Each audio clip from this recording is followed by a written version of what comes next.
Hey there in chat.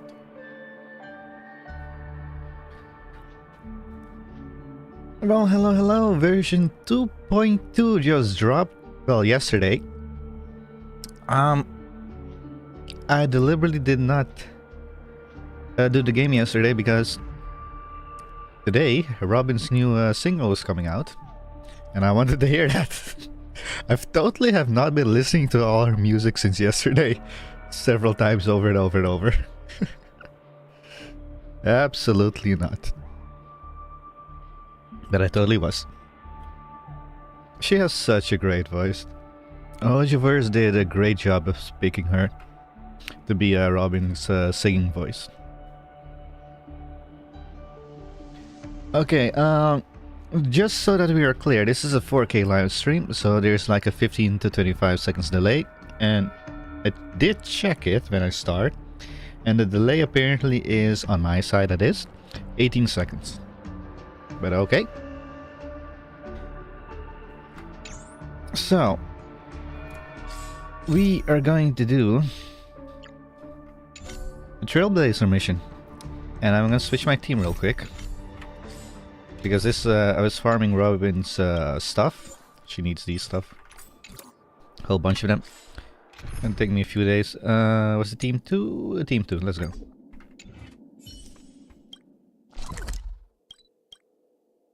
Okay, let's continue on. I really want to know what's going to happen in this storyline.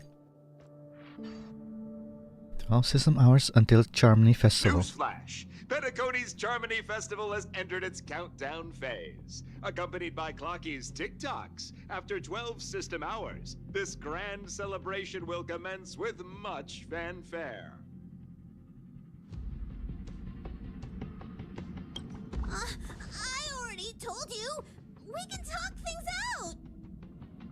Oh, this ain't a good start. I'm sorry, Fluffy. I really have something urgent to attend to, so I had no choice but to resort to asking this favor of you all. Since you already know what you're doing, I'll also have to remind you of its risks. Hey, partner, what's with the hostility? I thought pulling this thing out was just a way of saying hello. For the last time, state your identity and purpose. My name's Boot Hill, and I'm a Galaxy Ranger. A Galaxy Ranger? You look like you seen a ghost. Did you think we all went extinct? Well, that's the price you pay for being off-grid for too long. The righteous heroes of the hunt would never hijack the Astral Express. Wait, Galaxy Rangers are hunt? I thought they could choose whatever they follow. I ain't hijacked anything. What, chatting with someone while holding the gun is considered a hijacking? Well, if you're pointing the gun at them, yes? It probably is. Pardon my frankness, but there are plenty of rumors in the cosmos regarding the Galaxy Ranger's current status, and none of them are pretty stories. Oh, this is hilarious. The tale that this bunch of fools spin is getting out of hand. There's even a bit about the Galaxy Rangers being turned into gibbons by Dr. Primitive, and they're in some valley screwing around on swings. Of course, I know you won't believe me, which is also why, similarly, I have a hard time believing that you're the real Nameless. See the bullets in this gun? 9mm, an eternal classic. I may need the Astral Express's help right now, but if you're an imposter just like that one, then this bullet might just end up in my head. Why would Pom Pom be an imposter? I can't allow myself to be exposed to danger. That's just the way it goes, so you all have to first prove yourselves. Huh? Where are you going?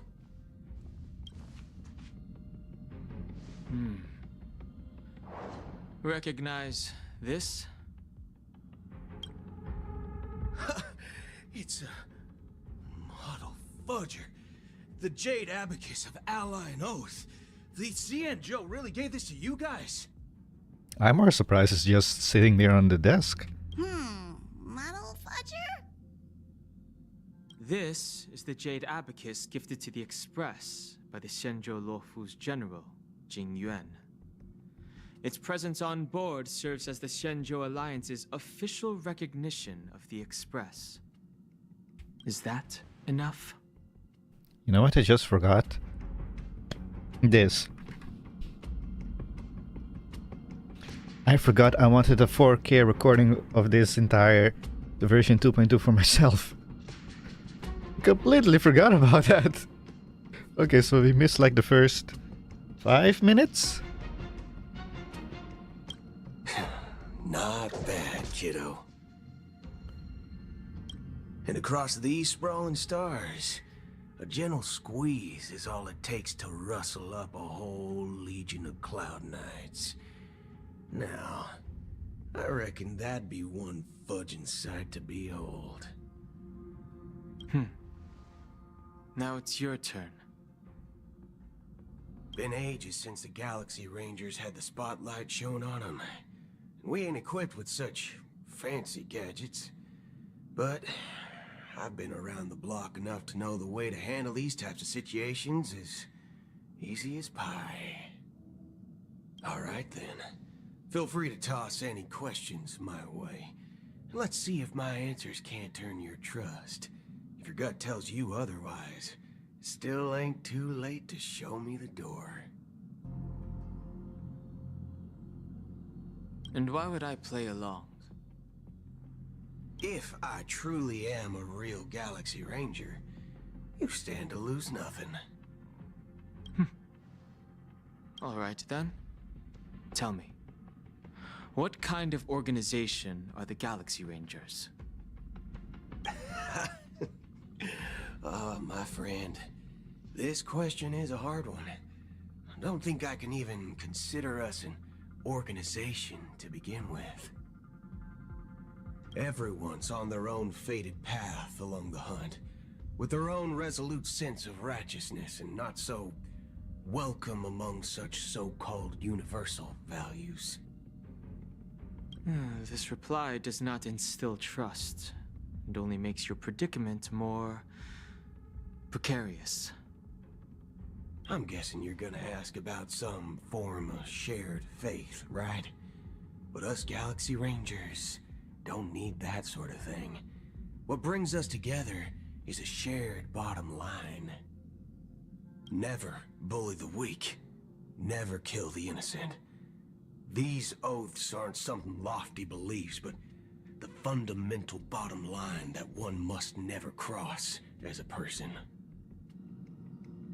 As Galaxy Rangers, we strictly adhere to the bottom line. When someone crosses them, the hunt's vengeance will surely come knocking. And in this moment, the other crucial meaning of bottom line comes into play. As long as you don't cross it, you're free to do whatever you please. You catch my drift? Second question. Why do you seek trouble with the Astral Express?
Well, that was awkward.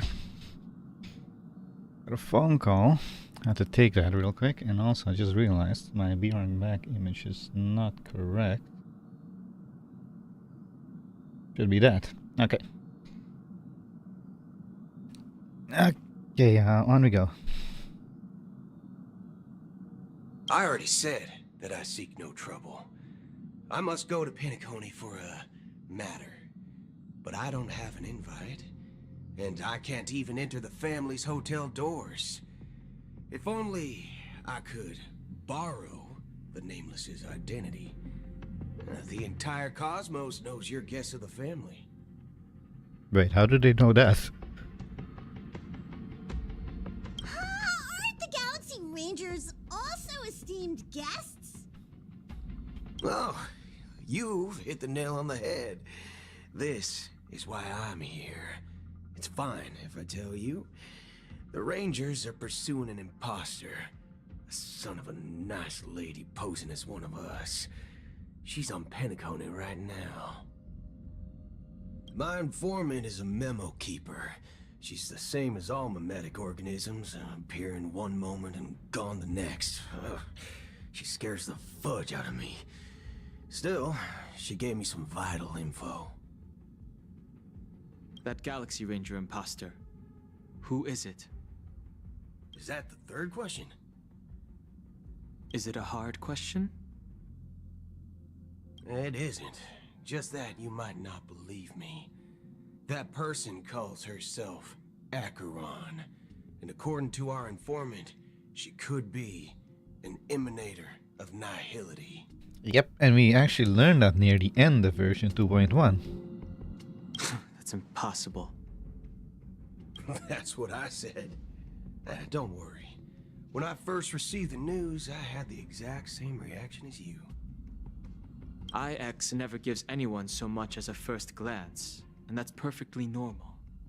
What reason would they have to bequeath strength unto mortals? Then you must know that emanators can also conceal their own identities, which, for many people, it's better that way.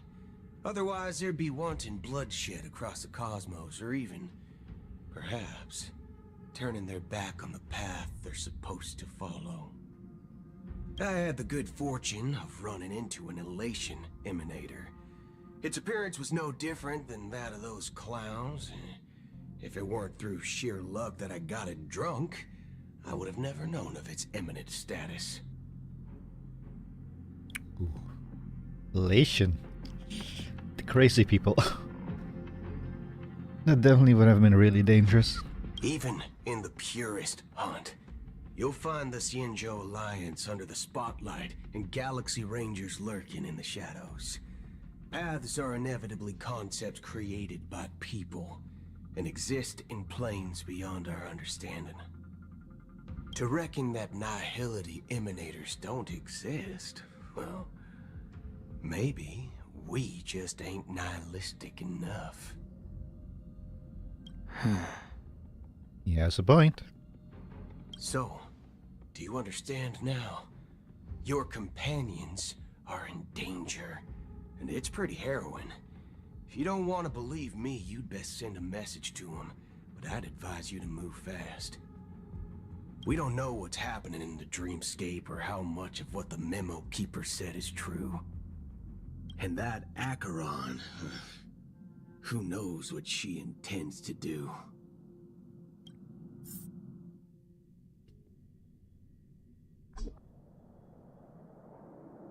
I don't intend to do anything. Wait, are you listening in? That's not up to you. Who are you? Did you know?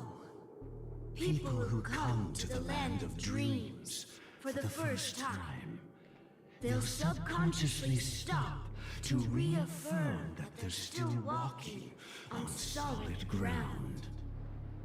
And then they will unanimously raise their heads to gaze at the sky. Be it reality or dream, staring at the sky is instinctual for humanity. Since the day that the golden hour was completed, it's always been there, watching over every single night of decadence. But now this night sky has been mercilessly severed, dyed with the mist of nihility. And this whole event happened within the course of a single slash of a blade. A single slash of a blade isn't really accurate. It was actually 2 blades, just that the second one was faster. That's not the point. Many guests who weren't supposed to be invited have gathered at this banquet. Even if the harmony is all-embracing, I have no choice but to show some of them the door. For the planet Oh, sorry, my bad. has no place for you, a puppet of nihility. Those who live in the shadows do not bear the right to tread the illuminated stage. Speaking of living in the shadows, there's probably not much difference between us. It's only polite to reveal your true self, at least when speaking to others. Penacony's Dream Master.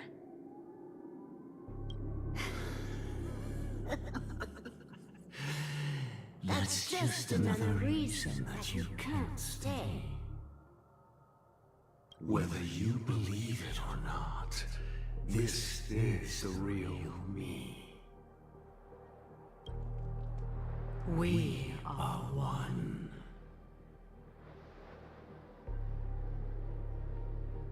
The family is one? Is this the unity that the family espouses? My mortal shell has long since dissipated. The Oak family's 107,336 offspring are now my eyes, ears, and mouths, spreading joy across dreams when required, and in times of essential need, exiling evil from this haven in my stead. From the sound of it, it seems like you're asking me to leave, Penacony. I am glad that you're an understanding one. Alas, I'm not asking. If you think you can.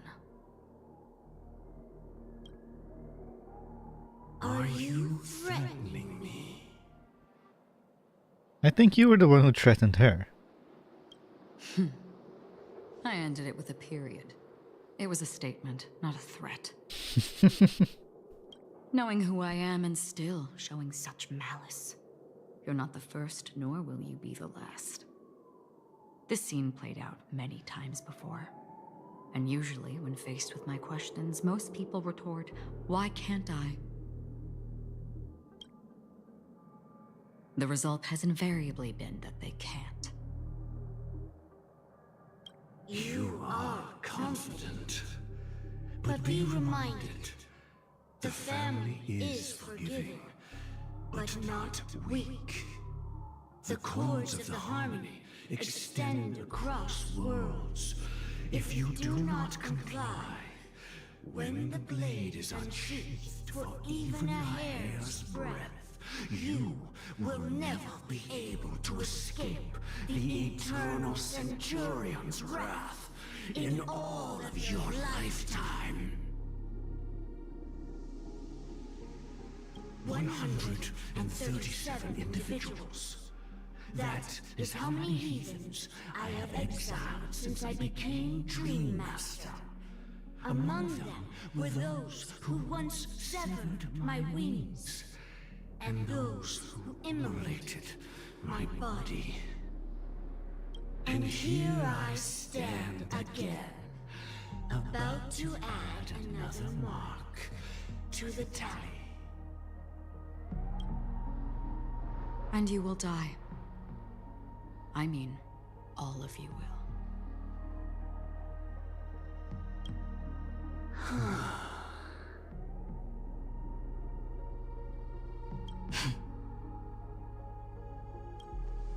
But that won't come to pass. I'll do as you ask.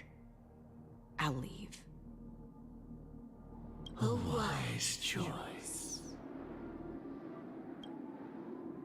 I wasn't aware there was a choice. To you, that surely is the only option. Please bear in mind, you and Penacony are of different worlds. Those born on a far bank cannot seek solace across the river. Leave and never return. The radiance of the planet of festivities is overwhelmingly bright, luring in tricksters, wrongdoers, and criminals. But even the harmony itself will never welcome the self-annihilator of nihility. And even more so, when this self-annihilator heralds the destruction of everything. Your strength is obviously a gift of the sleeping and shapeless, immeasurable and fathomless, like a tributary spawned from the abyss that brings death and sin to all. Acheron, a befitting name.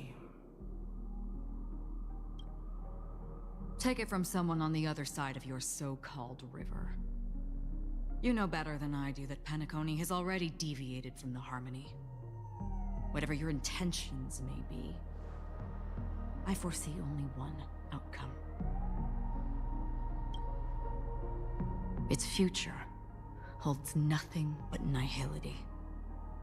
Just like all the worlds that have drowned in their shadow.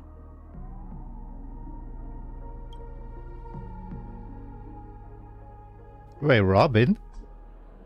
Same time golden hour? Attention, please. The unusual event that occurred moments ago was due to a technical malfunction at Clock Studios theme park. The family has promptly responded to secure the area, and we're happy to report that there have been no injuries.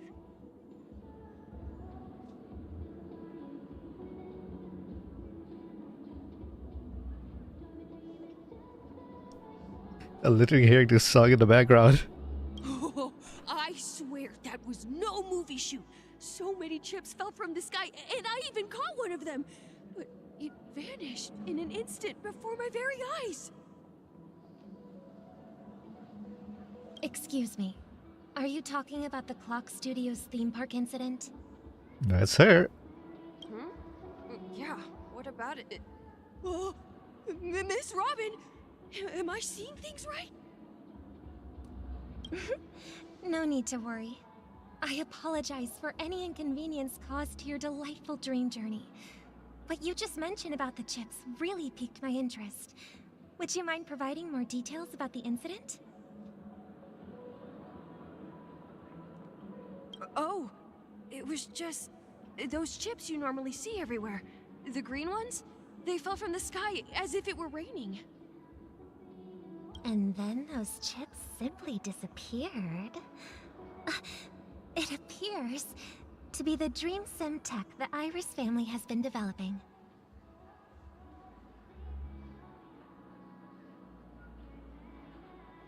Huh? Miss Robin, you mean those chips were all part of a performance? But I really... Shh. This technology hasn't been made public yet. It was originally planned to debut at the Charmony Festival, but it seems it's been leaked. Wait a second. Is this a hinting what your performance is going to be like? Wait, but that was Aventurine's chips. Is this hinting that he's coming back as well? Can you help me keep this secret? The raining chips were supposed to be part of my act. Oh, I see. Then it all makes sense now. I'll do anything to help make the Charmony Festival a success. Thank you. As appreciation, I'd like to give you a token gift. Are you kidding me? It's Sparkle. Oh, this button is... Goes kaboom, apparently. Press it at just the right moment in the celebration. And there could be an unexpected treat in store for you. All right. It looks like there are other guests who are also confused. I'll have to excuse myself. Please, enjoy the dreamscape. So many people talking about it. This commotion at the theme park definitely made waves.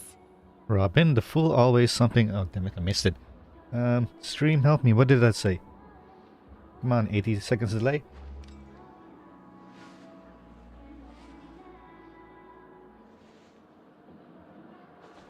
Darn it!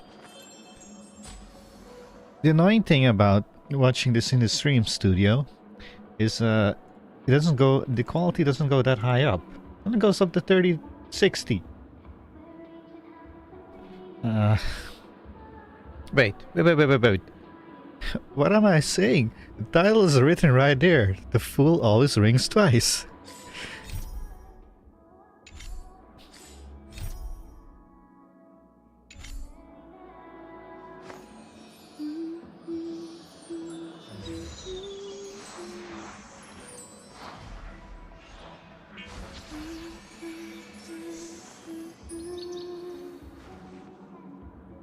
Another thing that I don't understand about her costume is this. What purpose does this serve?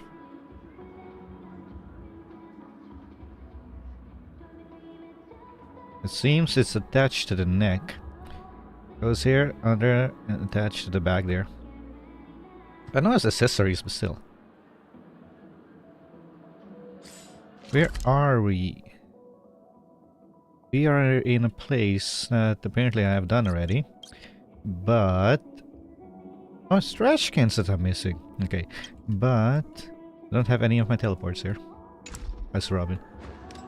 Hey, speaking of which, can I ask you something? Okay, guess not.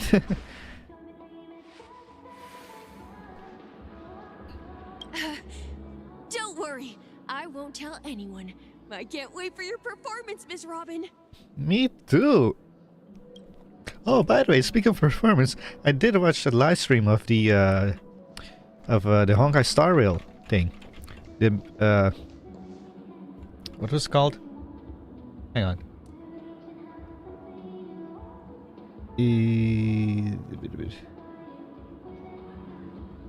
The music thing. What's it called again? Hang on. It's annoying me right now. It's called the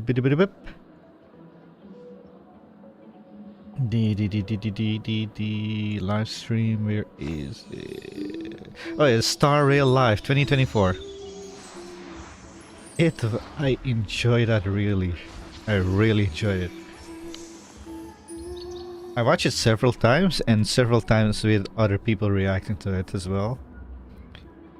I really enjoyed that live show. It was great. Loved it.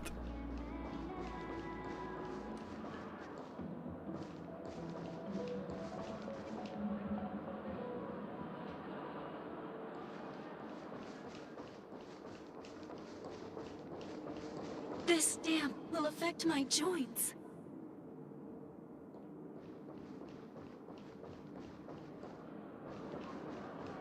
Can I drive it without a license?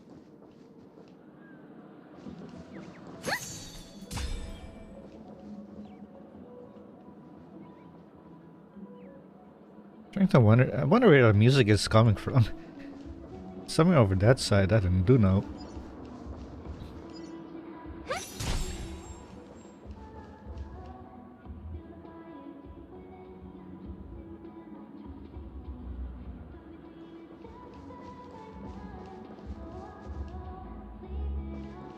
You've had quite a bit to drink. Are you sure you're okay?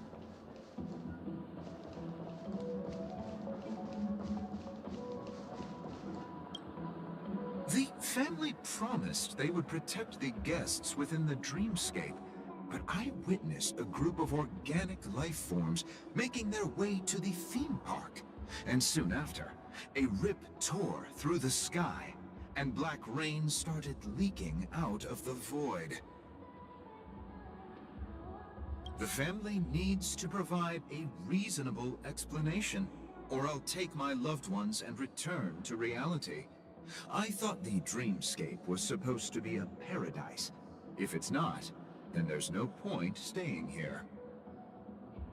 It appears the good sir has seen many great events. And it's true that an uninvited guest has unexpectedly entered the dreamscape. However, their target is not the ordinary guests, but the ambassadors of the IPC. The family will certainly ensure that the safety of the guests is of the highest importance. Miss Robin, I know the Bloodhound family has already sealed off the theme park and has control over the situation, but it won't resolve the problem. You know what you just said about the ambassadors of IPC? I just remembered. Jade is here now as well. So Aventurine is apparently at a black hole or something.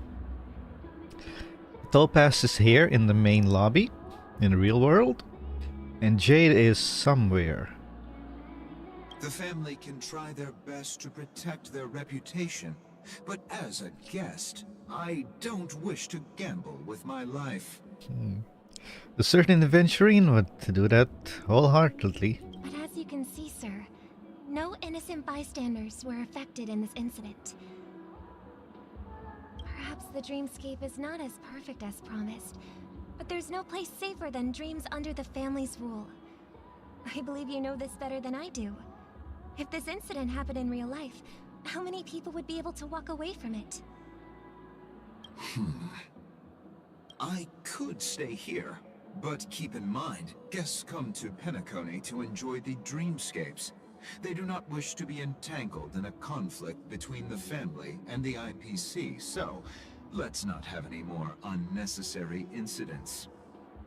Of course. With the Charmony Festival about to commence, we will spare no effort in our preparations. Rest assured. To express our apologies, the family has arranged this gift for the guests. Thank you for understanding. You know, I never questioned it until now. What is this thing above her head even? Like some kind of floaty tiara? Futuristic tiara? I understand the wings at the side of her head because she's an Halcyon? Something like that? I forgot what it's called. Halcyon? Halcyon? Hey, can I see your... Oh, wait, no, I can't see a thing. Never mind. You've had quite a bit to drink. Sure. Hello. May I ask what happened here? Nothing to be worried about. There's been a small rehearsal mishap at Clock Studios theme park. Please stay calm. Hey, are you a fool? You don't even recognize Miss Robin? Who do you think you're talking to? I'm sorry. I've just been transferred to the Bloodhound family, and I'm still not too used to working on the streets.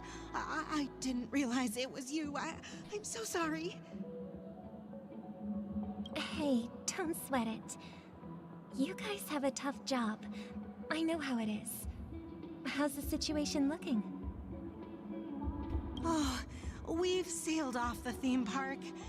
Most guests are used to bizarre phenomena in the dreamscape, and so far, no threats have been detected. We can expect order to be restored soon. Rest assured, Miss Robin will intensify our patrols to ensure that no incidents occur. I trust you guys.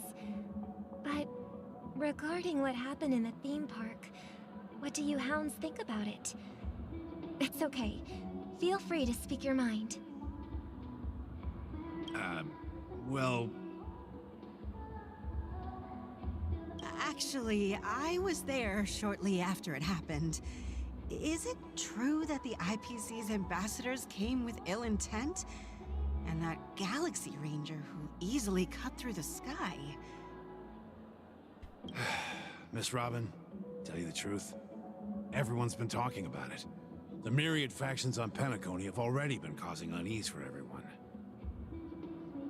Thank you all for your loyalty towards the family. The planet of festivities has indeed run into some trouble. The representative from the IPC, he's trying to regain ownership of Penacony and is prepared for a hostile takeover. Aventurine. Of course, the family did not agree. The result of the failed negotiations is as you see it now. No wonder. So this is the main reason why the IPC staff are banned from entering the Dreamscape. Did they apprehend the troublemaker in the end? Don't worry. Mr. Sunday is currently tracking his whereabouts, and he'll have something to show for it soon. However, given the situation, the IPC surely won't let this go easily. Therefore, we are relying on you hounds to maintain the order and stability of the Dreamscape. Please be assured, Miss Robin, we take our orders seriously. We won't let those IPC cronies get away with this.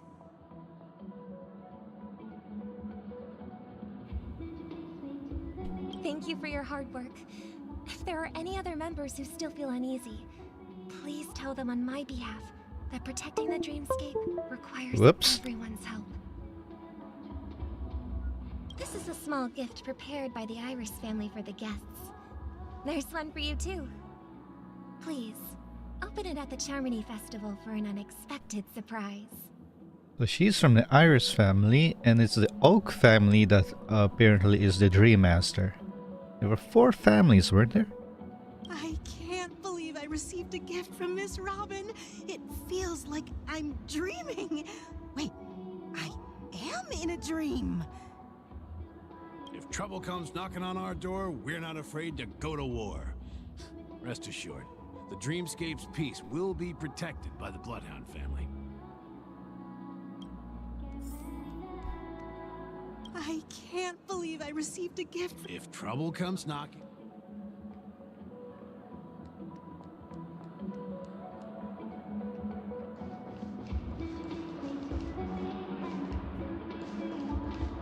Oh, can't go there. Interesting.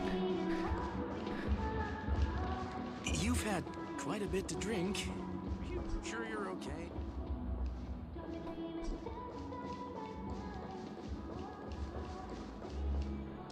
You know, something about her outfit that reminds me. The white and purple pattern, like this, half and half. It reminds me of Neptunia, of Purple Heart, a character in that game. In that series. She also has a dress that has half white, half purple. I didn't realize it until just like a few minutes ago, actually. I was like,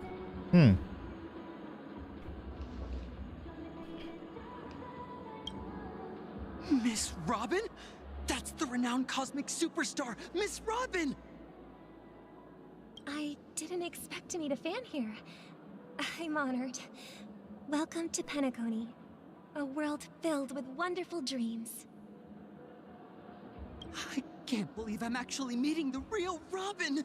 Shouldn't you be preparing for the Charmony Festival? Preparation is important, but the ceremony is fundamentally about sharing the Great One's harmony with everyone. If there's a chance to sing with everyone, I will not refuse. Regarding the recent mishap, I understand it negatively impacted some of our guests. As a member of the family, it's only right for me to come forward and offer my apologies to everyone. But, are you sure it was actually a mishap? Everyone saw those chips descending like rain and the red light tearing through the sky. Claiming it was merely special effects seems a bit far-fetched. Plus, I met that generous gentleman. He looked really out of it and kept talking to himself. Is this also part of the performance? Everyone, please do not panic. I believe that the family will give everyone a satisfactory answer in due time. Even if you say so, Miss Robin, it's hard to believe.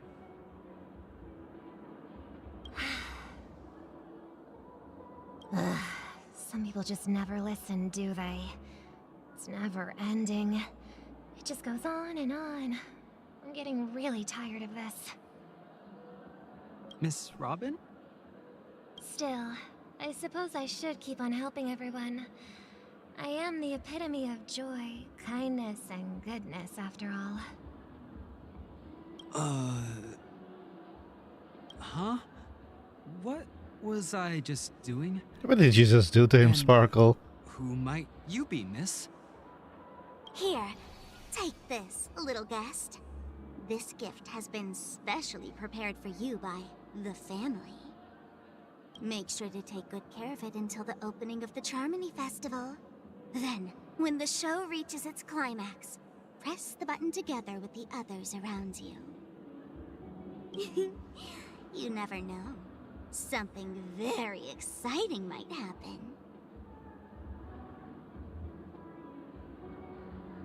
I know Sparkle follows the path of elation.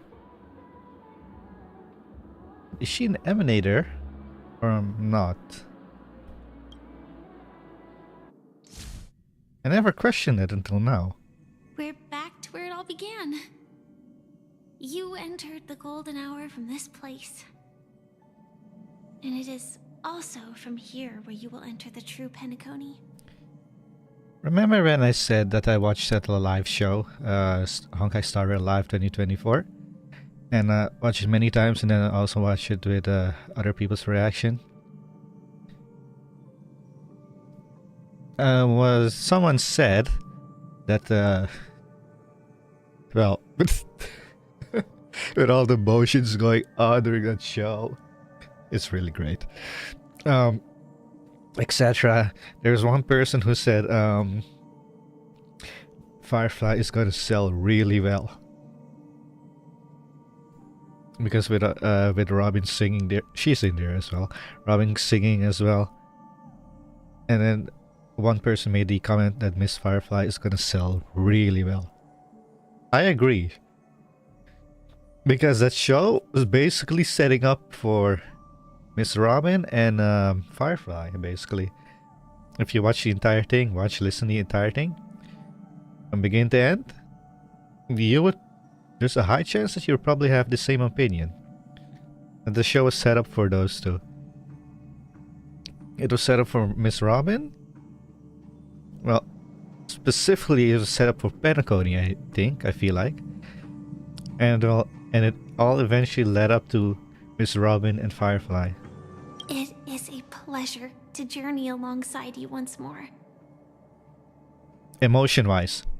But it's time I laid bare the entire truth before you. As you might have heard, I also go by another name. Stellaron Hunter Sam.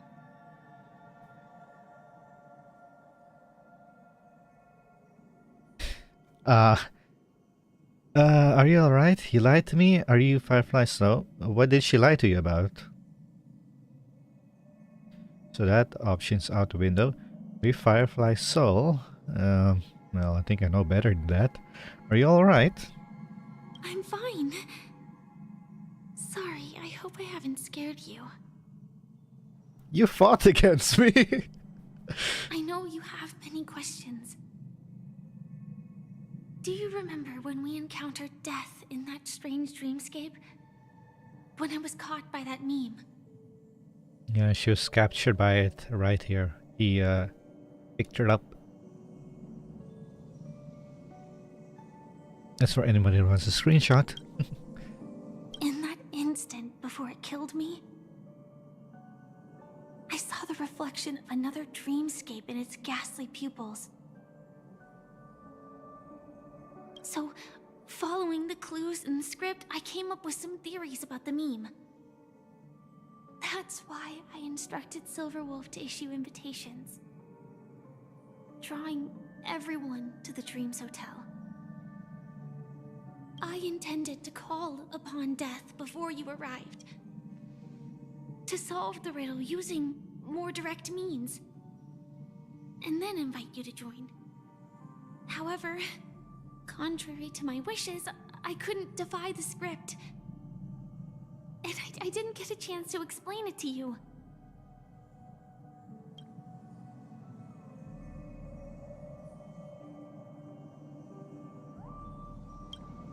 It is how you see now.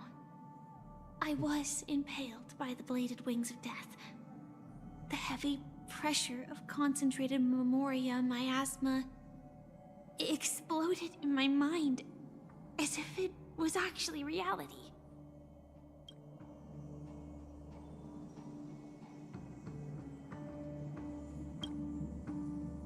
But after the momentary numbness subsided, I found that my body was absolutely unscathed. I was still alive. And it was just as I thought. I had arrived at a place starkly different from this beautiful dream. Beneath the dreamscape of Penacony lies another, more chaotic, more primal memory zone. Its name? Land of the Exiles. Wait a minute. Wait. Does that mean that everybody that's stabbed by this monster or who were exiled by the Dream Master gets put there? Would that mean Robin is there and Sunday as well? And so, then I returned to the hotel in the dreamscape hoping to tell you of its existence. Yet I could not reveal my own identity.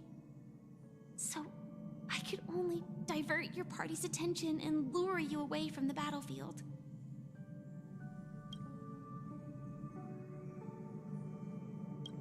And after all my attempts proved futile, it wasn't until not long ago when a crimson blade of light shattered the high wall of the dream, causing you all to fall far into the abyssal depths of the dreamscape, that I was able to awaken you and your companions one by one. Random question here. I remember this scene, but weren't we in the background here, standing closer to the camera? And that's it. That is all that's happened so far. I'm completely confused. No, I'm not.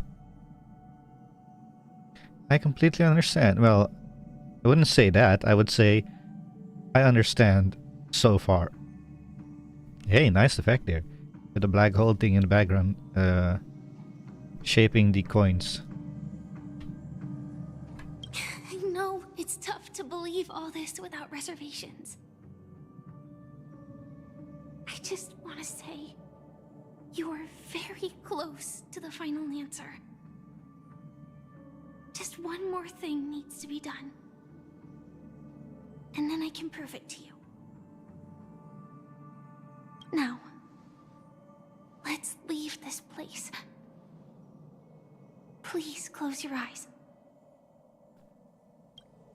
Take a deep breath and visualize the dreamscape's outline in your heart.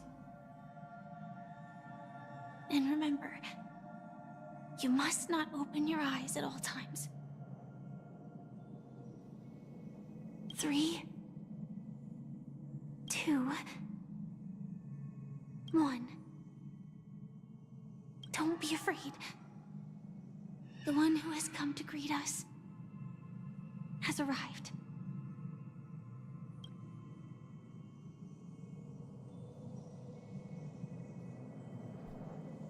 After a piercing screech, a thick and ferocious surge of memoria crashes into your chest, churning and ravaging. Your consciousness becomes like scraps of paper caught in a whirlpool, breaking apart, dissolving, and dispersing within the turbulent, muddy current. Innumerable voices resonate through the symphony of Memoria like roaring thunder. Among them, one echo stood out with exceptional clarity.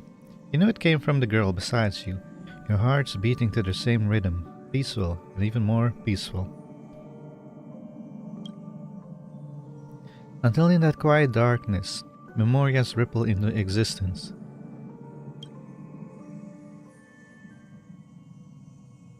I never knew you could do this.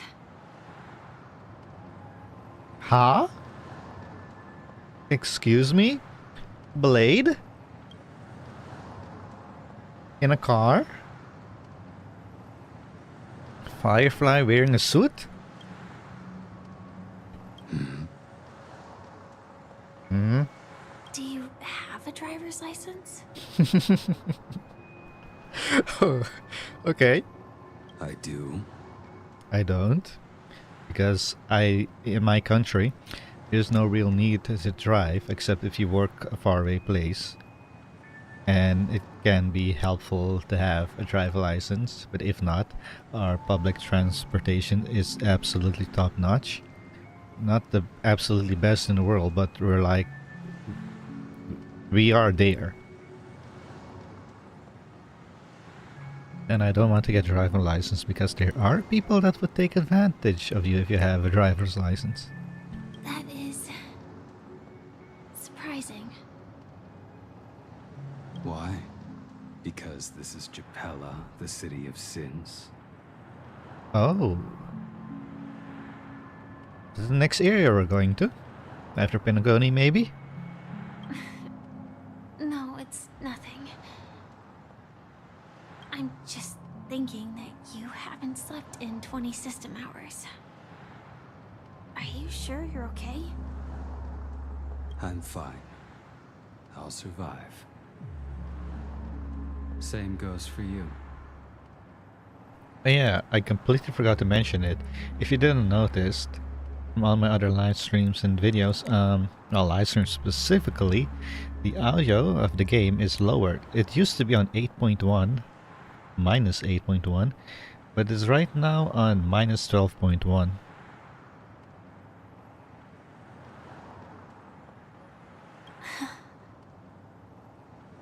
I'm not so sure about that. Slow down a bit. Infiltration is over. Feel free to activate Sam anytime you like. There's still some time before the next part of the script unfolds. Let me stay a little longer in this body. A long silence ensued. Neither of them brought up any topic, seemingly accustomed to this silence. It wasn't until much later that a soft sigh once again broke the quiet in the car. Such a long tunnel. Didn't feel this long when I set off. In half a system hour, it will lead us to Kafka. And then comes the downfall of the Japella Brotherhood. This is from the Kafka trailer. One of her animated trailer thingamajig. The Japella Brotherhood. Ah. So you were there. You were in that video? Really? I need to rewatch that video. Is that also part of the script? It's in your script too. Sorry. I didn't notice. Their destiny won't change just because of your selective ignorance.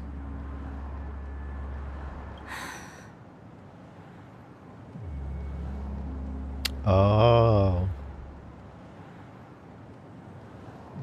So Firefly is the one in the party that is like, I understand the script, but I would still like to try and change their fate. I told you before, it's a bad habit. What about you then? Is this the moment you finally find the death you've been looking for? As always, it's a blank slate. It's not on this planet. Why the sudden inquiry? Because I'm currently in a car with a sleep-deprived driver. I just want to get there in one piece.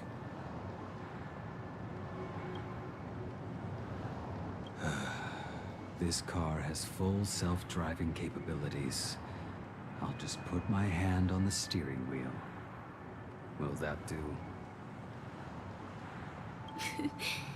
Hey, don't take everything so seriously. Elio would always say there's only one type of destiny. The inescapable type. He can see the future, and we, likewise, are aware of our predetermined end. But before that moment arrives, we can still choose what we do. We all have this right, don't we? After today, Japella's name will disappear from cosmic history, and the Everflame Mansion will take its place. In the not-too-distant future, you'll receive an invitation. Well, that happened very quickly. I remember talking about the Everflame Mansion, how it risen up. But I was under the impression that took a long time. But here he's saying, in a not too distant future, you'll receive an invitation. From what exactly? I'm thinking about Penacony. That's your next stop. Yep. Land of the Dreams. Penacony. I hope you find whatever you seek there.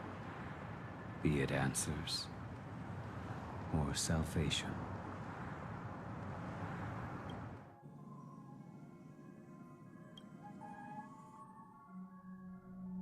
Yeah. Glad to see you're safe and sound. Hey there. Is this that voice just now? Mr. Yang, you're here too? Yeah, how did you get here? But I'm more interested in the voice. Close your eyes. This is the answer. Isn't it incredible? The monster that we have always known as Death is actually the guardian of the land of the exiles. It abides by a certain rule. Abducting people from their dreams and bringing them here. The question that has been perplexing us, does death really exist in Dreamscape, appears to be a cognitive trap. It was laid by those orchestrating events from the shadows to cover up the truth behind the disappearances and the existence of this fortress known as Dreamflux Reef. Every emergence of that meme is related to the Watchmaker. Since Dreamflux Reef is where it brings its captives, it's likely that many of our long-standing questions will be answered in this place. The atmosphere here is starkly different from the beautiful dream. There are no regulators here like the family. And they all look like they're mildly dazed. But from the whispers of the residents, they've heard a familiar name. Gallagher. Mm-hmm. It's that man again. Always in the right place at the right time. Though that does save us the trouble of looking for him. How so? We don't know where he is. Himiko and March have already made a move. Get ready. We're about to set off. The real Dreamscape, the land of the exiles. Before we go, should we speak to everyone first? Yes. Ooh.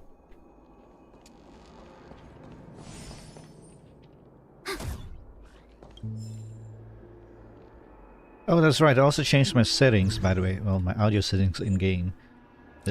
I put this down to 8. Because I wanted to hear the music better. Okay, so we have to go over yonder. That's definitely a stage.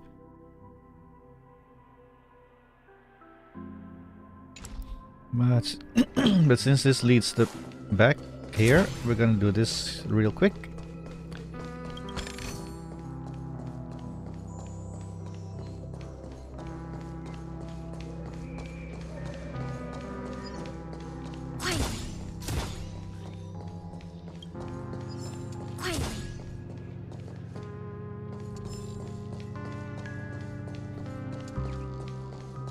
I'm hearing a bird. Where are you? Oh. Hey, the first bird in this place. You sound a lot different.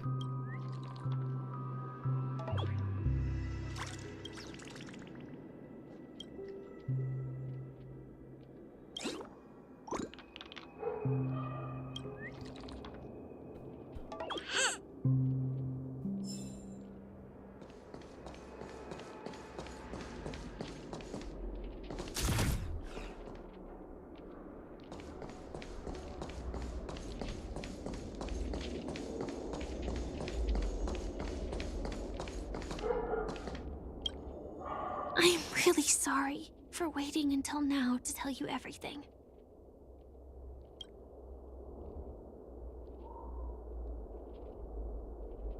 Why wouldn't you reveal your true self? By the way, I like this in the update that they put 1, 2, 3, 4. Because I can just press that on my keyboard. 2 reasons. Firstly, the script. In the future that Elio saw, Sam and the Astral Express's confrontation was inevitable. I tried to break the shackles of the prophecy, but this is as far as I could go.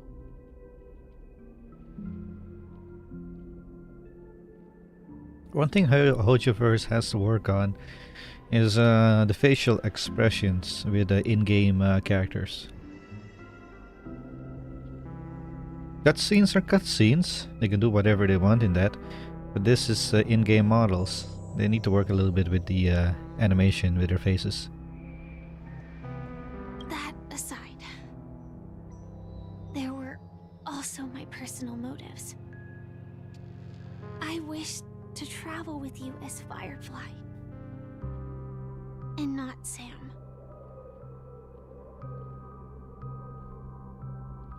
It's alright, I didn't take it personally.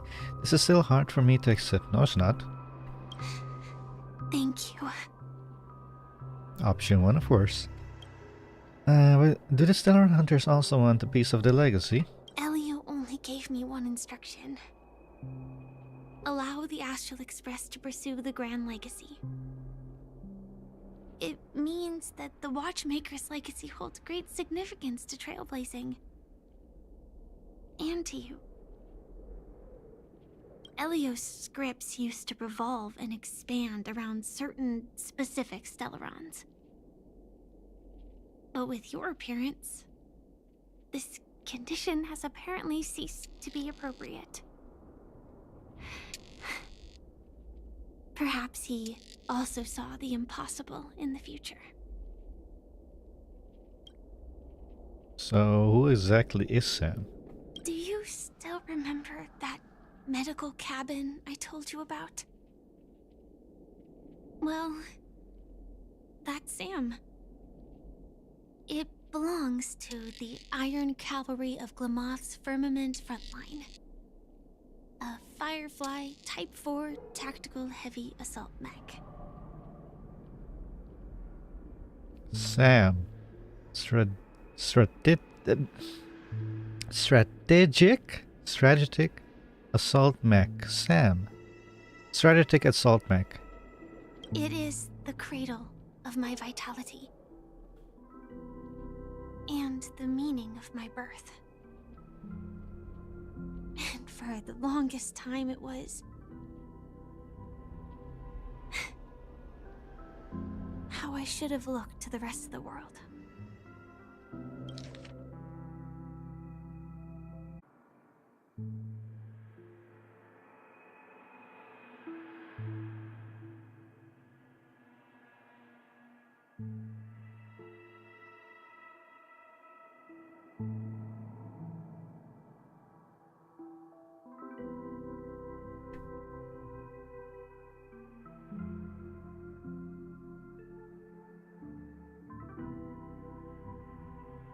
So, well,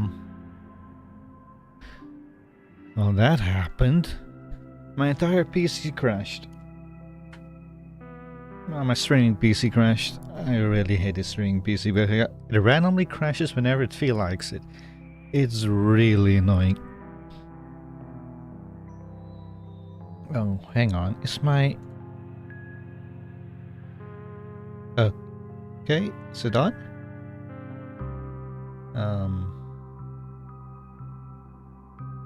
Wait. Okay, it's on, It is on. Okay. I'm using the NVIDIA broadcast, by the way, to filter out my own audio a little bit. It sounds a little bit better than when I do it completely as raw audio. Okay, on we go. And let's see if this will crash again. Who knows? Wait, speaking of which, I am still recording, right? Yes, I am. Okay. What was I reading? Oh yeah, do you still remember the metal cabin I told you about?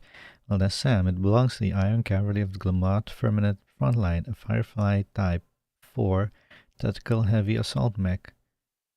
It's the cradle of my vitality, and the meaning of my birth. And for the longest time I was, how should I have looked to the rest of the world? So she's basically a mech. Weapon. Thing. Majig.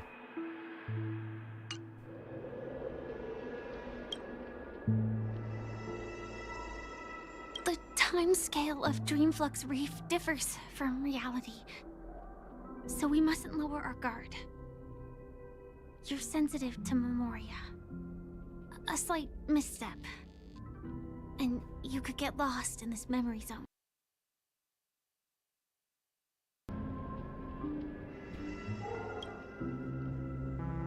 Wait, what?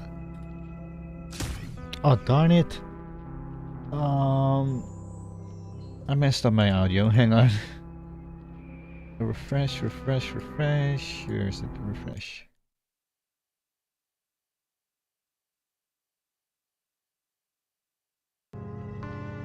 Okay, that should do it. Okay, yes, my audio's back.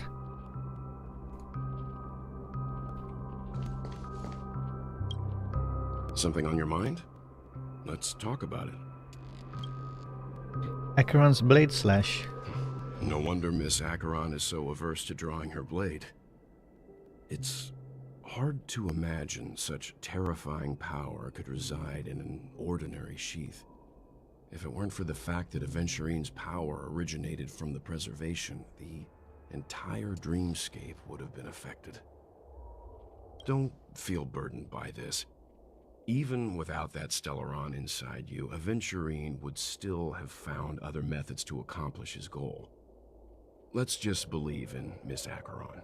And given her prowess, I don't think we've got anything to worry about.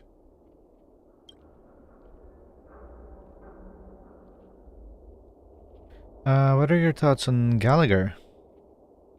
During your investigation, he shared a vital piece of information. Mikhail, the former watchmaker who collaborated with the family to construct the Penacony we're familiar with today, had a falling out with the family for specific reasons. Uh-huh. But this is precisely where the problem lies. You were clearly investigating a murder, so then why, as a security officer, is he changing the subject to talk about his past with the watchmaker? And now, with Firefly mentioning his name again, it's hard not to be suspicious. Well, and judging that we saw his POV of what happened at the end of 2.1, we are very suspicious as the player, that is. But maybe not as the player character, because he doesn't know that yet in game. But we as the person controlling him, we do know. Regarding Firefly and the crew. Before we found you, she'd already revealed her Stellaron hunter identity and shared a lot of information. Who would have thought that the Molten Knight's true identity was actually a young girl? For her, this is a secret that she cannot allow others to know. That being the case, I think we can believe she's willing to cooperate. But she didn't reveal all her secrets. I just can't shake the feeling that her situation is different from that of the typical dreamer. And I hope that doesn't lead to any dangerous predicaments. Well, I'll trust her. As it is, I trust her. Let's call it a day. I hope you've regained a little composure. We'll move out when you're ready. Like right now?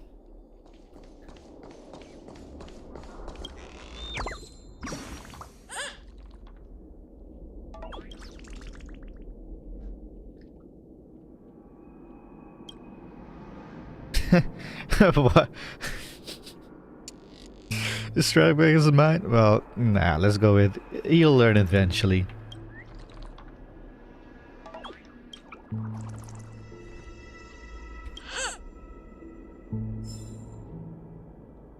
Fleeting happiness times 1.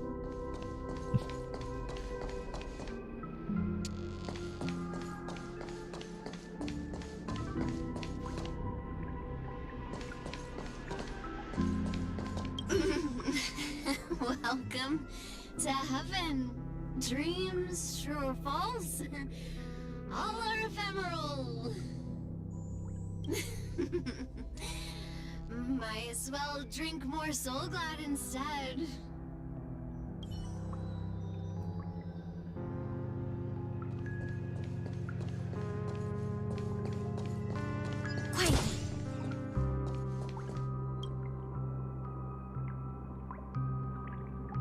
Water is the source of all life and the cradle of civilization.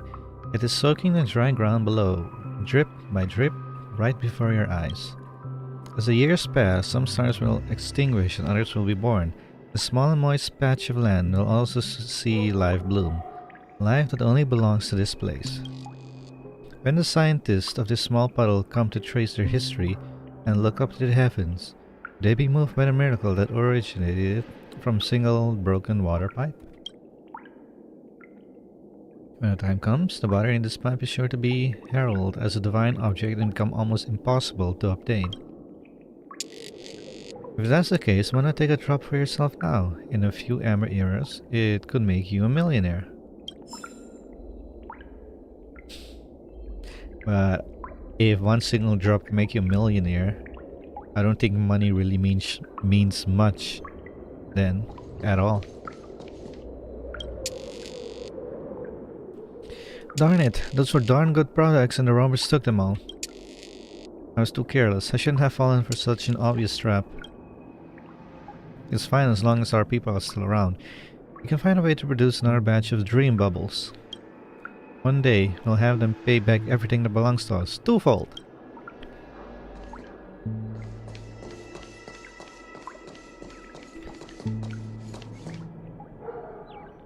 I hear a bird. I see. Keep going straight down this alley and it'll lead to an elevator. It'll take us to the center of the land of the exiles.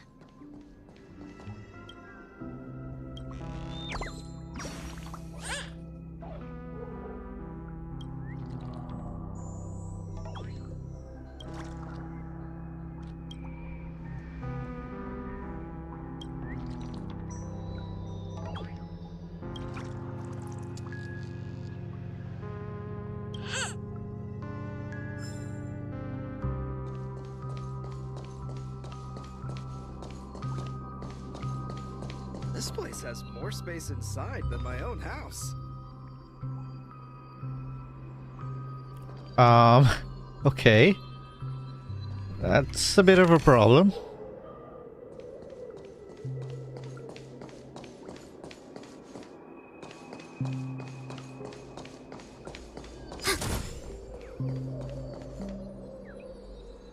I'm hearing another bird.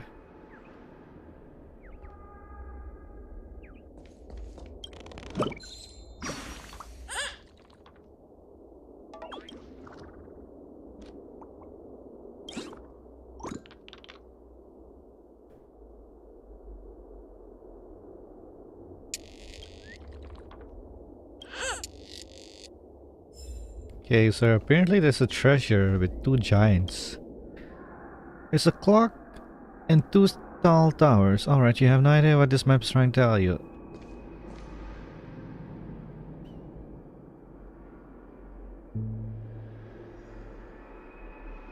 Hey, this is an investigation board.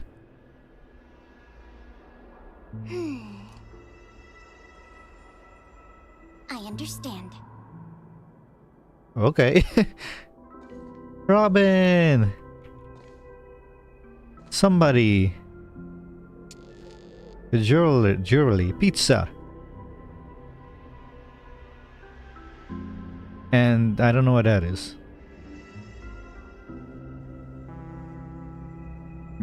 Mexico? Or the Wild West, I don't know.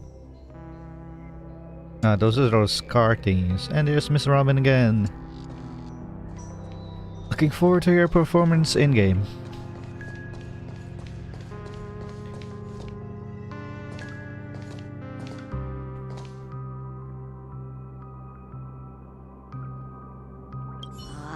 Did you also get kicked out of the beautiful dream? I want to go back. But then I don't want to go back. Tell me what I should do. I don't know what to do.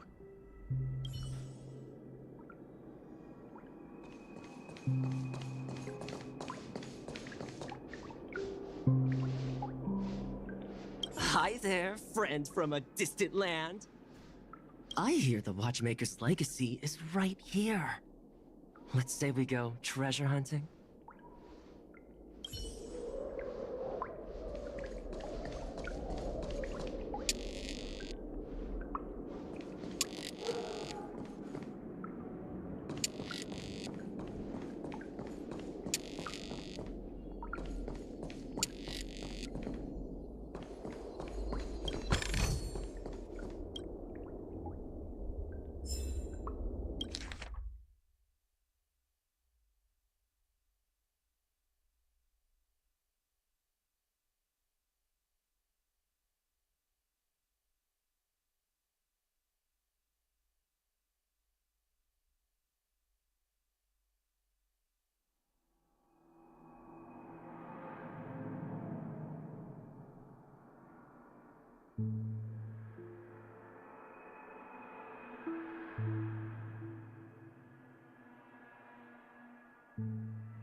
Counterfeit dream poles? They can do that?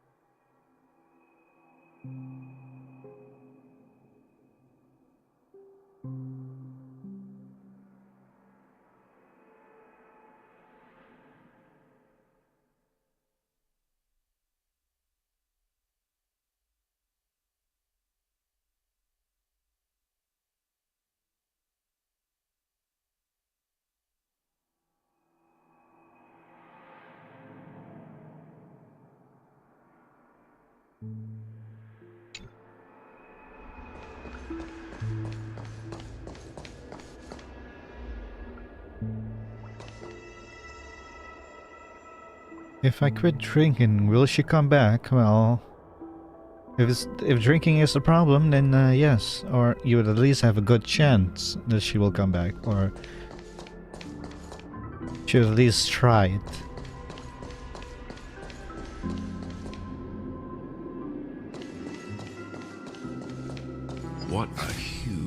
key. Oh! Looks like the watchmaker also left his mark on Dreamflux Reef.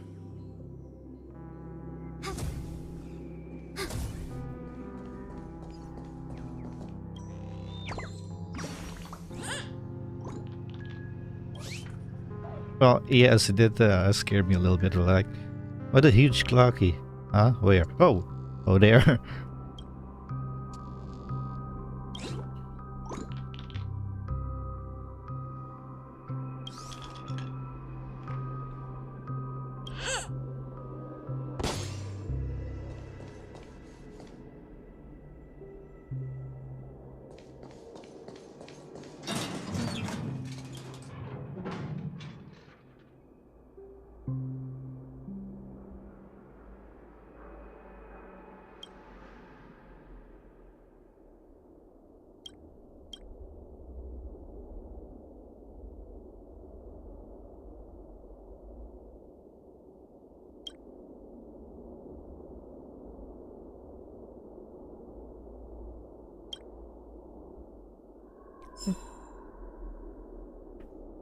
Random thing. During the investigation that we were doing when in version 2.0, I think it was, where we were trying to figure out what happened to Firefly, and we were walking around with Black Swan and Acheron, and we were looking at her dream bubbles. She was with somebody else. But who was she? That hasn't been answered yet.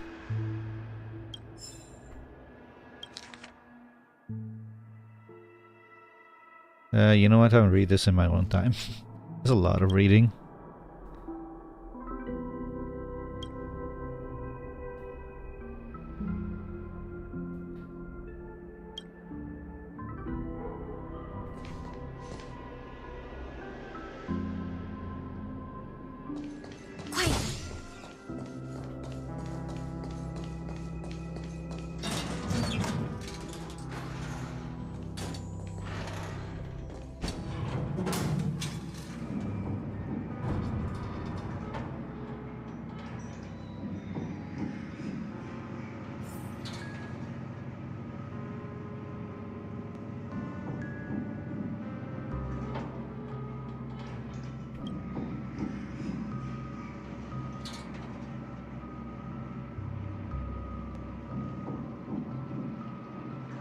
Unbelievable. To think there's a settlement of this size within the dreamscape. And all beyond the family's reach.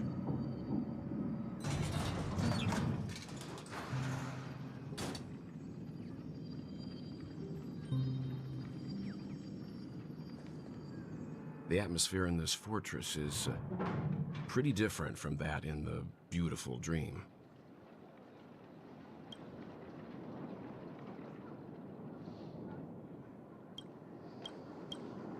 When I first saw it, I was in awe too. The sky here, it's like a reflection of the 12 dreamscapes. What's even more bizarre is that this place is also separated into trade and residential areas. The layout may be simple, but the facilities are very comprehensive. It seems that there are quite a number of people living here. Though both dreamscapes have distinct styles, the architectural designs are quite similar. Works of the same hand, perhaps. Hard not to speculate on the connection. But there's no point in overthinking things. Let's meet up with Himiko and the others first. Take a right turn at the end of this road and you'll reach the trade district. There are more people there. And perhaps someone knows where she is. Not coming with us? Please? Stay with us? The Astral Express likely needs room for some internal deliberation. In the meantime, I'll try and locate Gallagher. Sure. Let's reconnect later. Is everybody hand this big? Looks like a little bit too big there. Letting her go was the right decision. Aw. Further observations are needed before we Hey, decide Misha! whether to trust her. Clocky! But first, there's someone I need to talk to. Let's go. I'm sure you've already noticed him. Yeah. Yep, so I'm right away. He's right over there. The Reverie Hotel's bellboy. How did he end up here? And right after Miss Acheron severed the beautiful dream. We'd better check, just to be sure. Trash can is perfect for me, and perfectly legal for me to stay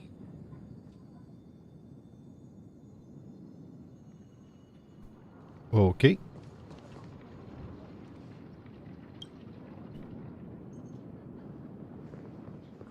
I thought we agreed on this. When the elevator door opens, you go and distract them and I'll knock them out. You wanna go? Bro, it's not that I'm a coward, I just really don't think we should try robbing that person. What are you so scared of? Look, I'll give you the demonstration. Man, they sure look kinda tough. Maybe we should just forget it? This trash can is perfect for me, and perfectly legal for me to stay in.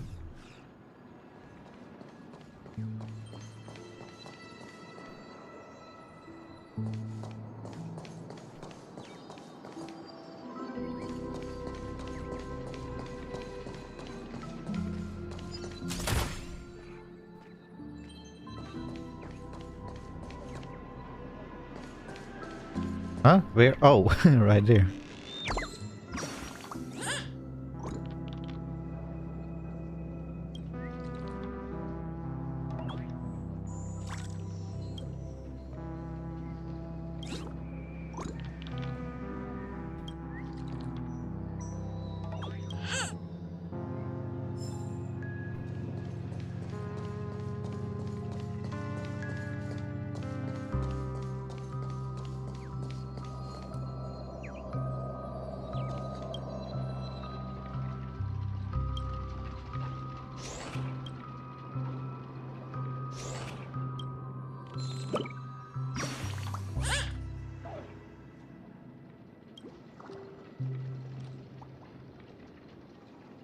Oh, it's two giant buildings and the treasure in the middle.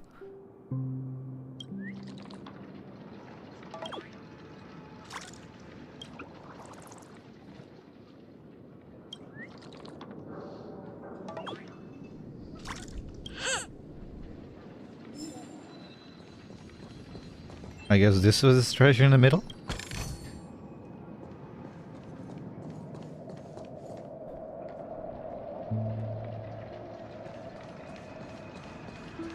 Oh, there's a bird over there.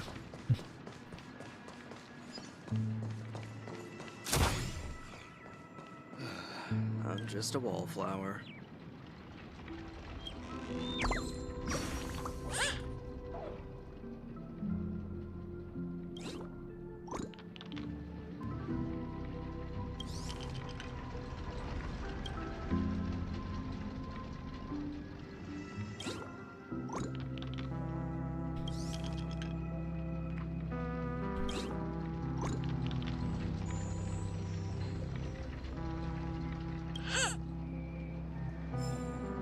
Well, there's a balloon up there.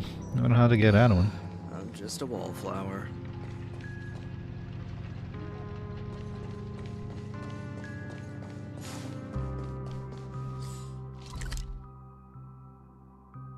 Should I get that teleporter real quick?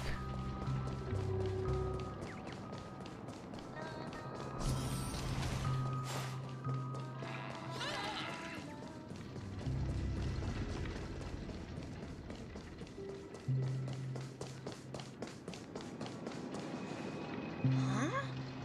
You're the guest from before. We meet again!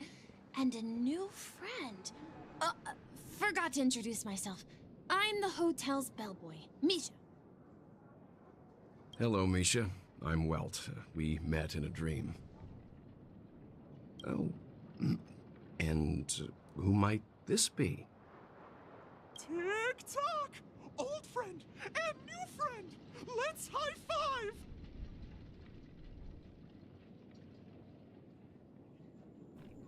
Mr. Yang, you're still young at heart. Mr. Yang, you can see him. Your memory zone mean? Nope. Clocky is a good friend of mine. We all live here. How did you two get here? This dreamscape isn't supposed to be open to the public. I wonder if it has something to do with Sleepy. Who's that? So, this is your home? Yep. After my work in the beautiful dream ends, I'll go back home. Commuting used to be more convenient, but ever since travel became cumbersome, Sleepy started ferrying people back and forth between the two dreamscapes. You're not gonna tell me that Sleepy is a giant monster, is it? This Sleepy. Can you describe what it looks like? Sleepy is a memory zone meme. Looks fierce and has many eyes. But it's actually really well behaved. Gallagher's been taking care of it. Right. Well behaved, you say? Based on the description, that meme is indisputably death. A nightmare for the family, but for the people who live here, well, that couldn't be further from the truth. Death? Not in a dream, surely. Sleepy's just a little aggressive, and sometimes messes up by fetching the wrong guess. But it would never hurt anyone. Misha? I think we need to have a real conversation about this Sleepy. I see. Has it brought back any guests recently, say, in the last day or two? We're currently investigating a missing person case that occurred within the beautiful dream. Wait, so that means Robin and Sunday are here. It has to be. I see. Then you'll have to speak with Gallagher. But he's currently busy hosting a visitor from the Oak family and specifically asked not to be Oh, disturbed. that has to be, oh no, wait, she's from the Iris family. Who could it be? Mr. Yang? The person you're looking for, is it Miss Robin? Just as I thought. Considering what happened with Miss Firefly, this doesn't come as a surprise.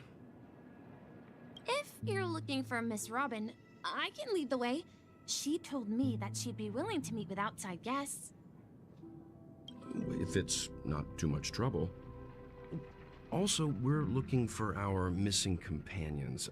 A woman with red hair accompanied by a girl with pink hair. Have you seen them? Oh, I haven't. But please, rest assured. Dreamflux Reef is a small place, and it's not as bustling as the beautiful dream, but its safety is unmatched. How about this? Since it's your first time here in Dreamflux Reef, I'll be your guide and help you find your companions. And then we can all go visit Miss Robin together. She's gone to Mrs. Grace's to visit the children. She won't be leaving anytime soon, so there should be enough time. All right then, we'll follow your plan. Well, we now know the answer to both murder cases that have caused such commotion in Penacony. As for the intentions of the mastermind behind it all, we're still none the wiser.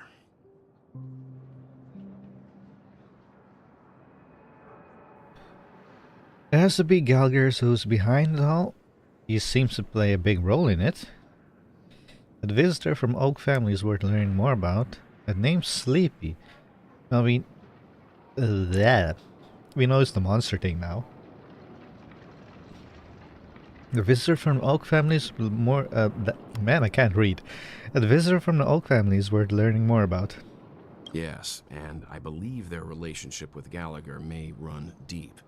Why else would they be so clandestine about their discussion? Regardless, we have to find Gallagher. Say, you mentioned before that you saw Clocky that only you could see, right? Yep, he's right there. Right here. He was on Misha at that time. You also saw him, Mr. Yang.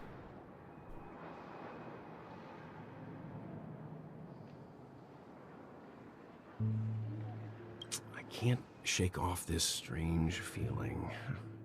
Am I really still so young at heart? Isn't that a nice thing? If you can carry the wisdom of an adult and still be young at heart, in my personal opinion, I think that is a nice thing to have. Forget it. It's not important. We'd better just follow Misha.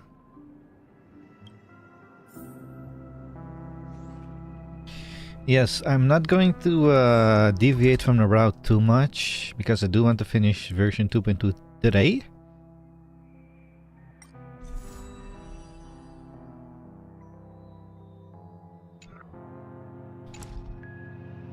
The only thing I might do is like get the teleport points.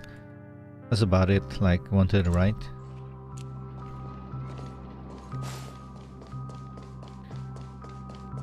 I saw this birdie as well, hang on.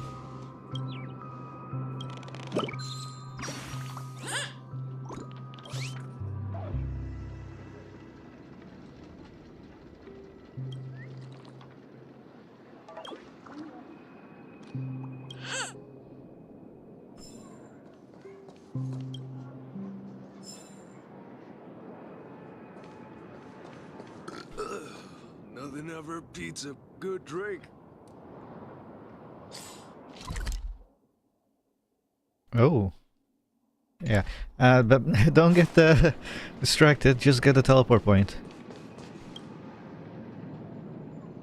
A hot steam bursts forth from under the manhole cover, lashing at the world with a fiery roar like a newly birthed volcano. That's right, this is one of the famous 7 manhole covers. A manhole cover of destruction. So there are like 7 of these?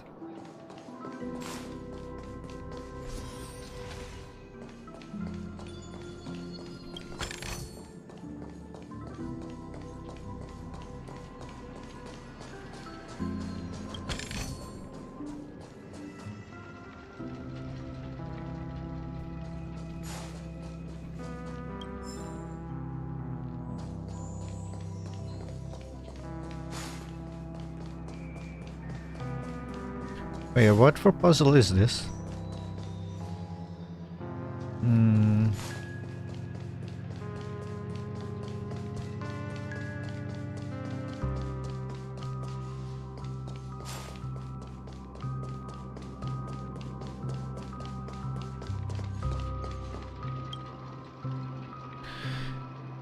The more dangerous a place, the more they are fascinated by it. Is this what organic beings mean by emotional appeal? From a psychological point of view, a beautiful end that must traverse a crisis to reach is more likely to provide them with more positive emotional feedback. What's more, the distortion of this place is inherently beautiful. It maintains its stability with remarkable precision and exhibits smooth and sleek proportions. Properties, I mean. I see. Thank you. My understanding of organic beings has increased considerably. And I got your calm gear. Everyone, look! From here, you can see the most spectacular view of Dreamflux Reef. That hole?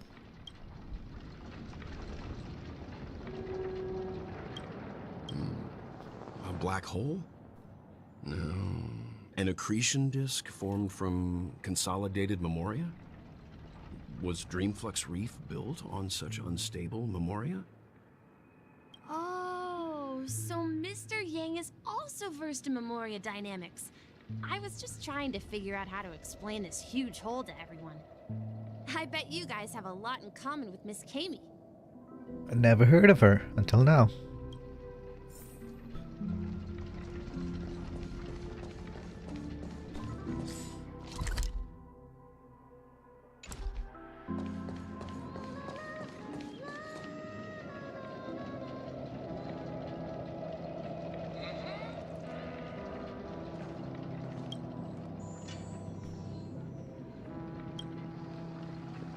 Okay, this is second manhole.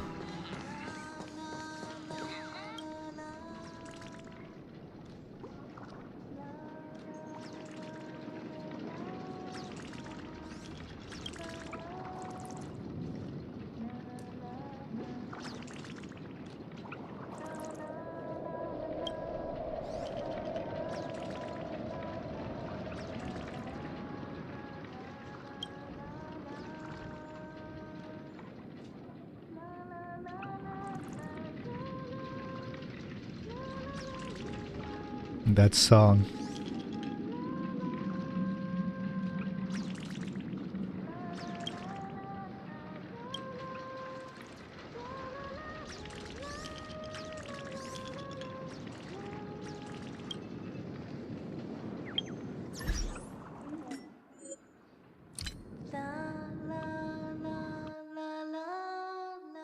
Quietly.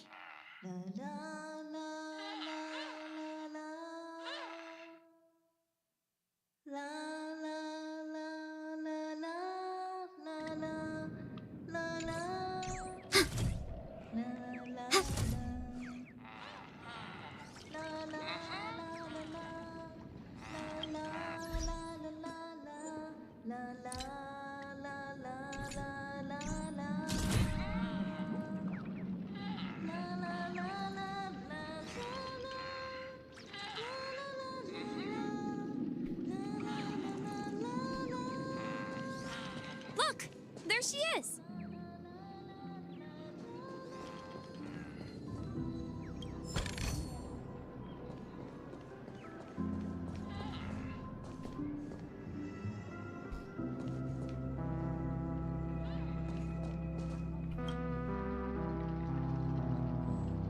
The black hole is squay.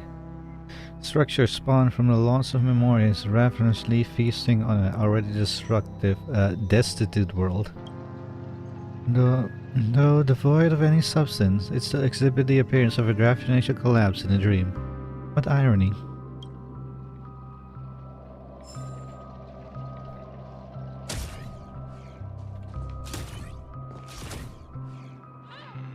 Wonder what's inside. My calculations are finally done. In another 10 system hours, the above dream will swallow the dream below. My hypothesis was correct. This place will cease to exist as the dream devours everything. Hmm? Who are you all, and why haven't you left yet? This place is about to disappear. Then why aren't you leaving? I'm Kami, a dreamscape surveyor specializing in Memoria dynamics, and this is my life's work that I'm researching. See that huge gaping hole? It was just a narrow rift many years ago, but now it's grown into a giant hole. The surrounding Memoria has been flowing towards the other end of the hole at a constant velocity, slowly but surely. But the scary part is, according to my calculations, the flow rate of Memoria has recently changed, and it's faster than ever before. It's almost as if something is sucking it in from the other side. By constantly improving upon Madame Rosalina's Memoria measurement method, I've finally obtained accurate results. After 10 system hours, the Dream Flux Reef will cease to exist. Just like the melting of glaciers, everything will crumble and disintegrate. The dreams on that side of the void will fuse into one. So you're saying that I have 10 hours to finish this quest. Please don't worry. This sort of thing has happened many times before. Miss Kami isn't a bad person. She's just a bit lost in her own world. She'll probably realize she's wrong soon enough. You don't say. There was something else that piqued my interest. Who is Madame Rosalina? Oh, do you know her too? Or are you also a fan of Memoria dynamics? We're very interested in Madame Rosalina's achievements. Could you tell us a little more about them? Why, of course! She's an excellent scholar of Memoria dynamics, and the first person to apply Memoria rate measurement methodology on interstellar travelers. Regrettably, due to the presence of the Garden of Recollection, ordinary people don't pay much attention to the nature of Memoria. She departed this world without much fame, leaving only a few thin journals behind. I came to Penacony to learn more about my idol, and went to great lengths to seek out Dreamflux Reef, all because this is her final resting place. Prodigies always meet their demise prematurely. If only Madame Rosalina had more time, she would have discovered a way to reverse the flow of Memoria. I felt it. The source is in the Golden Hour. There is a certain anomalous presence stirring the currents of the memory zone. I must uncover more concrete proof. I must convince everyone. Does the name Madame Rosalina sound familiar to you? Was it? Now that I think about it, there was something about Madam something. That's right. It seems like she did a great deal of research and calculations in Dreamflux Reef before abruptly passing away. Miss Katie regularly mentions her. I hear Madame Rosalina passed away during the prison war. She could see the Penacony of today. Its people building homes in the memory zone. I bet she'd be really happy. Perhaps. Our destination is the commercial district. That's where the largest crowds gather in Dreamflux Reef. We might be able to find the others there. Let's go then. Let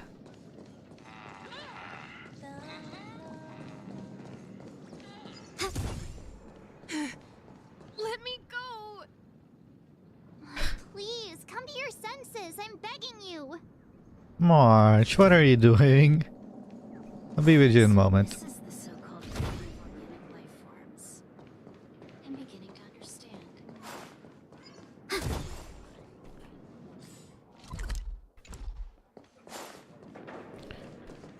Oh, manhole, manhole. 107. Yep, that's the third one we found.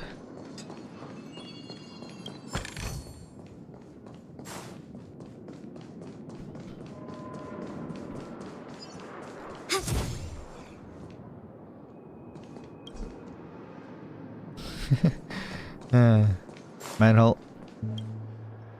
That's the fourth one.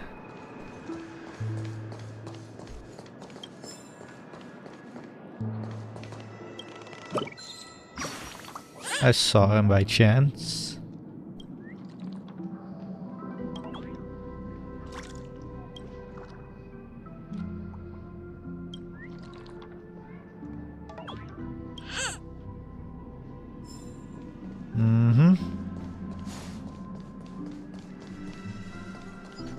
Do you sell stuff?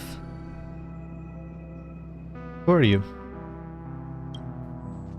The Patagonia is stateless stowaway. In my home planet, I am Love E3rd mass production model 3451 to the resident of Dreamflux Reef. I am Kirk. Or Kirk, I don't know. As for you, you can see me. Wait.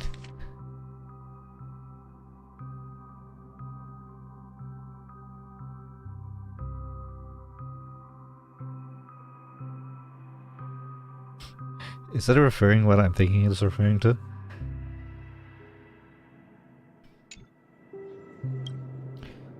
Oh, do you like toys? Yes.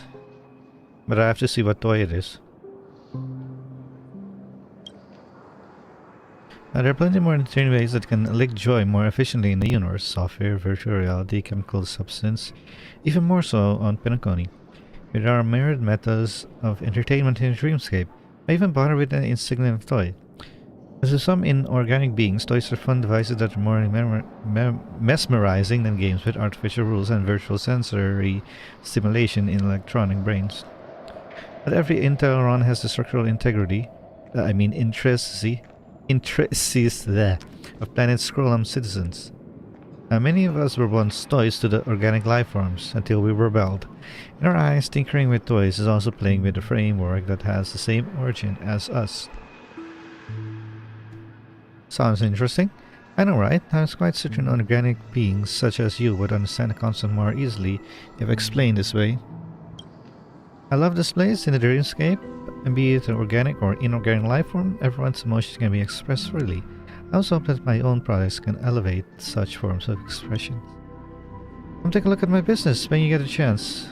My toys are not your common fare. I guarantee your satisfaction. Look away, customer. Look at something. What do you have? I'll buy them all. Fun fact, I never use these things, like ever.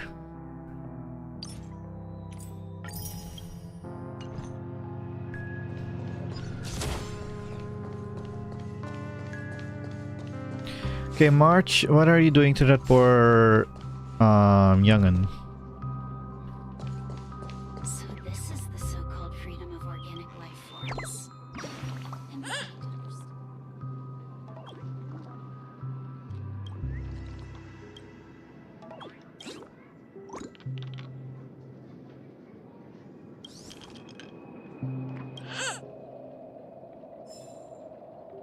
This is number 5, right?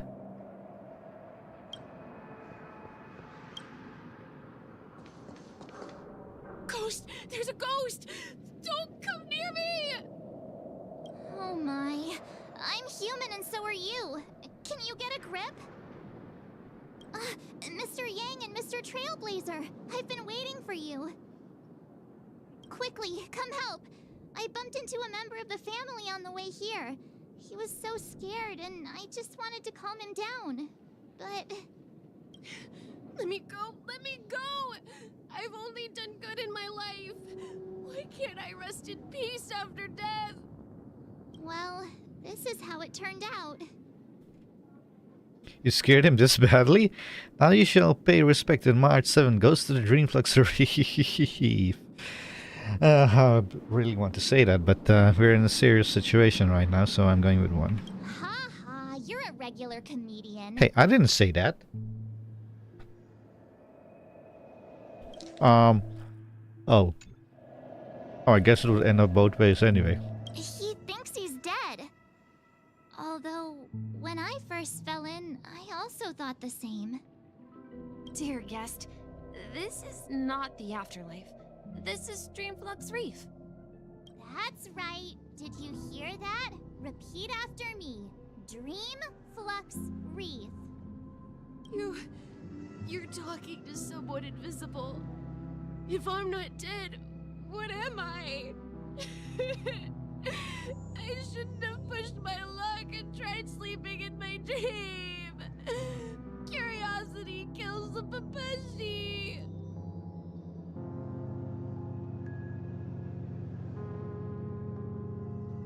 What's wrong with sleeping in dreams? Stop asking! You'll alert the monsters. All the dead are right here. All of them. You're not talking about the memory zone meme, are you? Don't say that name! It's all your fault. They're coming! What?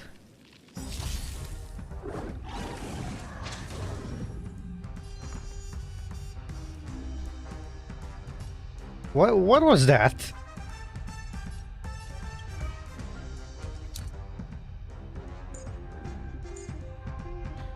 Deception Crown, unremovable. Restore HP after being attacked, but additionally gains physical and fire type weaknesses and take increased break damage. Oh, okay. Feeling spiffy? Enemy data secure. Net markers activated. Time for a good old counterattack.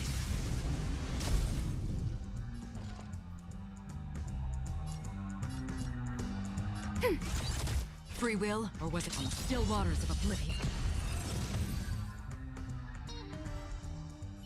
He passed out. His intense negative emotions attracted the nearby memory zone memes.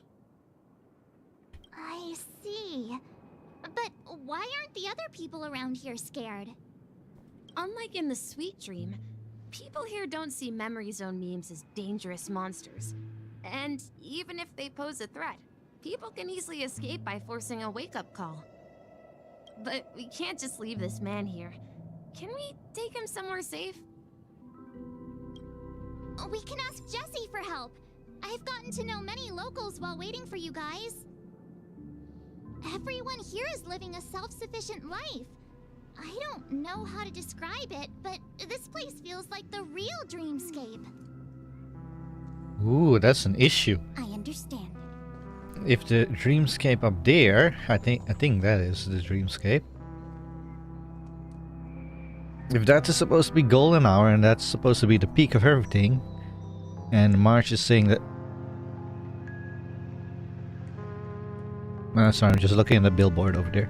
And March is saying that this feels more like the real dreamscape, so that's a problem. And the golden hour is messed up. I remember when this place was all hustling and bustling. Oh, now look at it. Nothing is spared from the decay of time. Yeah, time is a cruel thing, or it can be a cruel thing. No! At this rate, the family will be done for! Done for! It's number 6, right?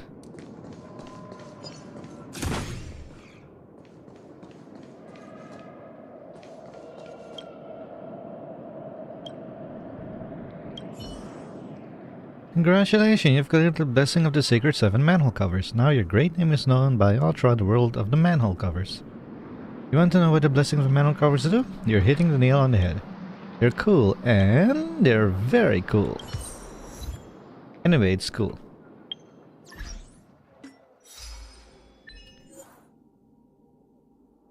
Oh, by the way, this duration of song has to do with Robin's. I have 7 special manhole covers in Dream Flux. Got him. What are you selling?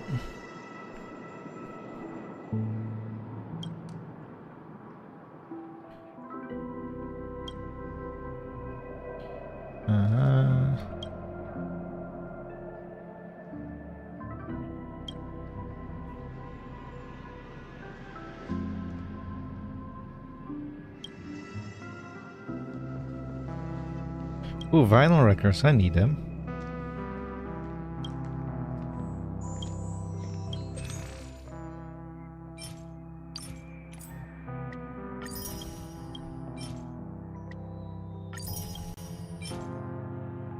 Way of the Wolf, Fast and Furry Nuts, Polaris, Dream First.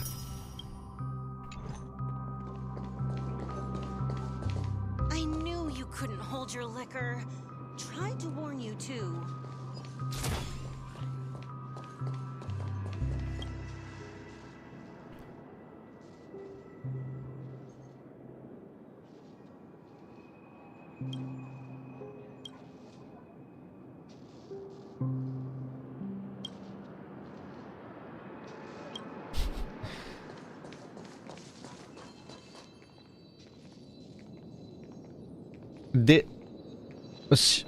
Was she just jumping for joy and then she started walking normally? Okay. Let's see how you handle a stroke of genius like this.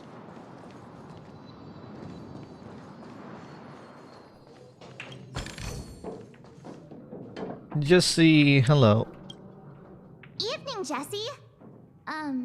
Is it evening? Welcome, Miss March. Who might these be? These two are my friends. As for the man lying on the ground, he's a scaredy cat who fainted from fright. I see.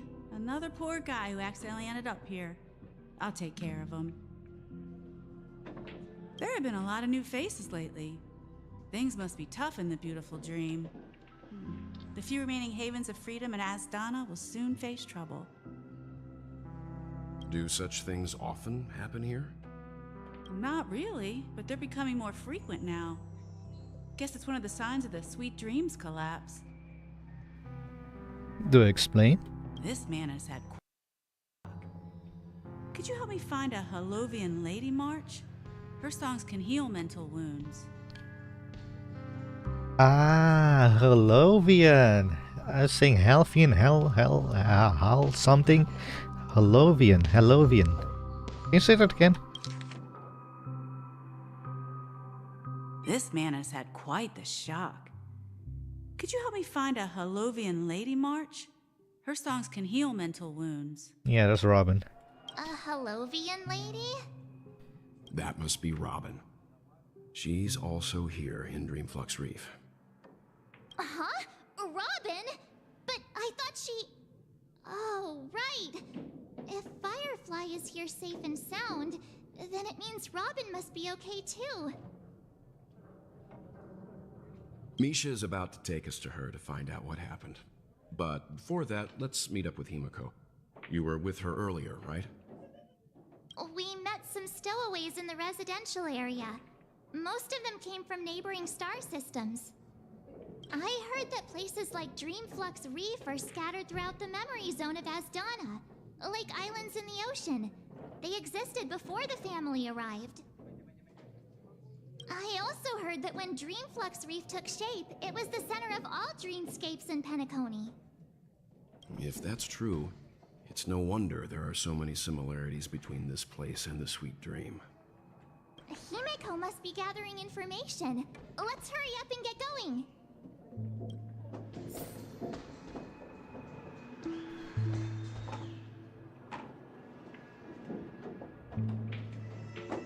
There have been a lot of new faces lately.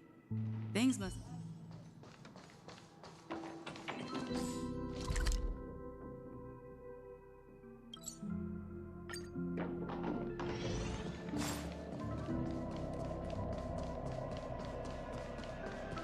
Ah, there she is. This is where we split up. She can't be too far away. So that's how it is. I never imagined we'd gather the remaining details here. To borrow Gallagher's catchphrase, what an unpredictable twist of fate. Himiko, here they are. Ah, perfect timing. Now that everyone's here, I'd like to introduce everyone to Micah, who's partly in charge of the Land of the Exiles. Micah, these are my companions. It's a pleasure to meet the Nameless. You know us? I've been keeping an eye on you since the day you arrived in Penacony. We would have met under more appropriate circumstances if Dreamflux Reef hadn't been isolated from the 12 dreamscapes. Please, allow me to formally introduce myself. I'm Micah, the Gravekeeper of Dreamflux Reef. Gravekeeper? Life in Dreamflux Reef is pretty liberating. Everyone here mostly keeps to themselves, without meddling in others' affairs. My daily task involves cleaning a few tombstones. You're too modest, Micah. When lost dream chasers stumble upon this place, you're the one who takes care of them, guiding them back to the Sweet Dream, or showing them how to survive the wild dream chaos. So, guardian of sorts. Were you talking to me, Mr. Yang? On that note, Mr. Mika, which tombstones are you referring to? We didn't come across any graveyard when we arrived. Yeah, I also catch that. How do you know his name? Both Velt and Himiko caught on to that. They're actually just symbolic stones. But since you're curious, Mr. Yang, I'll take you there. I have a feeling you might find something of interest there. But before that, you have an important guest joining you. Who, Robin? An important guest? Who could it be? This way, please. The roads here in Dreamflux Reef are a bit run down, so watch your step. I remember when this place was...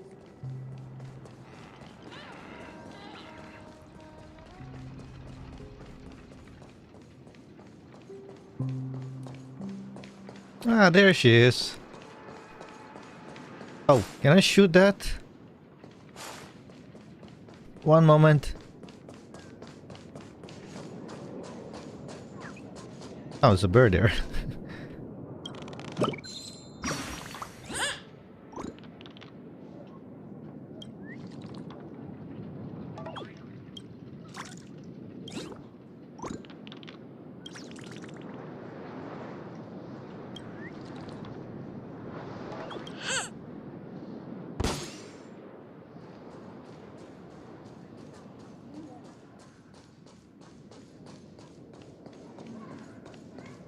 There she is.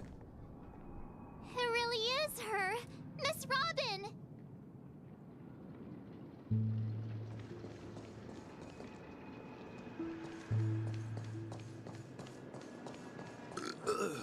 Nothing ever beats a good drink. Quiet!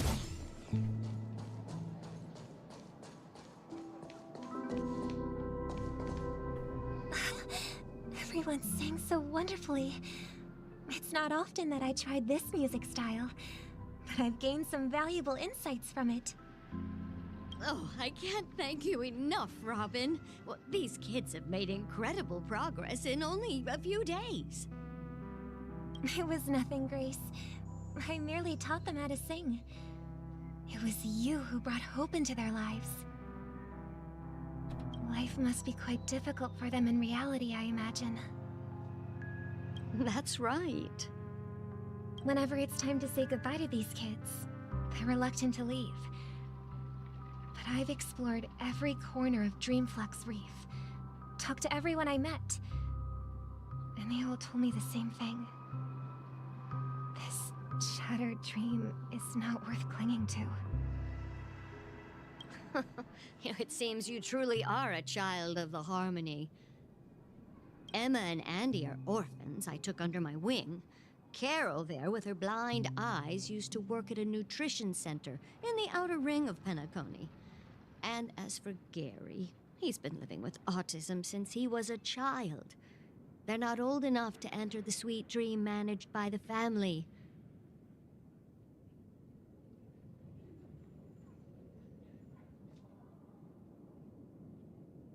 If we compare people to birds, these kids are like fledglings with impaired wings. But in this dream, well, they can fly freely. Even if they stumble along the way, well, they're still relying on their own strength. And me, an old lady with no legs. Well, without this dream, I couldn't even walk toward them.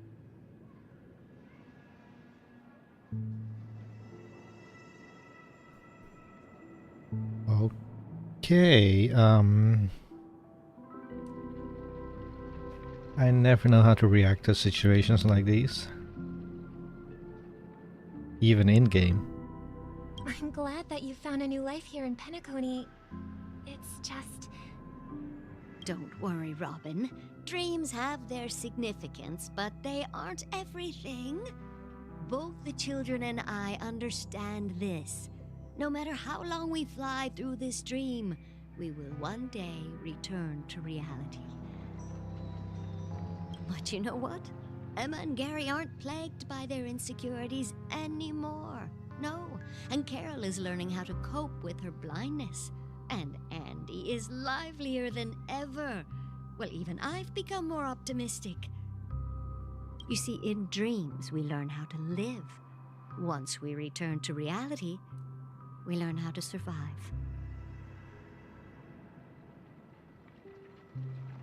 And should our feathers be damaged, then we share our wings with one another. There's no need to covet an illusory sky in dreams, because we have the right and the ability to fly towards a broader horizon. You know, now that I think about it, whatever happened to Miss Robin's mother? I don't think that was ever explained. I know we've seen the videos, so we've seen the mother in the videos, but I don't think they ever explain what happened to her. Is she still alive? Or did she pass away? It's a relief to see you safe and sound, Miss Robin. It's nice to see you all again, Astral Express crew. I heard my disappearance caused quite the commotion out there. I'm really sorry about that. Since you're here, can we assume that you're fully aware of the situation in Penacony? Ever since I returned to Penacony, my voice started to change, until it gradually faded away. At first, I thought it was a temporary ailment, perhaps due to having been away too long. I thought maybe it just takes some time for my body to acclimate to the high concentration of Memoria and Asdana. But now it seems the root of the problem goes way beyond me. There are elements around me that don't align with the harmony. And losing my voice is just one of the signs of the Sweet Dreams collapse. The Sweet Dreams collapse. That memo keeper mentioned the same thing. So it's real. While I was away from Penacony, the boundaries of the 12 dreamscapes kept expanding outward. But whenever I mentioned the anomalies in my dreams, all the family heads refused to talk about it. Only my brother was willing to respond. Later, I discovered the secret letters from the IPC ambassador, which further convinced me that there are hidden secrets beneath the surface of Penacony. So, following the clues in the Oak family's dossiers, I found my way here. Excuse me, Miss Robin, question. I discovered the secret letters from the IPC ambassador, that is Aventurine. How did you discover those letters? Did you just simply snuck around and... The land of the exiles, concealed by the family under the guise of death. A dream within a dream, where Penacony's past is buried. Hearing you speak, it sounds as if your voice has made somewhat of a recovery. I hate to admit it, but the harmony in this place resonates more broadly than within the Sweet Dream. The harmony here is more pure than in the Sweet Dreams. The Sweet Dreams are corrupt. Very corrupt. It's regrettable, but the family has experienced betrayal. The traitor, or traitors, abandoned their original principles and, using the name of harmony, exploited people's weaknesses to turn Penacony into the planet of festivities, trapping everyone in the illusion of the Sweet Dream. I see. This is not the strong defending the weak, but rather the strong exploiting the weak. A world without equality won't ever be favored by the harmony.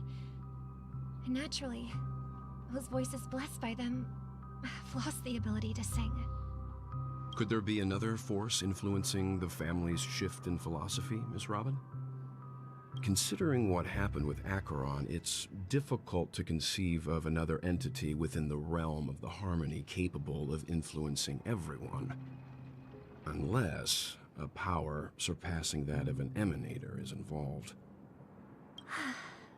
I'd heard about what happened to the Cienjo Alliance, but as far as I'm aware, the family hasn't faced any such external interventions. Who knows? Perhaps I've just been away too long and missed something. Regardless, I cannot accept my home is moving towards the very opposite of what the harmony represents, while still claiming to uphold it.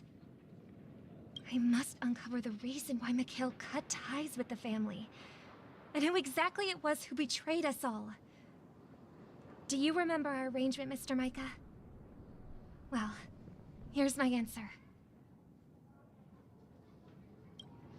I've decided to forgo my role, and never step foot on the Charmony Festival stage again. Huh? Huh?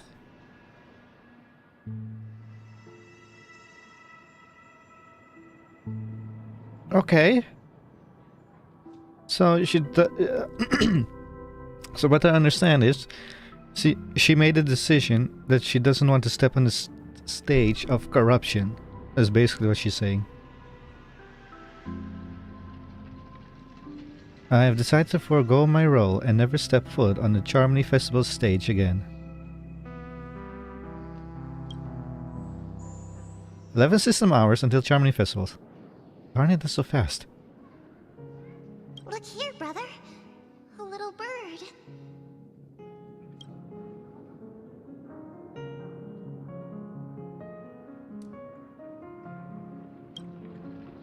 Looks like a fledgling Charmony dove. But Charmony doves don't live here. So how did this little bird get here? Maybe its parents abandoned it? It looks weak and frail. Why don't we find something soft and make a nest for it? This place is too dangerous for a fledgling. Let's take it with us. We can put it on the wooden shelf in front of your window. Okay. A bird like that must have a beautiful singing voice. But where will it live? I'll ask the family head to build a cage for it. A cage? But then it won't have the freedom to fly, right? Let's see. What is it that has captured the attention of the two best interpreters of the Great One? To the point that they've forgotten how to enjoy their dessert. What is it that has captured the attention of the two best interpreters of the Great One? Is the Great One Sipe? Oh, poor little thing. Doesn't look like it's doing well. Do you want to rescue it? I do. But I don't want to lock it up in a cage. Why? Even if it's small and not fully feathered and can't sing, it didn't come into this world just to be locked up in a cage. Birds. They should be flying free in the sky. I agree. That's quite the romantic idea. And what about you, a young scholar? Do you agree with your sister? I think she's right. But if we leave it out in the wild, it won't survive for more than a few days at best. Ah, I see. It seems our little scholar is still a bit unsure. Well, let me tell you youngsters a story. As you probably know, Charmony doves can fly through the air. When they fly really high, the friction caused by the flapping of their feathers against the atmosphere creates amazing lights so that they look like shooting stars. We've seen this spectacle so many times that we think it's just something they can naturally do. But that's not the truth. Their radiant display is the result of countless struggles against nature over generations. Their ancestors were too weak to survive on the ground, so to escape predators, they started seeking new opportunities in the air.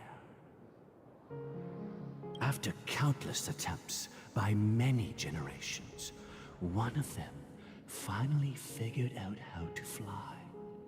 It soared into the sky and never looked back at the ground again. So, you mean birds aren't born to fly, but they find a way to do it through their determination, right? Well, that's an idealistic way of putting it. So, what are your thoughts, Sunday? I think people believe birds are meant to fly because they've never seen those birds crashing to their death. That's an interesting perspective. So, have you decided what to do with the bird now? For now, I'll keep it in a cage until it can take care of itself because I want it to live, no matter what. Well said, kids. It seems each of you has found your own answer. Your insights are truly remarkable. And I hope they come true in their own way. We will take good care of it, won't we, brother? Yeah, but Mr. Gopherwood, there's one thing I don't quite understand. And what might that be, my son? What if this little Charmony dove never learns to fly in the end?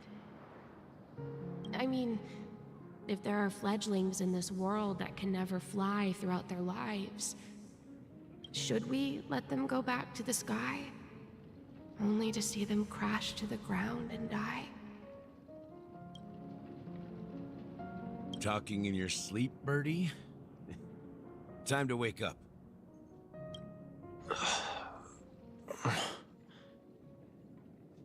Huh? Need a hand? I'm still alive? Yeah. Happy about that. Where is Robin? Tell me. Now. I knew that was going to be the first thing you'd ask. Don't worry, your sister is here, safe and sound. She's probably walking around the streets now. If I were you, I'd be more worried about myself. After all, right in front of you is the guy who just stabbed you in the chest with a dagger. If you wanted to kill me, you wouldn't give me the chance to speak. Just tell me your demands, lackey of the Watchmaker. So, you figured out who I am, huh? No wonder you had the guts to go against the Dream Master and the Four Families. Looks like I made the right choice. So, I did talk about the thing above Robin's head about what is that? But apparently Mr. Sunday also has one. Is that something all Holovian have? Choice. Did her mother also have one? I have to rewatch that video. You are aware of my plan and see through my act. Time is running out, so let's drop the charades. I'm suggesting we cooperate. Cooperate? What makes you think I'd cooperate with you? The fact that the famous Robin has chosen my side. Plus, some clues about a traitor and a bright future for Penacony. Any of that catch your interest? I find it hard to believe a man who's full of deception. Fine. You don't have to trust me. What you should trust is the sense of justice inside of you. Ambition. Show me Robin first. All right, as you wish. Here she is. Huh? What? What's your trick this time? Just kidding. I mean, this lady will lead us to Robin, right? And the crew, too. There are too many people who you owe an explanation. That'd be great. Please follow me, Honorable Oak Family Head. Now, all the actors are on the stage. Moments later. This is the monument I mentioned earlier. The names inscribed on it should be familiar to all of you. What are they? Are they other nameless? Rosalina and Tiernan. I guess they are. When Penacony was known as a frontier prison, it was the Trailblazers who connected it with the stars. They were the heroes who saved Astana, and their names deserve to be immortalized, not just on this small stone tablet, but in the annals of history for all of time. However, today, the planet of festivities is nothing but sweet dreams. That heavy piece of history is all a distant memory. Just like that prison. If their names are inscribed here, then that means... According to Micah, they died long ago. Rosalina was killed during the War of Independence. She ventured alone into the heart of the star system to investigate the flow of Memoria, but she never returned. Tiernan was a skilled gunslinger, strong and reliable. He led the people through countless battles, but he didn't live long enough to witness the arrival of true peace. In the decade following the war, Penacony faced challenges internal and external. To protect Astana, Tiernan took up the way of the Trailblaze and led the Lampmoth family to explore beyond the system, only to be surrounded and wiped out by the Swarm.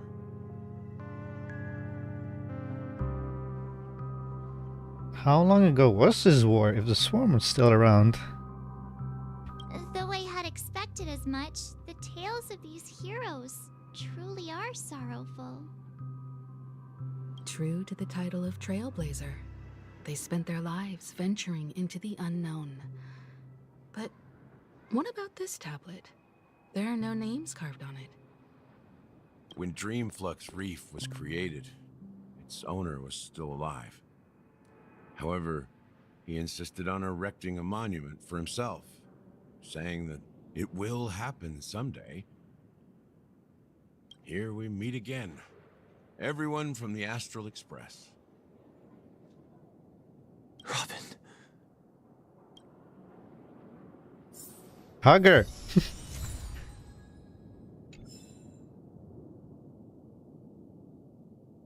Can we talk to him, but... I brought Gallagher here. It's time to face the truth. Huh. The atmosphere sure is livened up with all these people in here. Well, I did my job. I gathered everyone here. Gallagher will explain the rest to you. Take care. Well, Timoko, March. Brother. There's no need for words. You're safe. And that's all that matters. Brother. There's no need for words. Yeah, they both have a ring above their head. I need to recheck that video to see if their mother also has a ring above her head or not. Actually, I can do that right now, can't I? Hang on.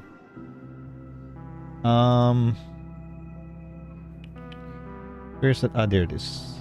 And do I have to mute the audio though? Mute. Okay, there we go.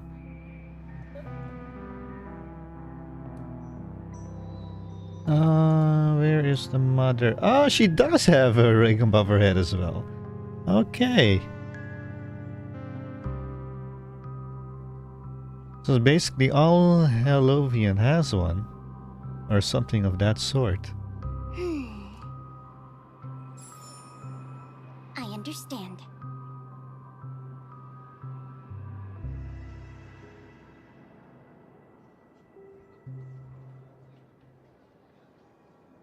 Okay.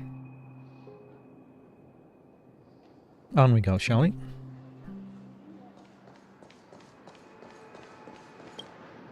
I promised to give the siblings some privacy, so let's talk about our business first. What do you say? That sounds sensible enough. Since you went through the trouble of gathering the family heads, the crew, and the Stellaron hunters, I'm guessing you have something important to say, Mr. Gallagher? Oh? Is it that obvious? The look on your face is practically screaming, I'm the one behind all this. You're right, Mr. Yang. It is indeed time to come clean on everything. Please do. The siblings already know what they need to, and they've made their choice. But you, Nameless, arrived a bit late. So it's only fair that I answer your questions. Before we begin, let me reintroduce myself.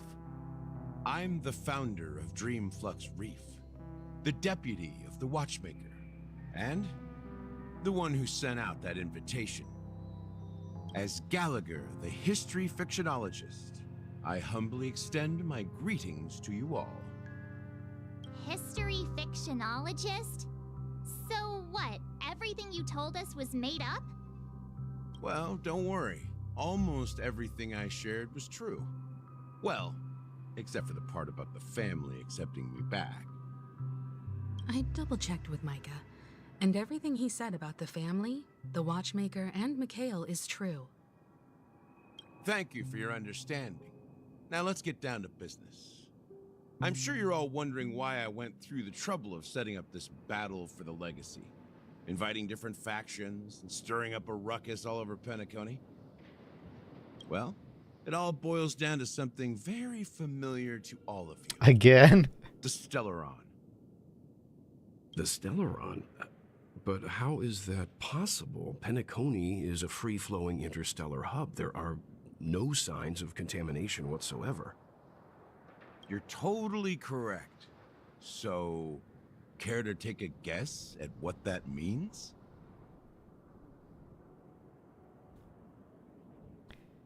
The Stellaron has been completely sealed. Someone is manipulating the Stellaron. You're pulling our leg again. It's either one or two.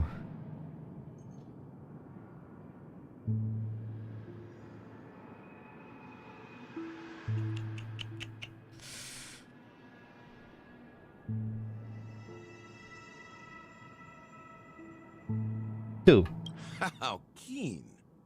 Well, what should I say? I expected nothing less from the person here who is the most familiar with Stellarons. The sweet dream doesn't come out of thin air.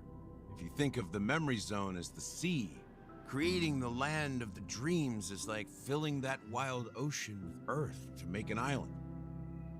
To achieve this feat, without the help of an emanator of remembrance or enigmata, the only way is to use a Stellaron. And that's not something you can achieve with a simple wish. It requires vast quantities of knowledge, time, and manpower. I'm sure you get what I'm hinting at. To be honest, not really. Well, I have a rough idea, but I'll say no. In Asdana, the planet of festivities itself is a Stellaron disaster. The planet of festivities itself is a Stellaron disaster? Well, considering how corrupt it is, I would say yes. It all started a long time ago, back when the Watchmaker and his crew liberated the frontier prison.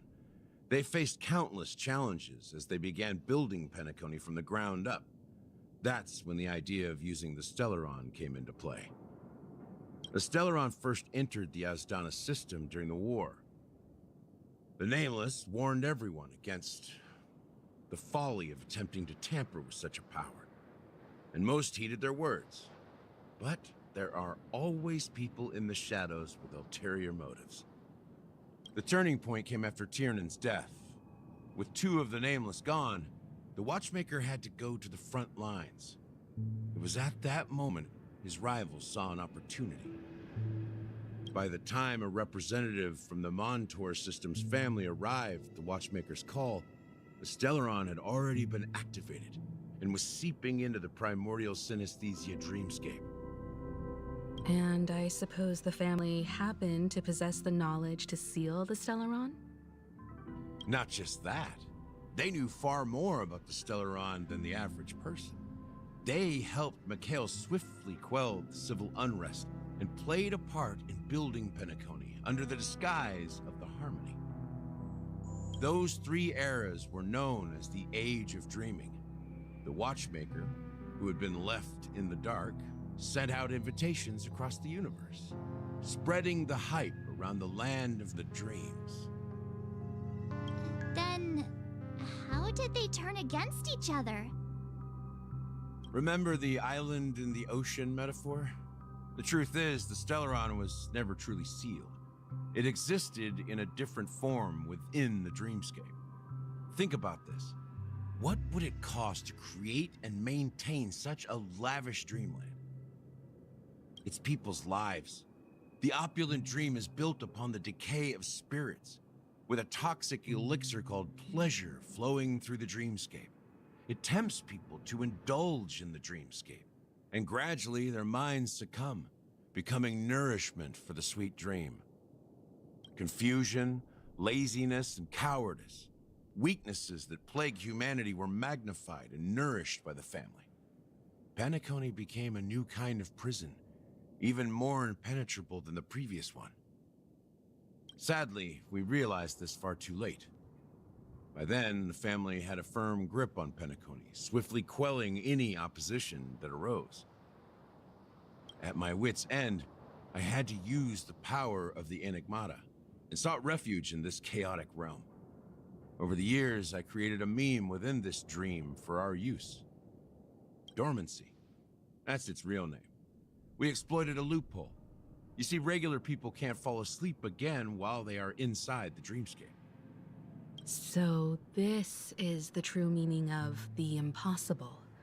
You sent out invitations in the Watchmaker's name to find forces capable of resolving the Stellaron disaster and draw them into Penacony to uncover the truth. It's not just that. Above all, I wanted to see what happens when the major factions engage in a struggle for the legacy. Since this is the Watchmaker's first announcement in decades, the traitor within the family is bound to reveal themselves. So, the legacy is just a facade. If you want to consider the Stellaron as the legacy, I'm totally fine with that. If that's the case, where is the Stellaron now? That's a question for Mr. Wings. The Stellaron is still under the family's control, and as the head of the Oak family, I'm sure he holds all the answers. Mr. Ring. Go ahead. I'm sure Mr. Wings holds all the... As I suspected, the core of this issue lies within the Stellaron. Even Micah looks scared now. Or Mika. Misha. Sorry. You all look quite serious. Is there anything I can do to help? Hey, did I level you up? Hang on. I did!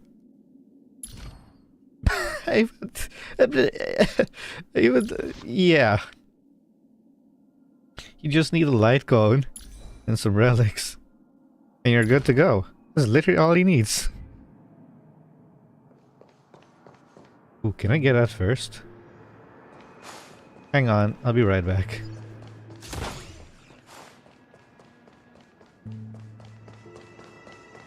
Wait, what?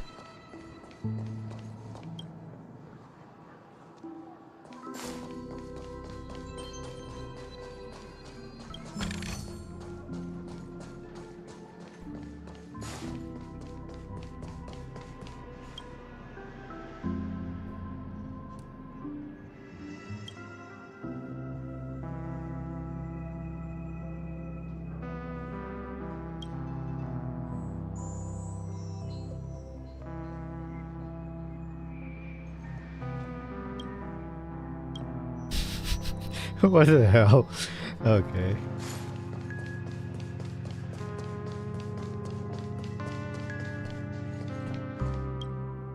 Are you done talking?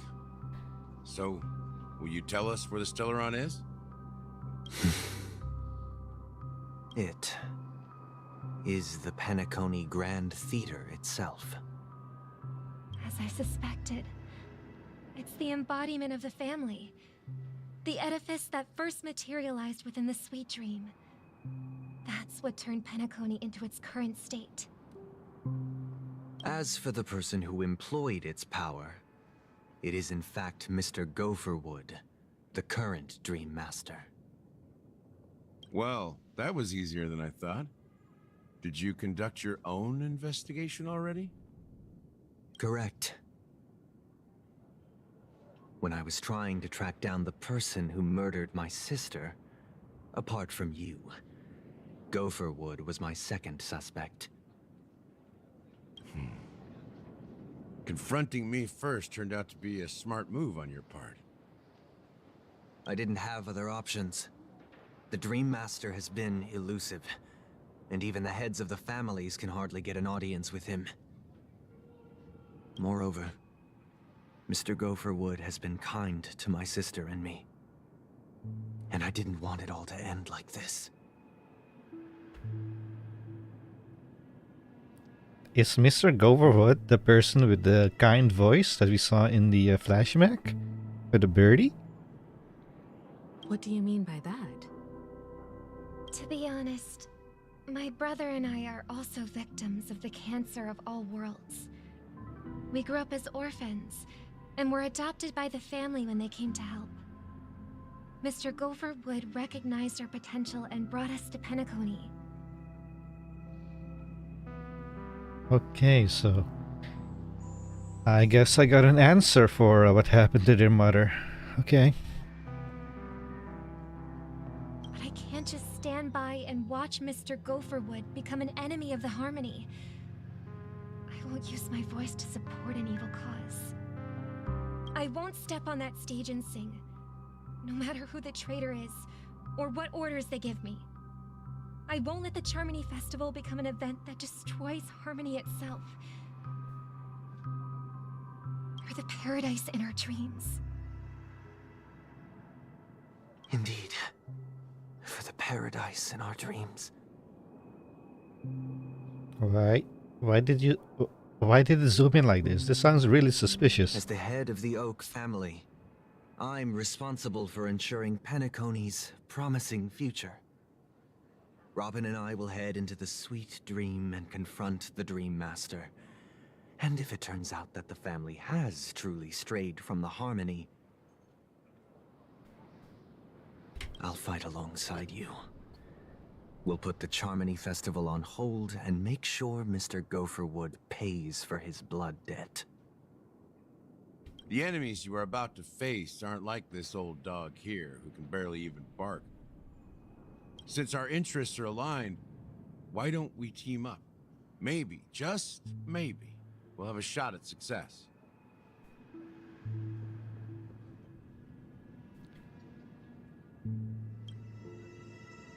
We have always been following in the footsteps of our nameless predecessors, and there's no reason to stop now. Yeah, we Nameless won't back down from a challenge. Isn't that right, Mr. Trailblazer? Should I change my name to Mr. Trailblazer? Ain't nothing to fear, no more we'd win. Heroes never back down, peace was never an option. Huh? We go up against the Dream Master? Nah, that's right. Ain't nothing to fear, no more we'd win. I go with 1. That line actually makes me a bit nervous.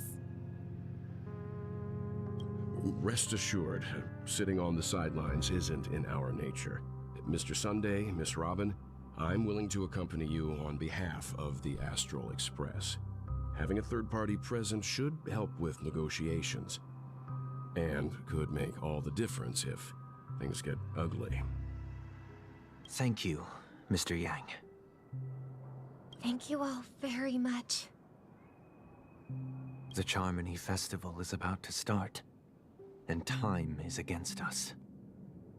We must hasten. Everyone, let's gather over here. We still need to make some preparations.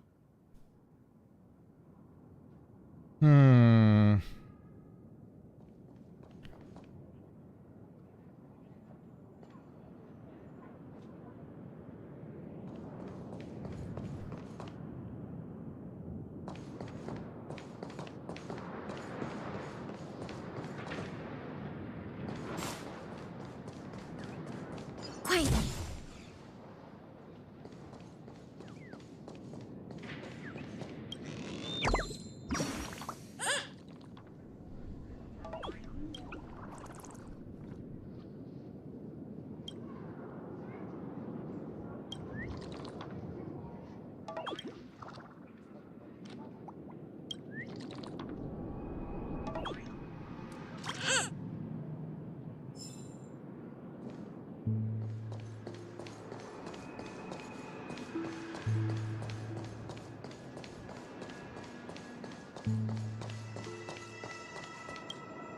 I may have been quick to step up to the plate, but confronting the Dream Master could be a very dangerous affair.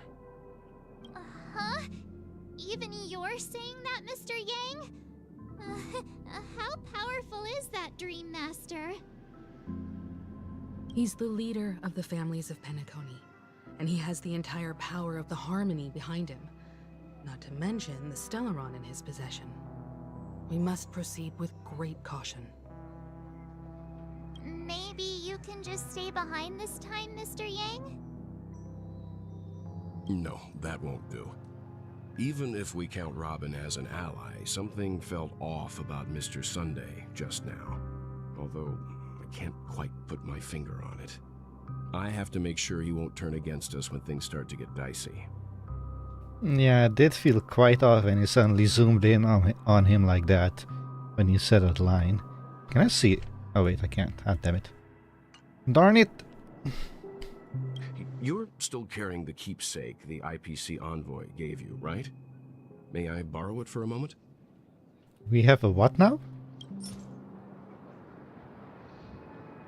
Oh! Oh, that's a long time ago. We got this at the beginning of 2.0 in the hotel lobby, if I remember correctly. Huh. I knew it. What do you need it for? As I suspected, this chip Aventurine gave to you is actually a miniature transmitter.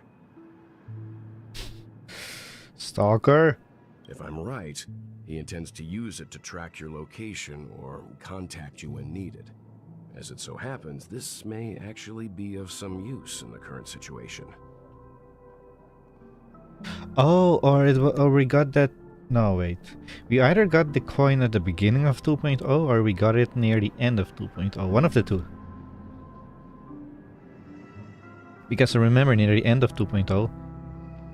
Was it near the end? Or was it somewhere midway? I remember it was in a room. He was playing around with a coin, and I think he gave it to us. Oh, he did! Because the coin appeared in our hands. But I vaguely remember he gave us something at the start as well. Aventurine? Is he still alive? And what does he have to do with our mission to confront the Dream Master? Remember what I said earlier? Working with the IPC is a way to keep the family in check. If negotiations go south and the family show their true colors by going after the Stellaron, I'll use this transmitter to send a message to the IPC. It'll be just the opportunity the IPC ambassador was hoping for. The only question mark in all of this is Aventurine's current status. But the IPC is always listening, especially senior strategic investment department heads like him. Getting the message across shouldn't be a problem. Yes, and we know there is an IPC fleet heading to Penacony as we speak. And we know that that stone of jade is currently in the hand of the family, and the IPC is going to use it as a bargaining chip to get in here. Good luck to you, Welt. Well, you take care too. If anything goes wrong, don't worry about me. Just make sure to seal the Stellaron. Spoken like a true hero. Even if the Dream Master is innocent, the family's corruption runs deep. I won't make the same mistake Mikhail did. Let's wish him the best of luck. Don't you have something else to tell us, Gallagher? Hmm? Why would you say so? Before we departed, the conductor asked us to inquire about the three names. Oh, right, the third name. We've already collected intel about Razalina and Tiernan, so the only one left is legwork. If I'm not mistaken, we've already met him somewhere, haven't we? Isn't that Micah, the old guy with a beard? It's not enough to say meet, but the answer is pretty obvious. After all, I've hinted at it in quite an evident way.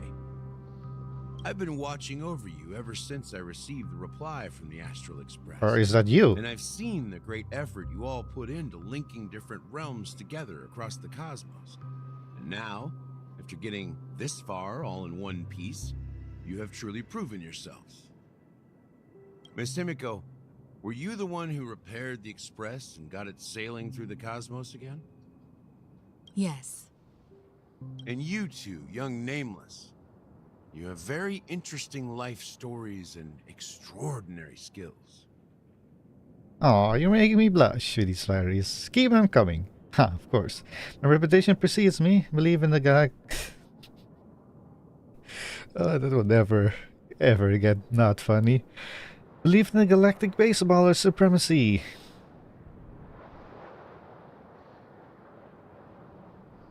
I'm going for 2. What? Hey, you can't just make up titles like that. Hey, this is not just a made-up title. Because we're going to get an event in version 2.2.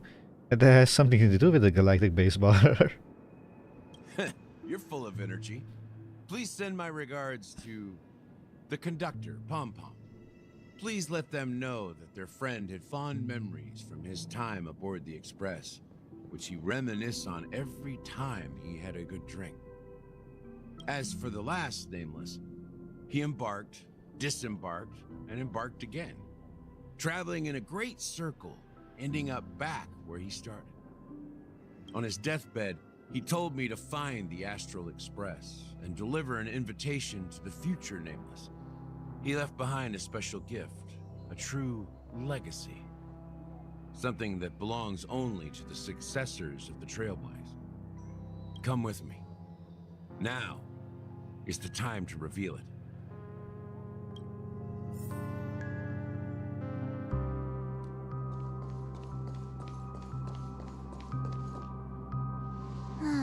Back here again. Sometimes I feel like you're still alive, old friend. Like you've still got so much to say and do. I've kept my promise, brought the future trailblazers you've waited so long for. I don't know why you were so obsessed with that train, but I remember your last words.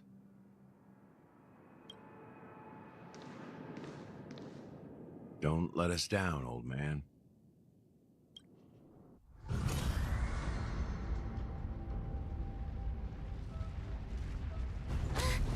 What's happening?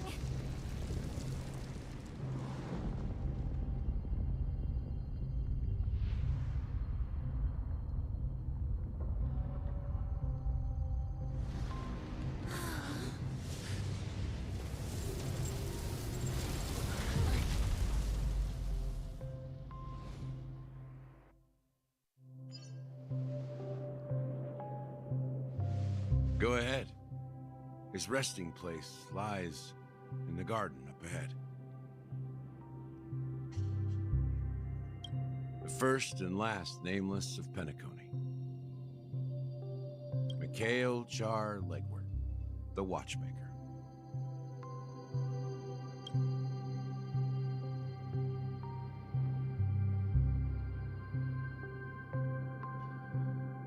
Quietly.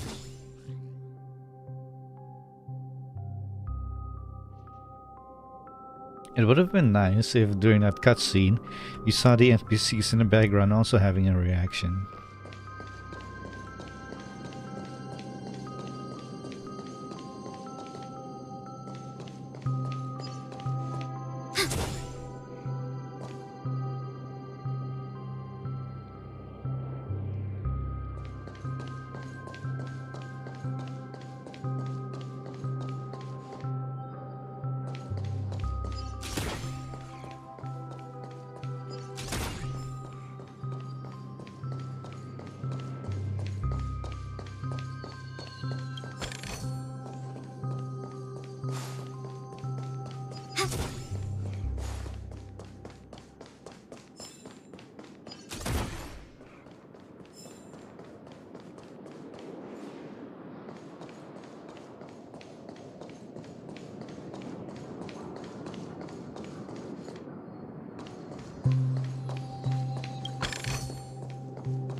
There's a statue again. Oh, by the way, I don't think I ever said it in the video, but these statues randomly appear somewhere. When you talk to them, they disappear again.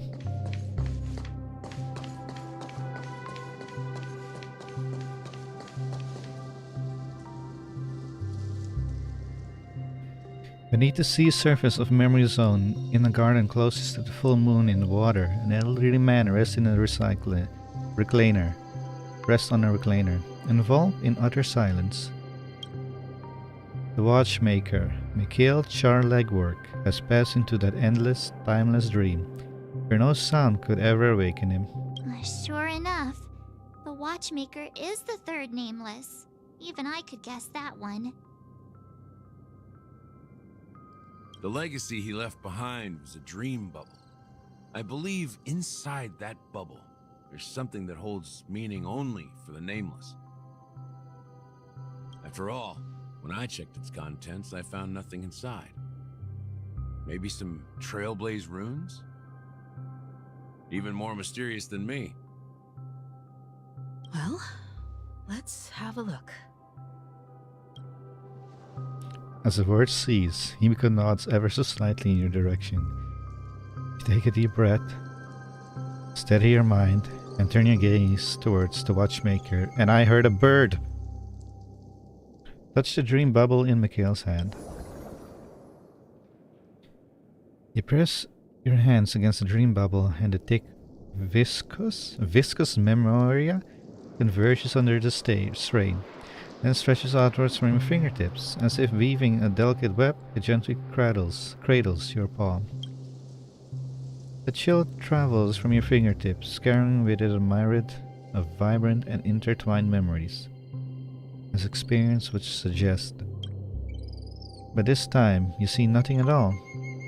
How could this be? Try to focus and capture memories. Take a deep breath and try to read the dream bubble again. I'll go with 2. Dream bubble is clearly extraordinary. Perhaps the approach is wrong. You think, holding your breath and closing your eyes with one knee on the ground. You press your forehead against the thin film coated in memoria. Yet before you, there remains an abyss of darkness. No crimson sun descending upon snow-capped mountains. No gentle laughter, no twinkling stars, no echoes of swords clashing, and most of all, no traces of trailblaze. There's nothing, and nothing is there.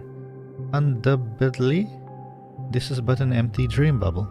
Wait, what's going on? Seriously? There's nothing inside this dream bubble? How could a dream bubble be empty? Just as I suspected. That old man always had this strange belief in the nameless and the trailblaze. And I never understood where he got that confidence from. Especially since he never managed to get in touch with the Express while he was alive.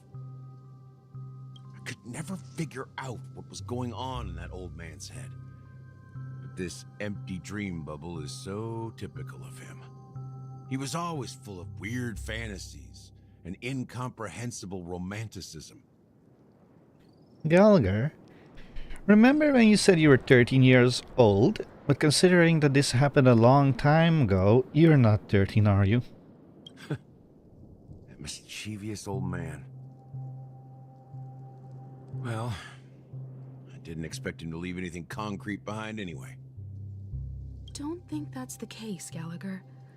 I'm sure Mikhail has left us the most precious thing of all. And there's the bird that we were hearing. Don't start getting all philosophical on me, all right?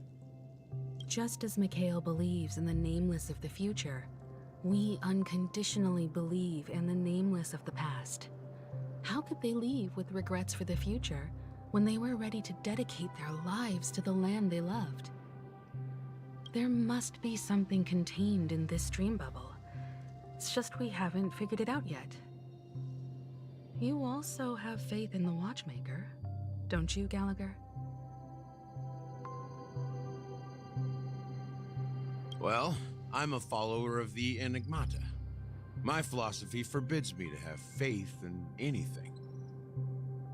That's why I understand what faith means in the path of Trailblaze. One moment. I also want to know what he left behind. I'll leave it to you guys then.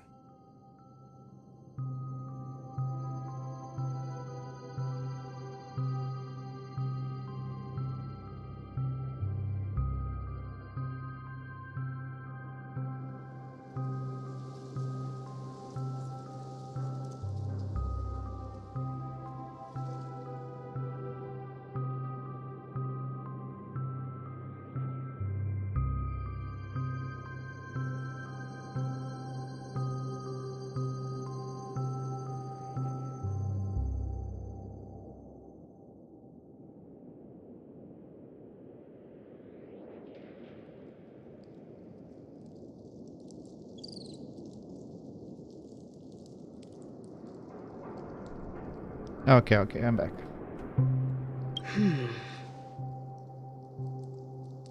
Can I borrow your pet?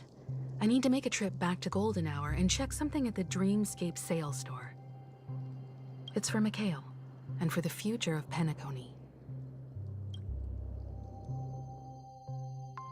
Boot Hill, 10 Welcome system to the hours. Reverie Hotel. How may I help you? Greetings. We're the Nameless from the Astral Express, and we'd like to check in. The Astral Express? But I thought... Only a few check-in. We were still behind. We did that. We're doing something else before we wanted to check in. Yes, my companion's already checked in.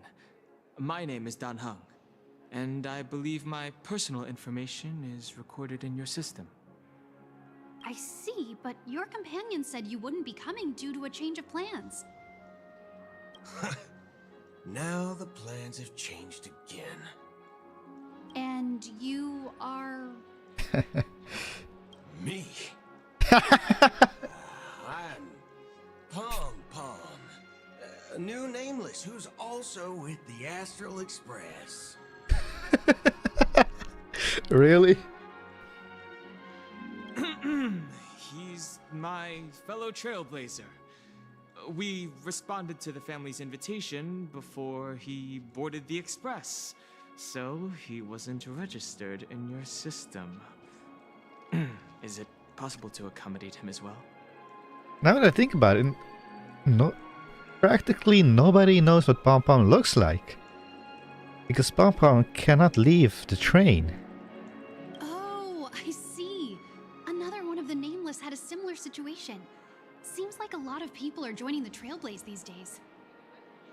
Since there's a precedent, it shouldn't be a problem. Just give me a second to contact your companions. I'm sorry, dear guests, but it seems I'm unable to reach the other members of the Astral Express. What do you mean by unable to reach them? My apologies. This is the first time I've encountered a situation like this. However, the system indicates that those guests are still in the Dreamscape. How about this? Give me their room number, and we'll go check on them ourselves. I'm afraid that's not possible. I need to verify both of your identities before I can share any guest information. How about you just wake up someone? Let's say, Welt? I'm sorry, but there are strict rules regarding forced awakening. It cannot be done without the proper clearance. So nothing works, huh? What's your solution then? Are you saying we sleep here? At the reception? Please be patient. We need to contact your companions in order to confirm your identities. And now it seems you need to confirm our identities before you can contact our companions. It seems so. Oh, fudge. Look, nothing personal, but if you can't handle this, go find someone else who can, okay? Well, you should have said, look, nothing personal, but if you can't handle this, please go find someone else who can. You have to say please. Please calm down, dear guests. I do recall that Mr. Sunday, the Oak family head, personally handled this issue earlier. Oh, please wait a moment while I contact him. I don't think she's trying to give us a hard time. She really just doesn't know what to do. I have a bad feeling about this. You tried to contact them on the Express earlier, but they didn't respond. Something doesn't seem right. I need to leave for a moment. You can stay here with the receptionist. And don't do anything stupid.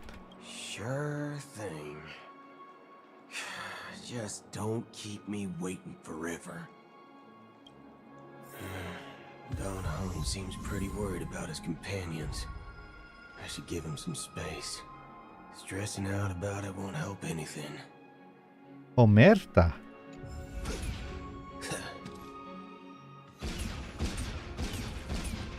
Well, you have a very long range, sir. It's even farther than March.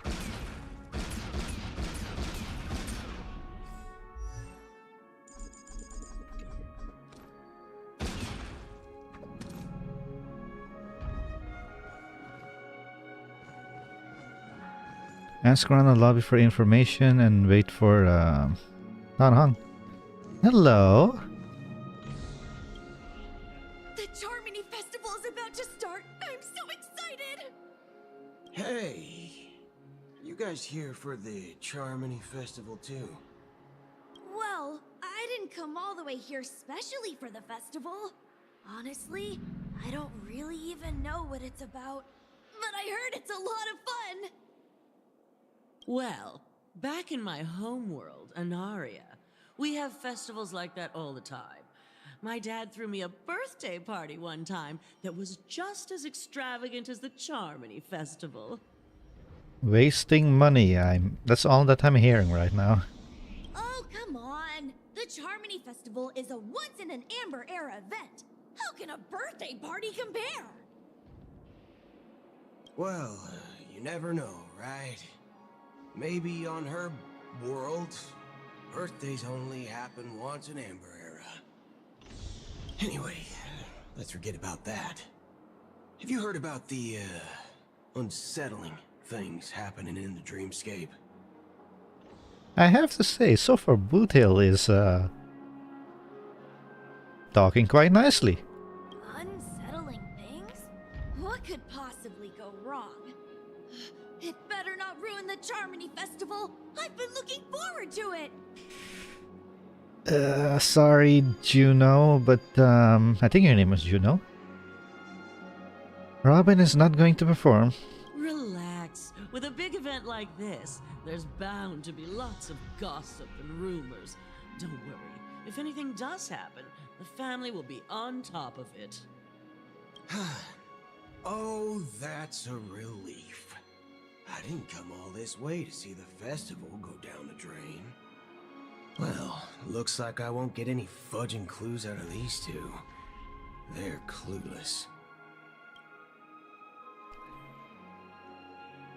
Surely there'll be a lot of celebrities at the Charmony Festival.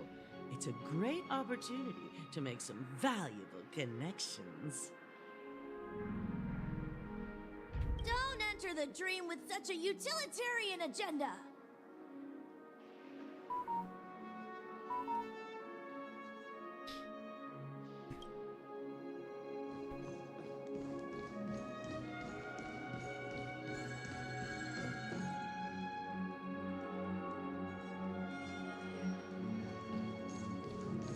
Face recognition failed.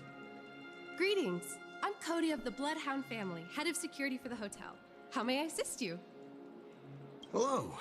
So, there's something I wanted to ask about. I've been hearing some unsettling rumors about certain incidents that might affect the Charmony Festival. Do you think there's anything to be worried about? I've traveled all the way from the Hayaii Federation, and I don't want my trip to be ruined. What do you mean? Wait, you haven't heard?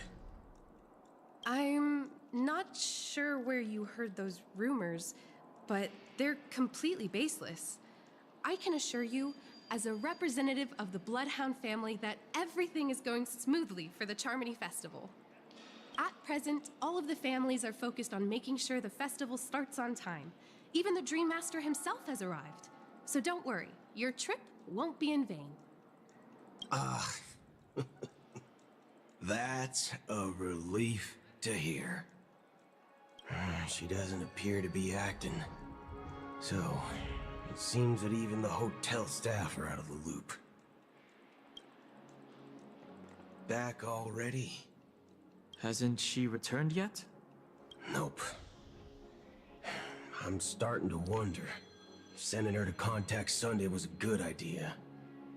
Neither the staff nor the guests seem to know anything about what's happening in the dreamscape, and wherever we go, all we see is people enjoying themselves. Definitely not a good sign. I agree. Another unusual thing is that the Oak family is supposed to be in charge of organizing the council and managing everything inside and outside the dreamscape. However, I walked around the hotel but didn't meet a single member of the Oak family. on such an important day. Well, I'll be forked. If I remember correctly, the head of the Yoke family is that Sunday guy, right? We shouldn't linger here too long. Let's go back to the Express for now. Not so fast. Have you ever robbed VIPC, bro? If you run away now, everyone will be chasing after you. Are you suggesting we sit here and do nothing? I wouldn't say do nothing, but let's stay put for now. Even if the family has ulterior motives, they couldn't have anticipated us showing up here. We're the surprise factor for them. They don't want to attract unwanted attention from certain outsiders, so they won't do anything reckless. See? The IPC lackeys are keeping a close eye on this hotel. If I were a family member, I'd find an official excuse and keep the surprise factors here. If we just wait here, that would be like walking into their trap. Of course, we don't need to walk into their trap. I gave a backup plan to the memo keeper. If it turns out we won't be allowed to enter the dreamscape, she'll order a drink for me in the VIP lounge at the hotel. In reality... a secret signal. That's right. Oh, a concrete object can indeed help the memo keeper establish a connection with you. But Boothill, if you have more backup plans in the future, I hope you'll let me know in advance. I'm sorry, but it's one of my quirks. I have too many unreliable friends. And if I reveal that I have backup plans, things can go awry. And that would leave all backup plans completely useless. How do we get into the VIP lounge? This is where my street smarts come into play. And which is that? I have a gun! Face recognition failed, you lousy robot.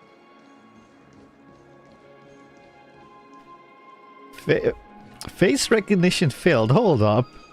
How advanced is the civilization and they mess up face recognition? Okay. You can actually book a stay on credit, and the interest is surprisingly low.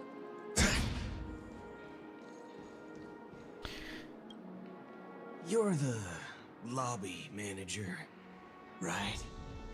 Yes, I am. How may I assist you? We're the Nameless from the Astral Express.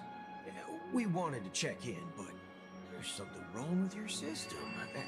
The lady at the front desk said she would contact the manager, but now she's nowhere to be found. Now, we've been waiting here forever, without any food or water.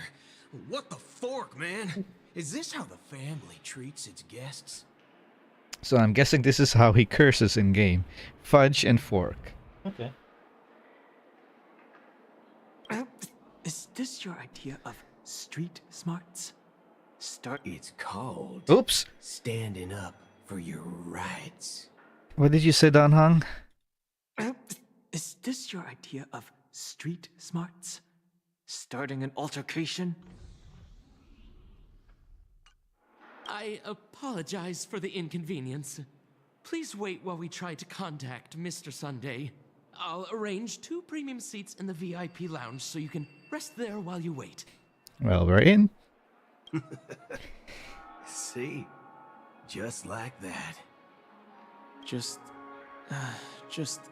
don't call yourself Nameless next time.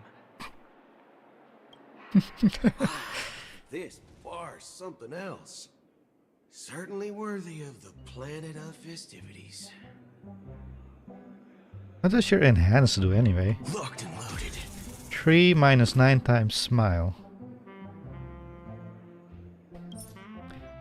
When using the skill for the first time in the next battle, applies the same physical weakness to the target as the one induced by the ultimate for 2 turns. But I don't know what he does. Hey, you were looking for Akron, right? She's right here. Stream forth. Gleam of old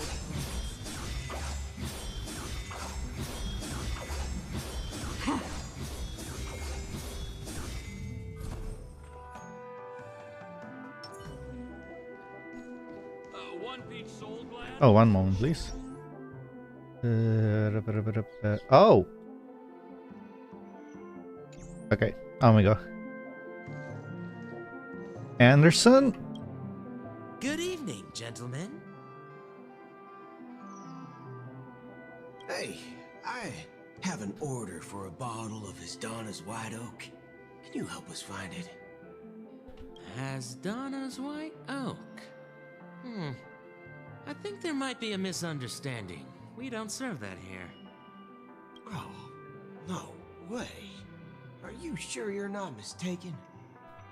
If someone had reserved such a beverage, I would definitely remember it. It sells for hundreds of thousands of credits per bottle, after all. I couldn't afford to cover for such an item if it were broken or lost. That much money for a drink? That's strange. Well, could it be that the memo keeper couldn't afford it? Then what should we do now? Oh, no need to rush. Let's grab some drinks first. Maybe I arrived too early and she hasn't come yet. Now, let's see what kind of juice malts you all have here. Well, give me a glass of Hingham Valley, 40 years. I'll have it neat. No ice. Wow, that's the most expensive one on the list. You have a taste for the finer things. It's on the house, anyway. Wait, what? What can I get for you? Is it? Anything you recommend is fine. Then I would recommend today's special, Glass Village. It's classic Soul Glad mixed with Laboon juice. It's refreshing and suits your cool demeanor. Just 1 minute. This flavor. Dynamite barbecue with rocket fuel. Ooh, really hits the spot. Truly the finest sherry cask aged malt juice in the cosmos. Dynamite barbecue with rocket fuel. Is that really something that humans enjoy? Hey, this guy doesn't know anything at all. As long as you're satisfied, dear guests, please enjoy. Let's give the memo keeper another half system hour. If she doesn't show up, we'll need to come up with a new plan. In the meantime, let's take stock of the situation. What do you think? The situation is unclear. Something must have happened on the planet of festivities, but the public is unaware of it. Someone in a position of power within the family must be covering it up. It's unusual for the followers of the Harmony to invite other factions, let alone the IPC and the Masked Fools. If what you said about the Emanator of the Nihility is true, the situation in Penacony is a little complicated, to say the least. Actually, Oops. There's something else I'm concerned about. Regarding Acheron. As you know, the faction that follows the path of the hunt are some of the most dangerous folks in the cosmos to mess with. I mean, who in their right mind would impersonate the Cienjo Alliance or the Galaxy Rangers? It's like asking for a death wish.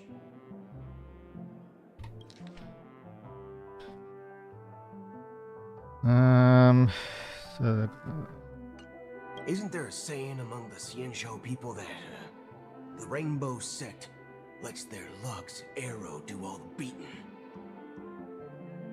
Talking. Do all the talking.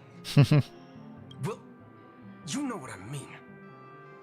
Even though the Galaxy Galaxy Rangers have been out of sight for years, we've been keeping an eye on this region. Even the dumbest criminals know better than to mess with the Annihilation Gang, much less the Rangers. But that Acheron lady, she doesn't seem like a lunatic at all. On the contrary, she's highly logical and organized. She knows exactly when to hold back and when to strike without mercy. And you believe that someone like her would have an ulterior motive for impersonating a Galaxy Ranger? I'm not entirely sure, but I do have my suspicions. Maybe she knows a Galaxy Ranger, or perhaps she's trying to lure us out for some reason, which I can't figure out. Anyway, what worries me more are the anomalies within the family. They've summoned followers from various paths for the festival. No matter how generous such a gesture is, this move seems highly unusual. Unless the invitations weren't sent by them. If that's the case, it's even more intriguing that the family insists on organizing the Charmony Festival, despite the chaos. Maybe it's Shipei the Harmony pulling the strings. You find it beyond human understanding because it wasn't arranged by humans at all. People do stupid things out of irrational impulses. They abandon their principles when self-interest is involved. They believe in things they know they shouldn't, and fudge, they even break their own rules.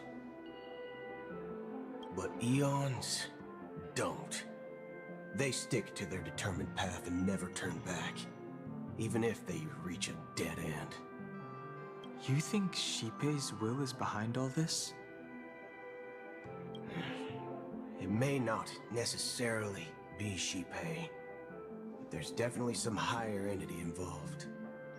I know it may sound pessimistic, but if human free will were reliable, why would we even need Galaxy Rangers? It's much simpler when you boil it down to the eons and paths. Like how Lon always follows the path of the hunt, or how the Express stays true to the Trailblaze despite Akavili's disappearance. But in my opinion, Akavili's fall holds significance for the Nameless. Oh, so you're saying the Nameless now have to take responsibility for their own choices because their absolutely right leader is gone? Exactly. I believe the purpose of the journey isn't just about following a path that's always considered absolutely right. It's more about doing your best to choose the right path for yourself among countless possibilities, even with limited insight and judgment. I don't know what you've been through, but I agree that people must take responsibility for their choices, because no one else can do it for them.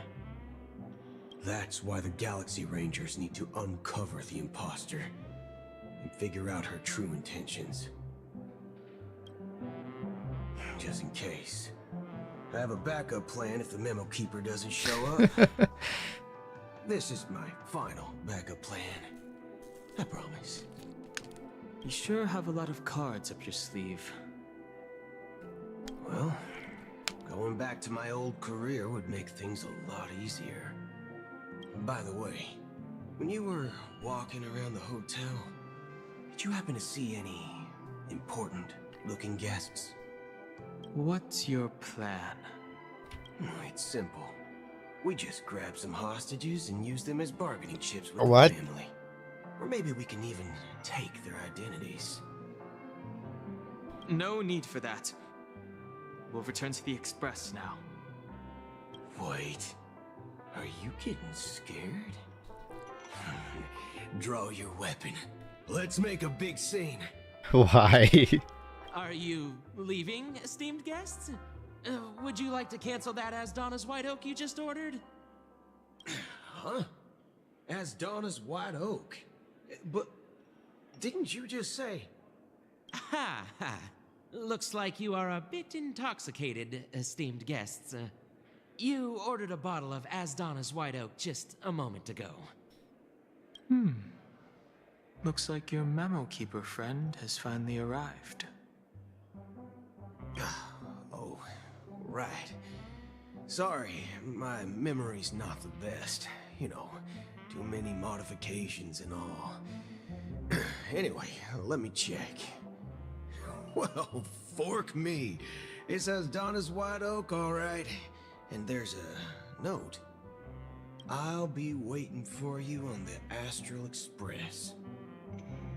No mistake, that's her message to you. She knew the hotel wasn't safe, so she suggested we find another place. Well, looks like we took a detour, but now it's back to the Astral Express. So, what are we waiting for? Let's go. Let's go.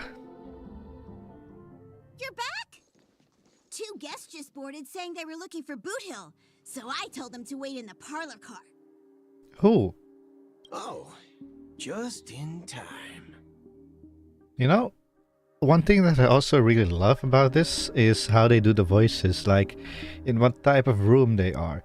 They're more in an open space room or more in a closed room, because you definitely can hear the difference with talking in the parlor car here or talking in that big open area at the hotel or in the bar, in the VIP lounge.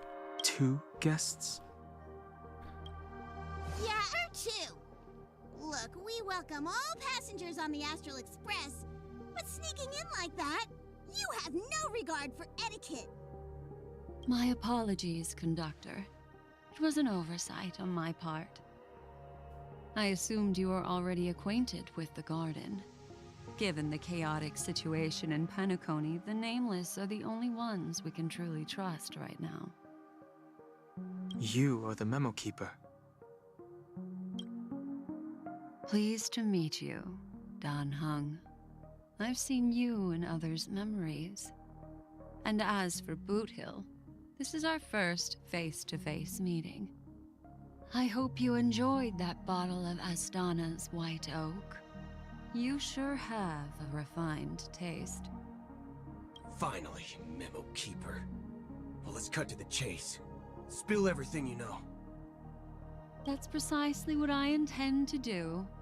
But before that, please allow me to introduce myself. My name is Black Swan, and I serve the Garden of Recollection as a memo keeper. As for Acheron's story, spill it. I'm sure she knows it better than I do. Greetings. I'm Acheron. What? You Garden of Recollection shirtbag! You betrayed me! I apologize, but she did that at my request. Due to certain reasons, I have been exiled by the family.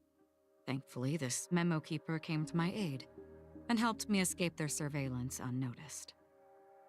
To be honest, it was more like stalking than helping. And the process was far from unnoticed. But we did escape. I asked her to guide me to a place beyond the family's reach and to contact a few trustworthy individuals, namely all of you. Trustworthy?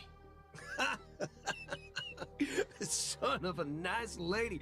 You think I'm dumb or something? How about this?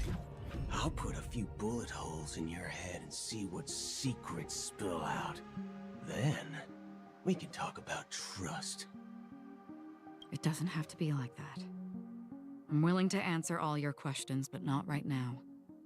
If my cover hadn't been blown, we might have had more time, but at the moment, we don't have any other options. No other options? What do you mean? This is the only way I can ensure everyone's safety. I kindly request an immediate warp jump out of the Astana star system. Excuse me? This passenger is requesting... As far as I can tell, she's not a threat and seems to be telling the truth. I've briefly traveled with your companions and know their whereabouts, Dan Heng. Please rest assured, your nameless companions are safe, but they need our help. As for Boot Hill, you may have guessed. I've been waiting for you. Galaxy Rangers are known for their elusive nature and limited contact with each other, so this was the only way I could reach out to you.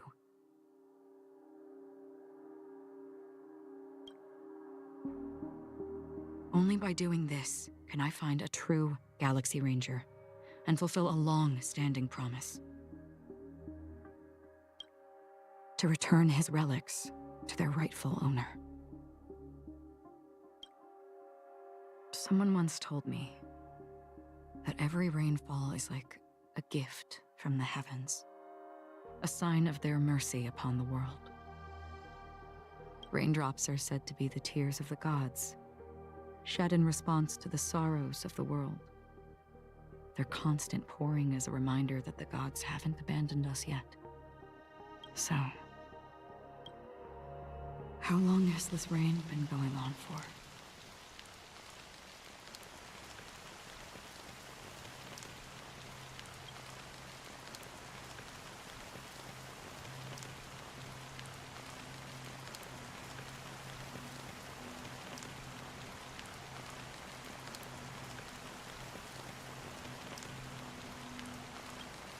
I used to believe, just like you, that it would eventually stop.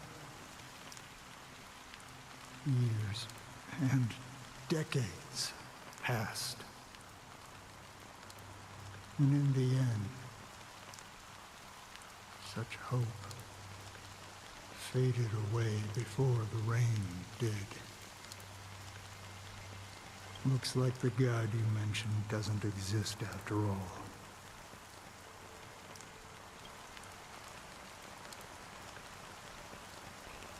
As he spoke, the old man's gaze remained fixed on the distance.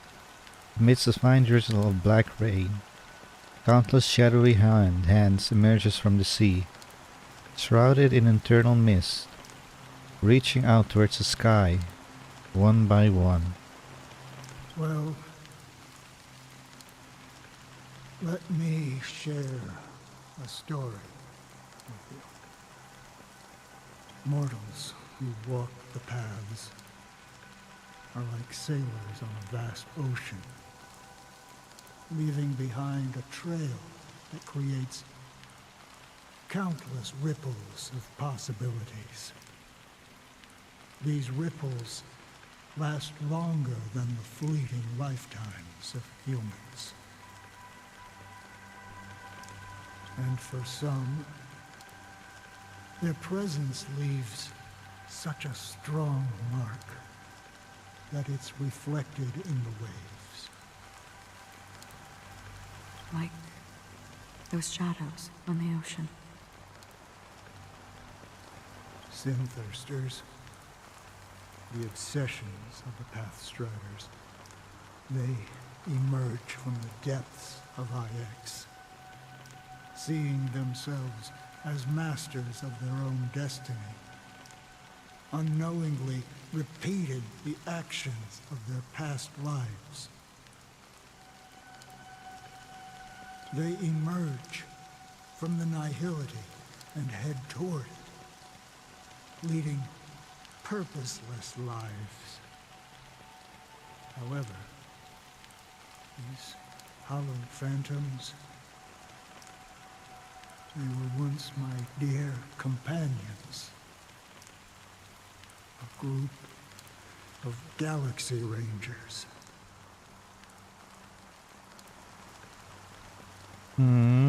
Oh, that is very interesting. Are you watching over them? Watching over them? No. I'm guiding them toward transcendence. It was a brutal war. A crusade that shook the universe. The universe witnessed the fall of Zulo, the Lord Ravager, but it came at a price.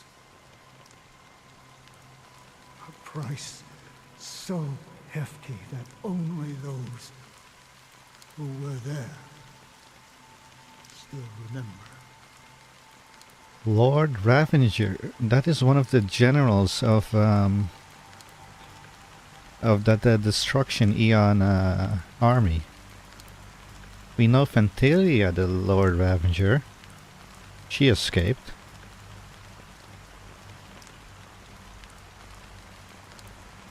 Zulu, the Lord Ravager, is one of them. Okay.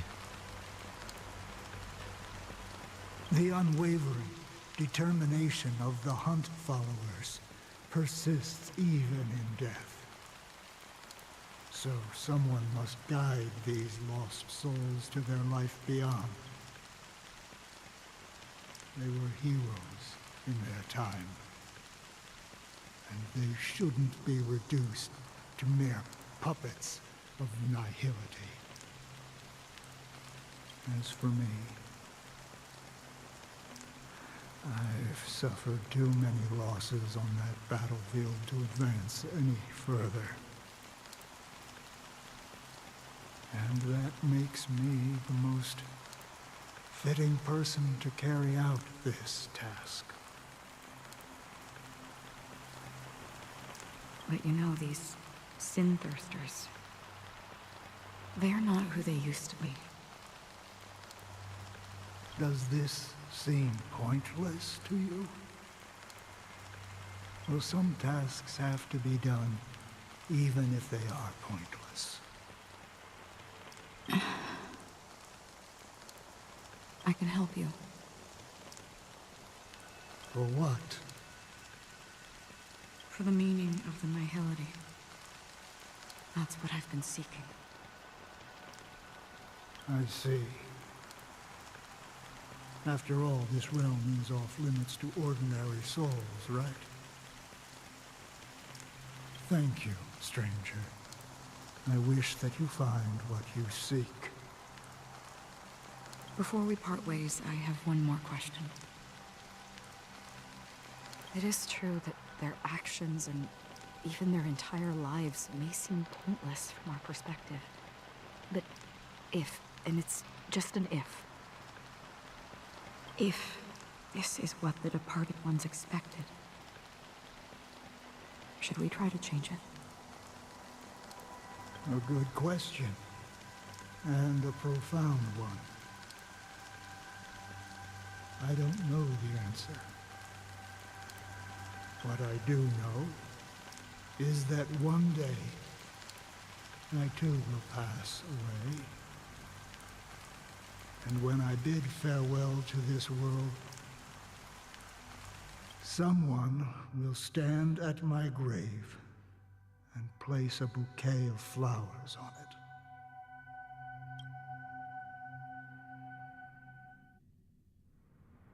Nine system hours until the festival. When I appeared as a child, my speech, mindset, and soul reflected immaturity and innocence.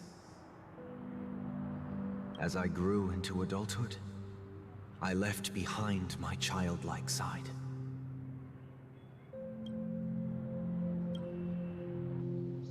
I humbly request your blessings, esteemed advocate of Shipe.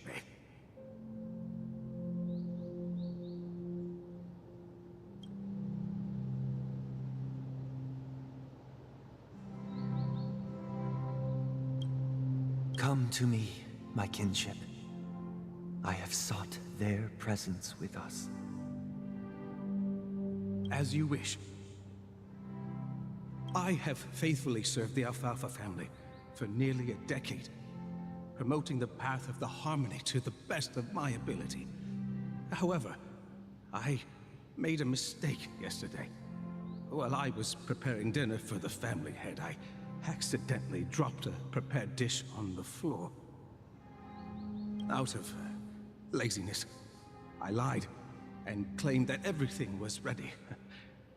Although the head has dismissed me as punishment, it has been tough to sleep with the guilt still gnawing at me, as I worried that the seeds of evilness may have taken root in my soul. So, I confess to you now, to seek atonement for my sins. Do you sincerely repent and vow to change your ways? Yes. Have you examined your soul and confessed all your sins? Oh, yes. Are you willing to accept the process of atonement? Yes. Very well. Show your dedication and goodwill to the family, and you shall be reinstated among them. Now, please, leave in peace. Oh, praise Sheepy. And thank you, esteemed advocate. Next, please step forward. I wholeheartedly confess to you. Please, pardon my sins. Rest assured, I have implored their presence to be with us. As long as you are sincere, absolution will be granted. Oh, great. You know, I arrived in Penacony as a stowaway. I sold everything to get a ticket. My house, my land, and my 2 children. Excuse me? You did what now? What? I see. Please, go on. My children were starving, and I hoped they'd have a chance at survival if they became slaves here. If I can strike it rich here, I'll lift them out of that situation and give them the life they deserve. But the Bloodhound family got wind of it. They're on my tail, hunting me down. I thought I could bring my kids here. It was all my fault. All my fault. The family is ready to forgive all sinners.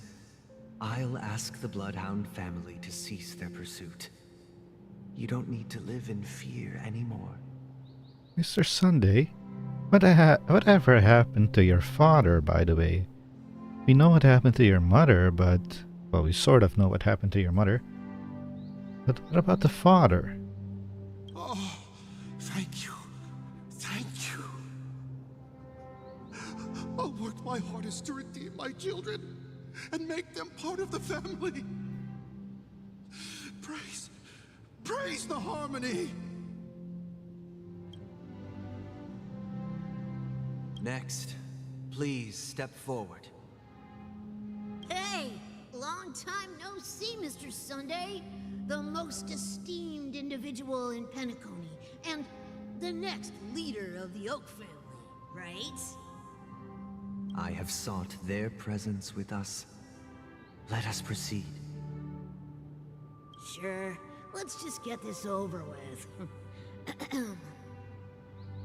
I have sinned, please forgive me. I wasted half a pizza at breakfast, and a bottle of Soul Glad. That's it. Nothing more. Can we wrap this up?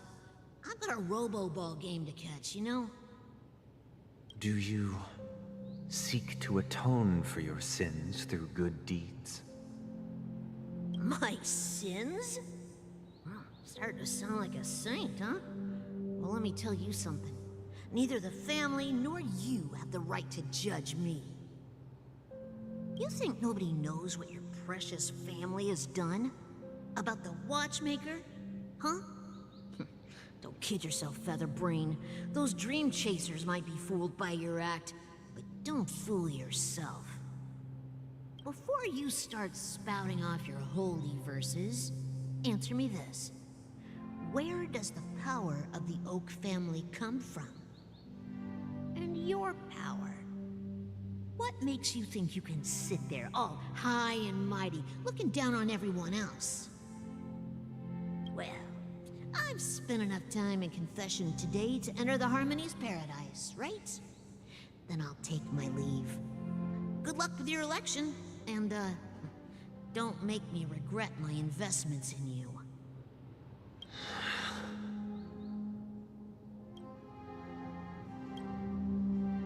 Oh, revered triple-faced soul, hear my doubts. Who can judge the strong when their power hides their crimes? Who can vouch for the weak when they will pay any price to survive? Who can comfort the purest souls when even they get led astray? If the strong defending the weak is truly the foundation of paradise, then who is responsible for the suffering and anguish in this wretched world? Brother? Brother? Brother, are you all right? I'm fine. I've been working long hours, and I just made a trip to Dreamflux Reef and back. So, I'm a bit out of sorts. But it'll all be over before we know it. This is hinting towards that you might be a little bit corrupt, Sunday. Because to me it is hinting that a little bit. You've been working non-stop on the Charmony Festival, Mr. Sunday, and no one could have predicted this incident. Even if the Stellaron does pose a grave threat, I still feel sorry for all the trouble we've caused you. No need to worry about troubling anyone. The Charmony Festival was meant to spread joy and harmony across the cosmos. But now that we know the truth, I'm afraid we'll have to cancel it. It has always been our wish to make everyone happy, so... we'll do our best to explain everything to the Dream Master. I'm sure he'll understand.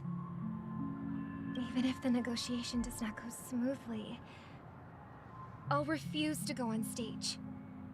Without the Chord Master, the Harmonious Choir would not arrive, and the Charmony Festival would be just a grand performance, and nothing more. I just noticed this, but... Robin? Why am I capable of seeing through your hair? I can see your eyes very clearly. We cannot look beyond Acheron's hair, but we can look beyond your hair. What is this?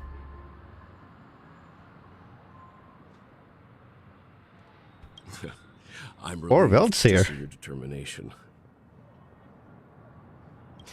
You know, since arriving in Penacony, we haven't had any contact with this Dream Master himself. I'd heard of the heads of the 5 major lineages, but the Dream Master is a mystery to me.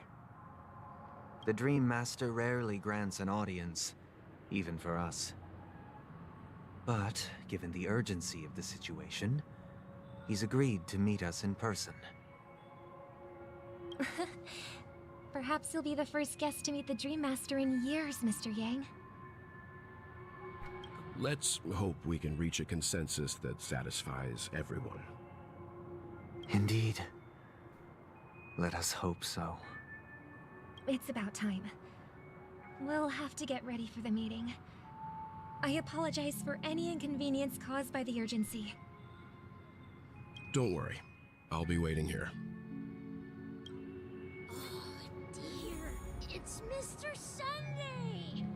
Hey, come over here!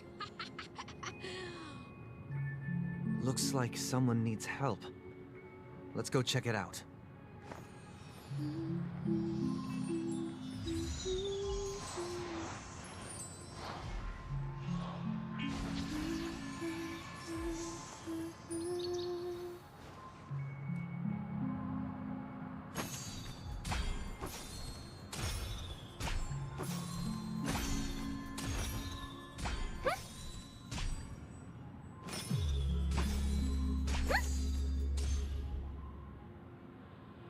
Hey, can I go talk to Clocky real quick? Hang on. Checked off the list. No, I cannot. Wait. Does this work? Apparently it does. Oh well. I really love Clocky. Mr. Yang, anything to say?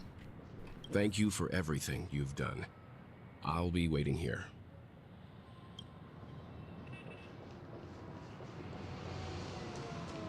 Are you the Pepesi merchant? Mr. Sunday. Hey there! Okay, see the moon in the sky? It's about the size of the cap on my Soul Glad bottle. If I just reached out my hand, I could grab the moon, couldn't I? The moon? You mean the Grand Theater? Yeah. Look at me. I've been away from home for too long. I must be missing that moon. But it's no big deal. The Grand Theater here looks much better than the moon back home. It's just magnificent. They told me not to sell everything I had just to come to Penacony. How short-sighted. Selling everything you had? Why would you go to such lengths? Why? Can't you see? Life back home is miserable. It's not really living at all. It's better to be here at Penacony. No pain, no worries about tomorrow, just sweet dreams. You can do whatever you want. That's what I call living. Yeah, now this is the life. Is this truly living? Huh? What did you say, young lady? I didn't quite catch that. Oh, it's nothing, sir. You see, the traffic on Glock's Avenue can be dangerous. How about I ask a Bloodhound family member to escort you to Ideen Park over there, so you can continue enjoying your sweet dream? Oh, yeah, that's a great idea. Wow, no wonder you were the leader of this sweet dream. You're totally a lifesaver.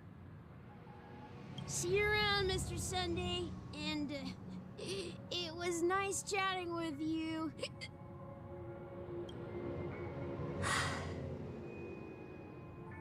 What's up, sister? This is the land of the dreams. But why do they live like this? The man we ran into, he doesn't seem happy at all.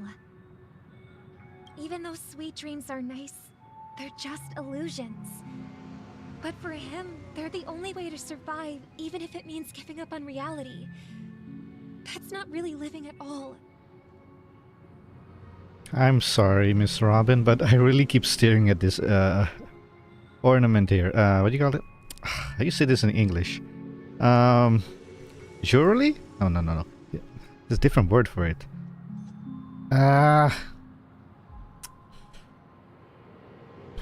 What's called? English? Come on, help me, brain.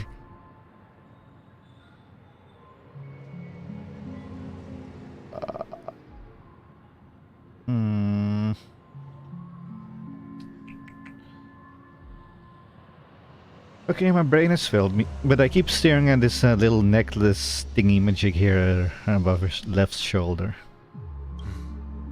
I suppose you have a point. But, in my opinion, that's how most people live their lives. Why do you say that? You think that man is not actually living, but that's not quite accurate. Even without Penacony, people create their own illusions called self-value. People believe they have a predetermined value to fulfill. Gaining value means gaining power, and those deemed worthless are seen as the weak. However, Value doesn't come out of thin air, and there's a limit to it. To accumulate value, people have to take from others. So, the weak get exploited and oppressed. Are you suggesting that this is not how things should be? Exactly. But, ironically, people don't think there's anything wrong with it, because they uphold the illusory notion of self-value, and even the weak believe in it. The survival of the fittest. That's where all the tragedies in the world come from. People come to the sweet dream in Penacony to escape from that reality and find solace. No tragedies exist here, only happiness, although in its nascent form. Isn't that the same paradise we yearn for in our dreams?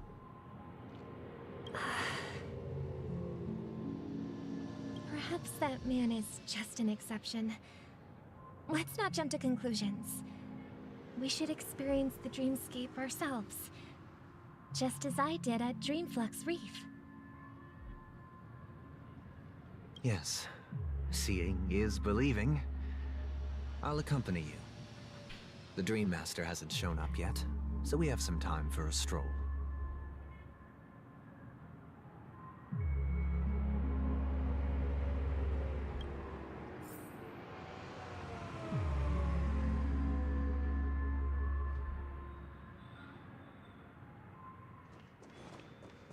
Anything else to say, Mr. Yang? Thank you for everything you've done.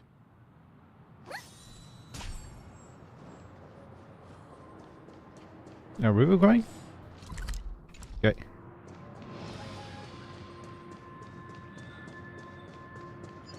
Hey, how long is your range, by the way? Yeah, about the same as Miss March. Boot Hill definitely has the longest range, as I've seen so far, that is. I wonder if exercising...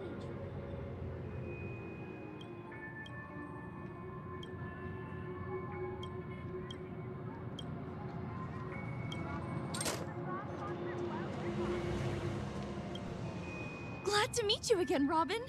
How are the preparations for the Charmony Festival coming along? We're all so excited about it.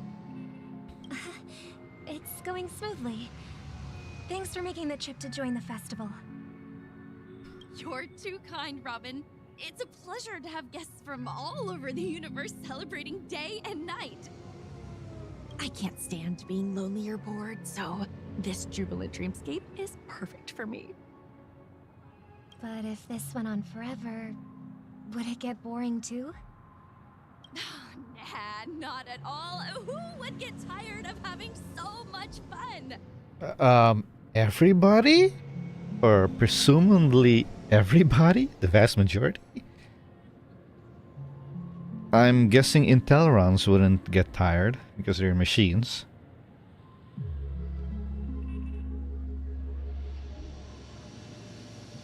Every day, you get to wear fancy clothes, explore all sorts of dream bubbles, indulge in delicious food without gaining weight, and you never get old or sick. As long as you can afford a room, this place is the ultimate paradise. But you know that only a few things can be brought back from the dreamscape to reality, right? That's exactly why I don't plan on bringing anything back. Just enjoying the dream itself is good enough for me. I mean, I'm not one of those long-living species. I only have around 60 or 70 years in this lifetime, and there's so much to worry about. Being happy here is pure bliss. Only in this sweet dream can I truly feel like I'm in control of my life and fate. Who would want to go back to reality after experiencing this bliss? I see. I genuinely wish you all the happiness in the world. And I wish you a fantastic performance, Robin! I'm off to the Blue Hour for the ball. See you later.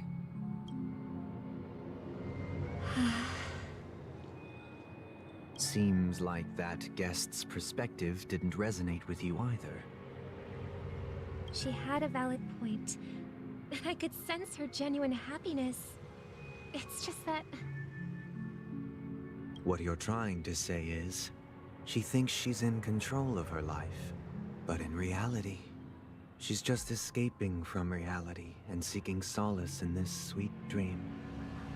Once she steps out of this sanctuary, everything will be lost. Well, she did make mention of being able to afford a room. Didn't she? However, the paradise in our dreams, it doesn't have to end. No. And the paradise we yearn for shouldn't be just a fleeting dream either.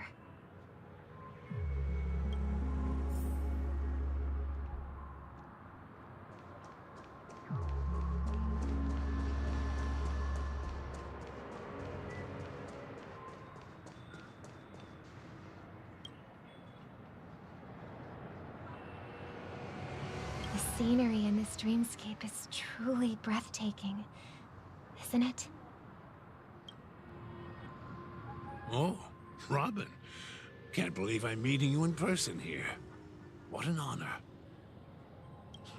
You're right. Even though time stands still in this dreamscape, it always feels fresh. I find something new every time. A philosophical mind. I hope I'm not intruding. Oh, not at all. No. With little time left, I yearn for meaningful conversations, especially with someone as esteemed as you. Do you mind if we chat? It's my pleasure. No need to be formal. Just speak your mind. You said, with little time left.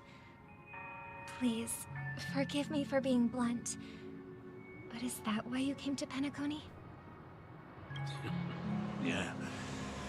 I was part of a war, and while escaping from the Sarkosian mothership, I got exposed to some radioactive materials. And then, all my comrades died, and my hometown was wiped out by neutron bombardments. I couldn't bear to live with everything I knew gone. How heart-wrenching. I hope the family has been able to help you. They have, and I'm truly grateful for that. They provided me with a comfortable room, the most advanced life support devices in the cosmos, and a stellar team of caregivers. My physical body is now in the dream pool, sustained by life support. The me you see here is whole, rational, and no different from any other person. But I can't say the same for the me in the hotel room. My true appearance. No. I hope you never have to witness it, Robin. So, you'll be living forever in this dreamscape, right? Just being able to live at all is good enough for me. Whether it's in this dreamscape or not, well, I don't really have much say in the matter. My world has been torn apart, and my life could end any second. So, even if this whole place is an illusion, it's still my paradise, and I'll treasure every moment I spend here. How I envy those everlasting things. That old man's story. It's so tragic. Fortunately, this sweet dream gives him joyful memories to hold on to for the rest of his life. That's precisely why this sweet dream in Penacony exists. However, even the sweet dream has its limitations. While it provides solace to the disillusioned, it can't completely eliminate pain in reality. There will be a way out. Penacony is already on the right track. Wait. Didn't you just say that things were going bad for Penacony? What do you mean things are on the right track? And what are you doing up there, young sir?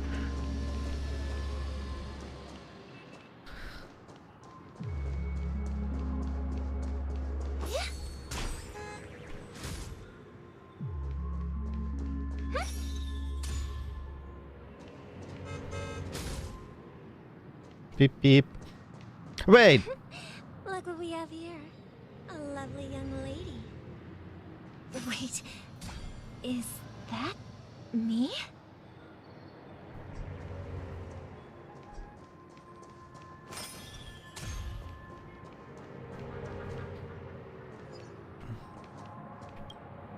Brother, what a surprise to see you again.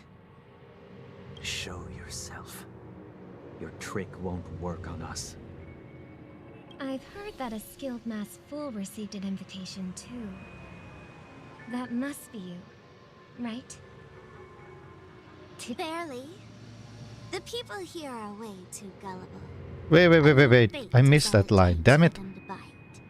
And they run away at the slightest hint of danger. In other words, they're naive and cowardly. I've heard that a skilled mass fool received an invitation too. That must be you, right? Did you enjoy yourself? Now that you've had your fill, it'd be wise to leave before it's too late. The music of the harmony doesn't tolerate discord. What? Now that you have the real Robin, I'm useless? Oh, how disheartening. I've done so much for the family. You should be thanking me, because if it weren't for me cleaning up this mess, Penacony would still be in shambles. Don't you think? That was a personal request from the head of the Iris family, and it has nothing to do with us. Step aside and stop causing trouble for the Charmony Festival. The Charmony Festival? You think you can scare me? You think I have no idea what you're planning? I don't care what you're thinking, Chicken Wing Boy. But I'm pretty sure our lovely Robin won't be appearing on stage. After all, you're well aware of what a sorry state this dreamscape is in under the banner of harmony. Penacony, the land of the dreams. Is this truly the paradise you desire? Stop it. What's the rush, Chicken Wing Boy? Did I get to you? Our paradise is none of your concern, masked fool. Leave now, or the family won't tolerate you anymore. All right. I'll go. But Robin, I suggest you seriously consider this. Do you really believe those living in dreams can escape pain and find true happiness? Well, I've done my part, and now I'm simply waiting for the fireworks to begin. Here, the last 2 gifts for both of you. And don't lose them. If by some unfortunate chance the Charmony Festival starts against all odds, remember to use them during the show. And it'll be thrilling. Bang! I heard a raven cawing in the distance. It seems the Dream Master will arrive soon.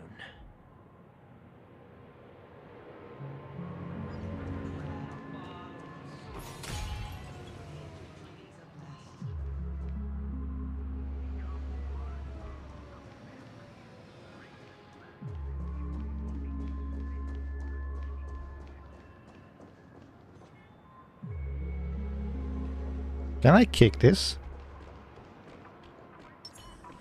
No.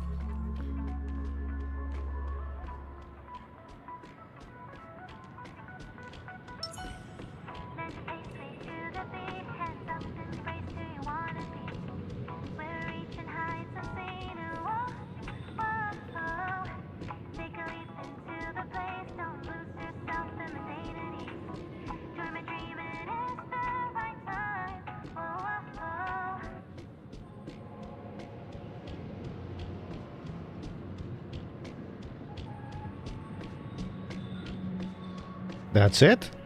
Right? Let's wait here for the Dream Master to arrive. Okay. By the way, brother, I heard you no longer have a sweet tooth. Back when we were kids, you used to steal my desserts. Seems like a lot has changed during my absence. What exactly happened? Well, someone has to stay awake even in this sweet dream.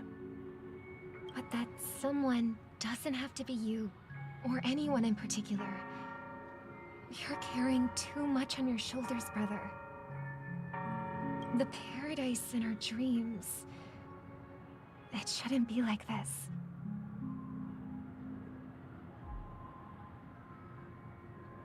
Hey, wait a moment. Look at her ribbon here around her neck. You should be able to see it in the 4K stream if you put the quality up. Look at the sparkles on it. They're appearing, disappearing. And basically when she moves around, they just stay in place. So this is like some kind of high-tech fashion? Penacony is nothing more than a dream. It can't erase the worries and pain of reality, or bring true happiness. It only offers an escape from reality. Nothing more.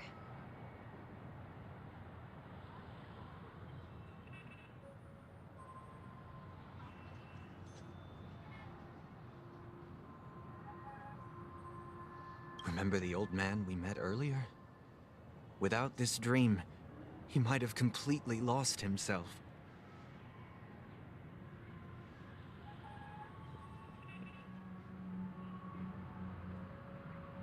That might be true, but even without Penacony, he could have chosen another path. As far as I know, the Intelligentsia Guild has been promoting their rehabilitation techniques for a long time now. That path may have been more ordinary and challenging, but now he is receiving hospice care in a comatose state, and his fate is sealed.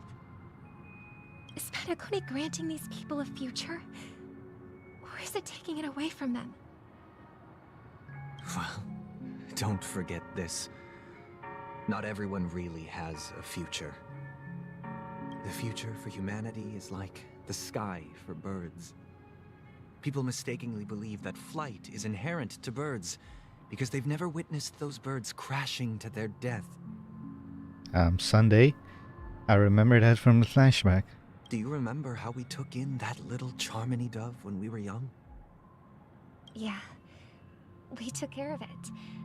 Provided food and water, groomed its feathers. And later, when I decided to leave Penacony, I opened the cage and set it free.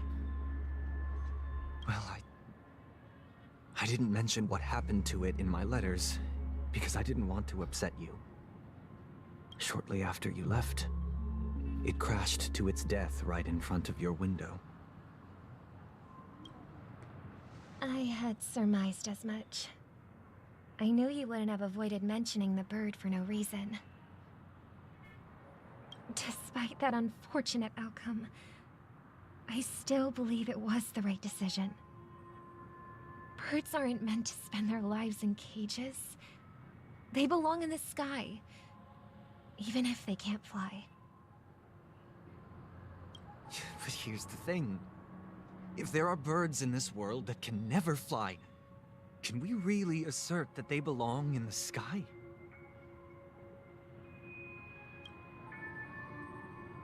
Are you implying that the same goes for humans too? I swear your hair is distracting me so much. I keep seeing. Why can't I look beyond her hair? Oh, even Sunday you can do the that. Astral Express as an example. The Nameless made tremendous efforts to bridge worlds, gaining fame across the universe. However, Only a few extraordinary individuals can endure such a perilous journey.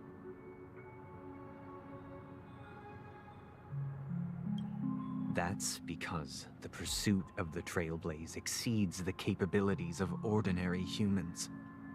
Otherwise, why would this path be filled with broken rails, an abandoned express, and even a fallen Eon? That's just sophistry. If that were true, then only the powerful would have the right to determine the future. Unfortunately, that's exactly what happens. Another name for the future is self-value. So I'm guessing only with Hellovian? Hellovian? Were they named? You can look through their hair, past their hair. While this world has its fair share of heroes who inspire people and garner admiration for their heroic deeds, the majority of ordinary people will never become heroes in their lifetime. Some are born weak and vulnerable.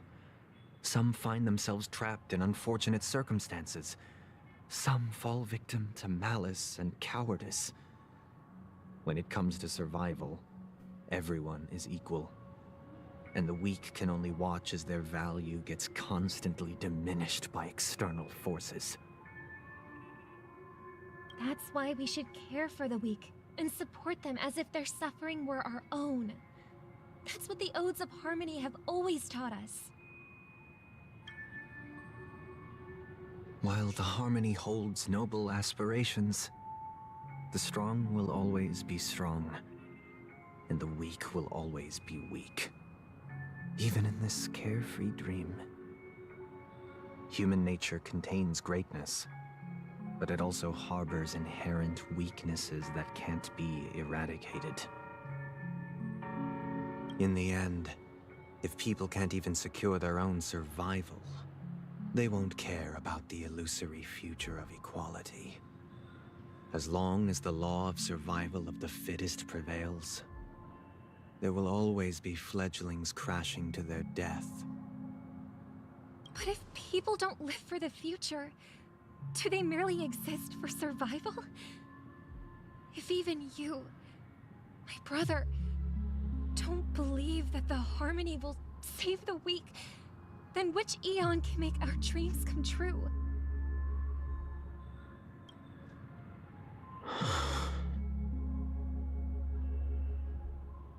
People often forget that when the first bird took flight, the entire world envisioned a future where no more fledglings would ever crash to their death.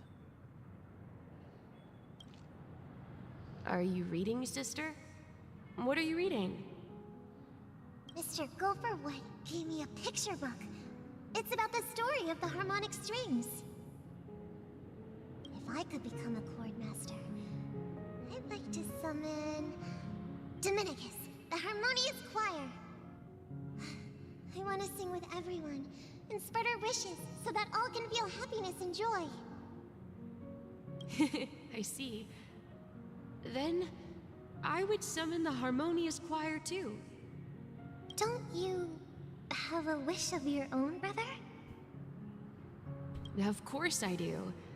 It's just that it includes your wish and everyone else's. I long for a true paradise where everyone can find peace. Then let's build a stage there and invite everyone to our performance so that both our wishes come true through the power of the harmonious choir. It's a deal then. Yeah, it's a deal. But how can I become a chord master? Maybe you'll have to become a star first. Oh. Oh, so Robin wants to become a chord master. Okay. So she's gonna advance her career as a star. Then I can't speak. Eventually step down as a superstar role, retire from that, become a court master. Okay. It's like, let's say, football players. They become pros, they play for years, and then they step down and they end up becoming coaches.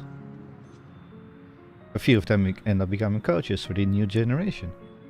So I can see Robin doing that she sings for, I don't know, 20 years? She's a superstar. She's about like 30 now or something? Around 30, I would say. Somewhere there. Between 30 and 40.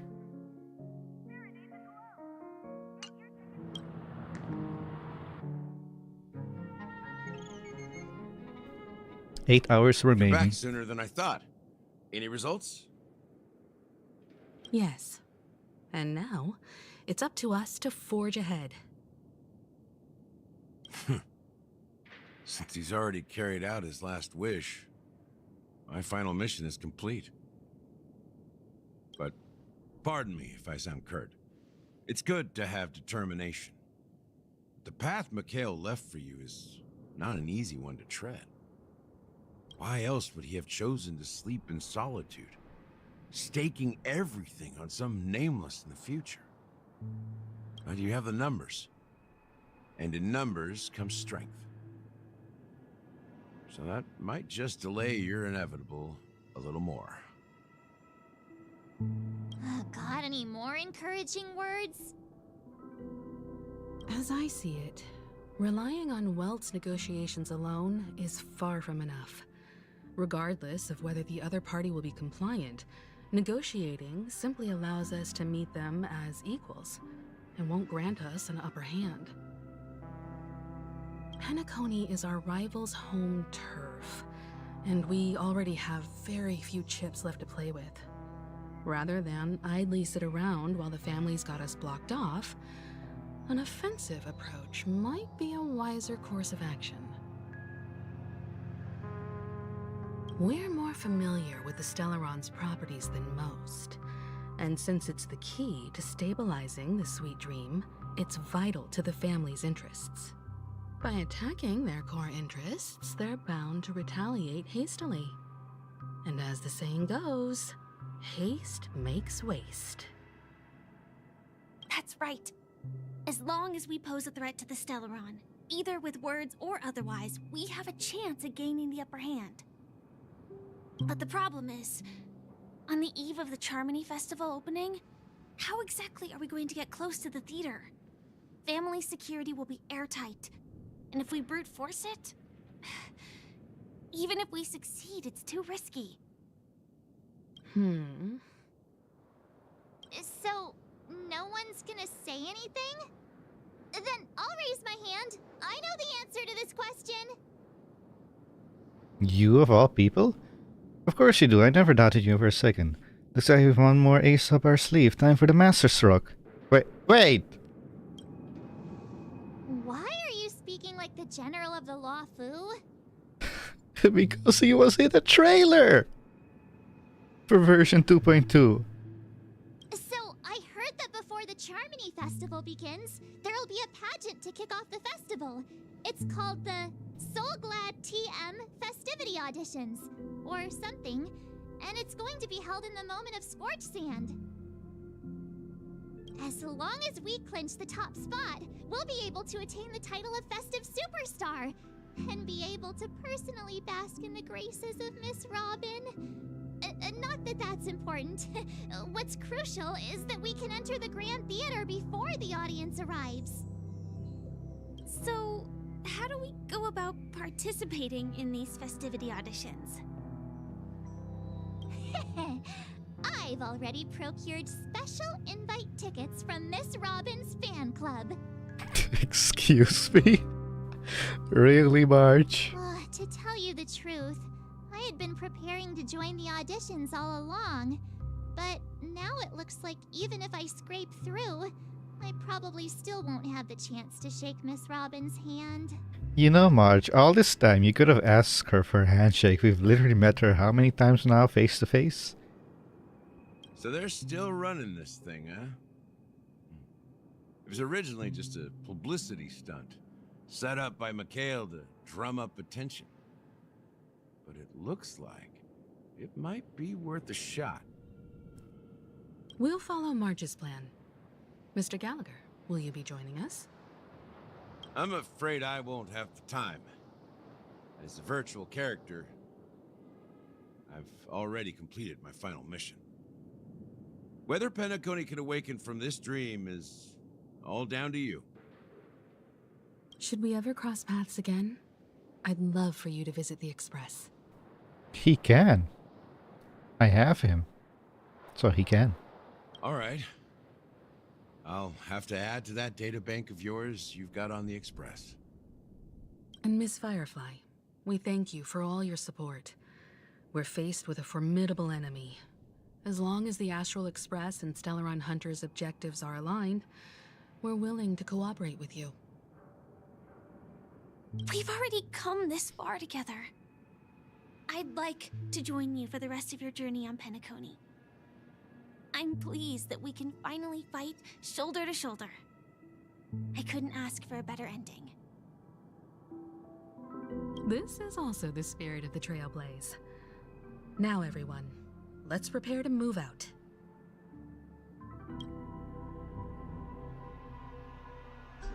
Ladies and gentlemen, welcome to Scorched Sand Hall. This is where challengers thrive and dream chasers shine, all under the watchful eye of the entire universe.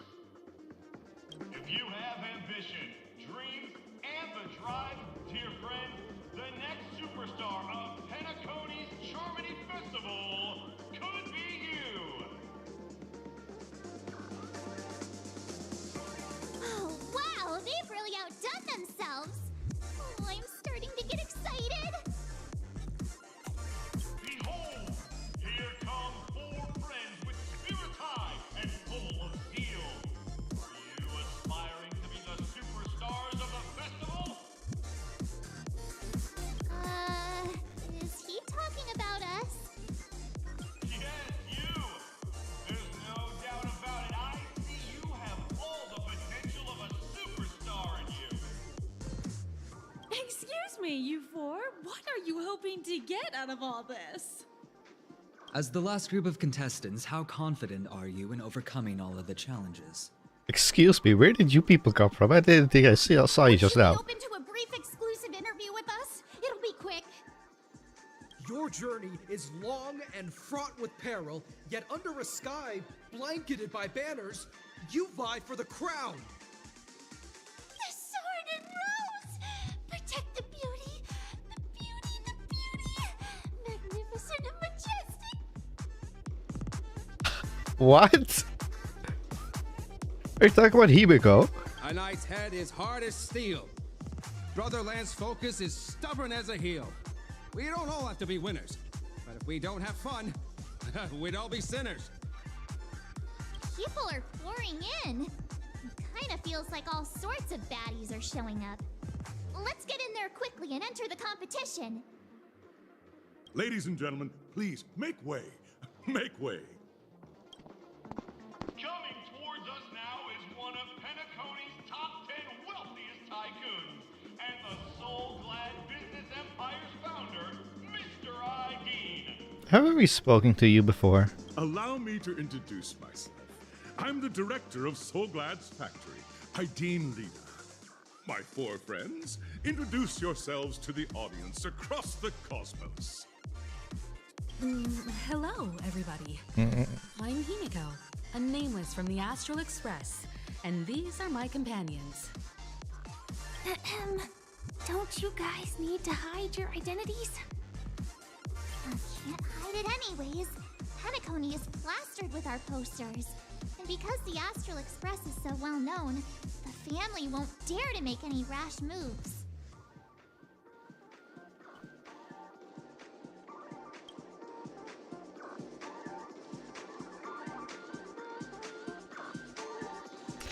Okay, hello everyone, I am the Trailblazer and she's March 7. Hello everyone, I am the Galactic Baseballer and she And she says cheese. Hello everyone. Hello everyone. Is it really a good idea to have a talent show in the pivot moment of our story? Why not? This is Petticoat. After all, Land of Dreams? Planet of Dreams? You know what? I always keep saying this is not a planet, it's a bloody fortress, but I'll just change it to this is a planet because I'm getting tired of saying this is a fortress and not a planet. So we'll just call it a planet. Well, I'm just gonna be calling it a planet for now on. Okay. Option 2. Hello everyone, I'm the Galactic Baseballer and she says cheese!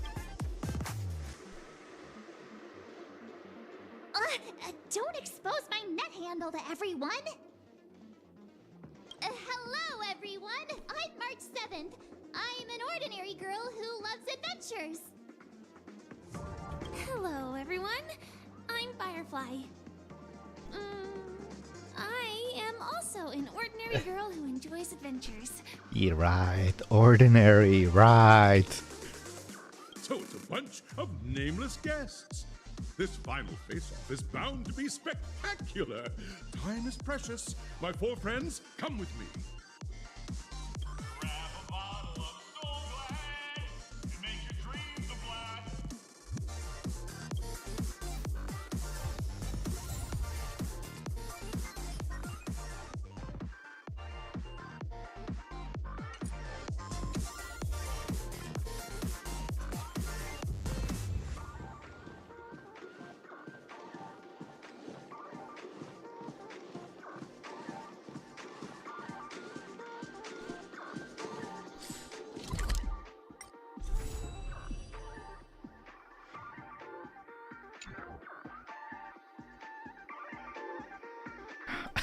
Okay.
I probably shouldn't have pressed that.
This place is buzzing.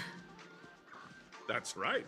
This venue is a miniature representation of that time known as the era filled with boundless possibilities.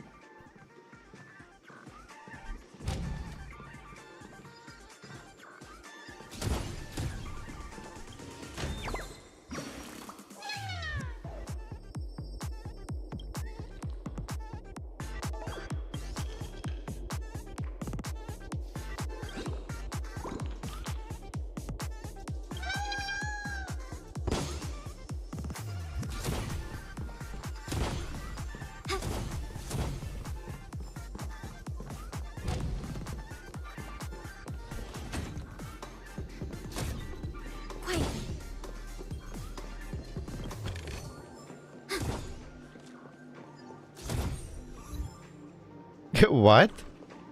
What did I do?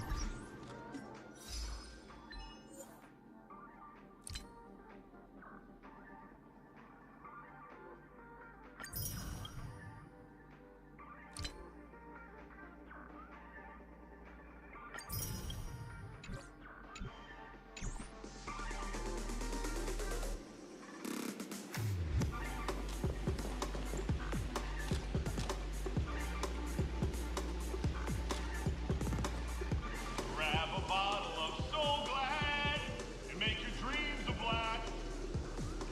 Nameless, your arrival reminds me of the grand occasion when Penacony was first established. I was still a young, bright-eyed lad back then, lured here by the watchmaker's ads, full of zeal and ready to make my first fortune in life. Hey, look there in the background. At the right. That's Robin and Sunday. Once, during a particularly grueling day, I passed out and was resuscitated by a drink from Mr. Sousa. That sweet taste has since been etched in my mind, and that was what drove me to create the Soul Glad that we all know and love today. The dream-chasing era was truly a wondrous time. Oh, I miss those days, and the watchmaker. Scorched Sand Hall is my homage to that time of boundless possibilities. I wholeheartedly hope you make it to the finish and emerge as the next superstars of Penacony. Now then, is there anything you'd like to say before the competition officially begins? Nah, I'd wait. Nah, we'd wait. Can we get the ball rolling already? I ain't got all day. Capiche? Rest assured, we are gonna take an L in this. I can feel it. What?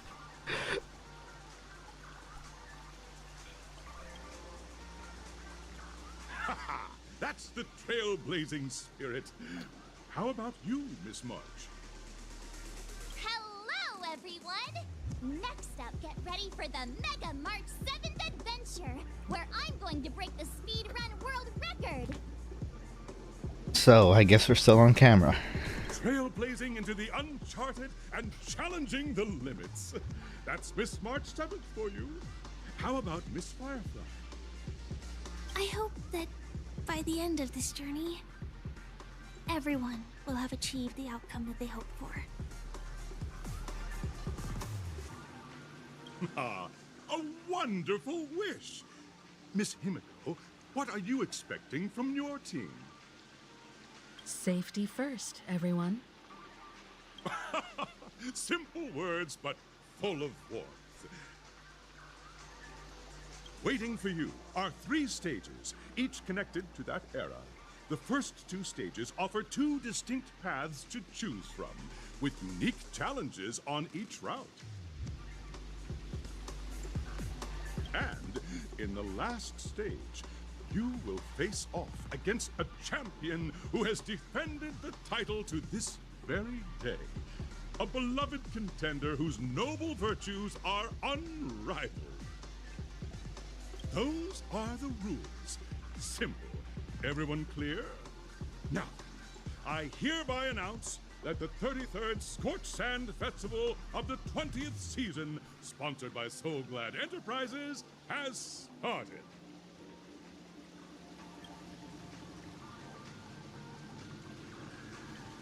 Everyone, as the Charmony Festival is drawing closer, we must reach the end as quickly as possible. Factoring in efficiency and safety, splitting up into 2 groups is the best choice. March and I haven't known this Firefly for too long and aren't overly familiar with her. It'd probably be better if the 2 of you paired up. Fine by me. Let's do it. All right. I don't have a problem with that. Enough chit chat, let's do this. So what now? I get to pair up with Firefly and there's no catch? It'll be a shoo-in with me around. Shoo-in? Hold up, has any of you even bothered to ask me of my consent to this? For my consent to this? Your consent is yes. Consent.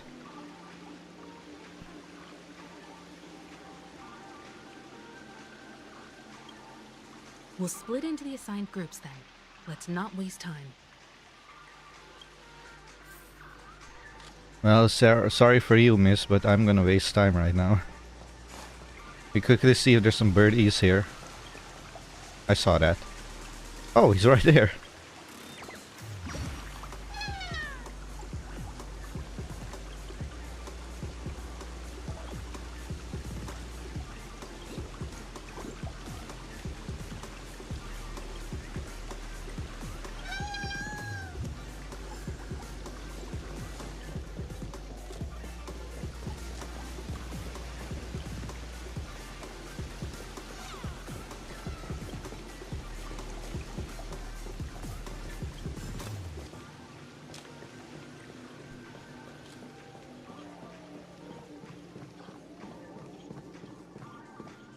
Welcome to the first stage of Soul Glad Enterprises' 33rd Scorched Sand Festival of the 20th season, Dream Play Fantasia.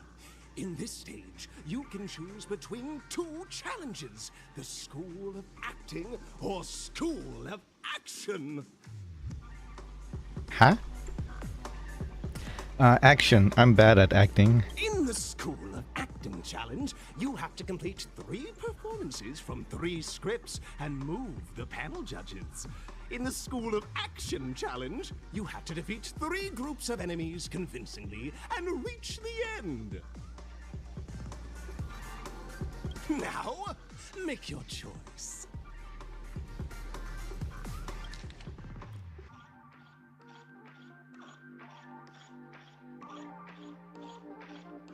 Action. So I would love to do the acting, but I'm terrible at acting.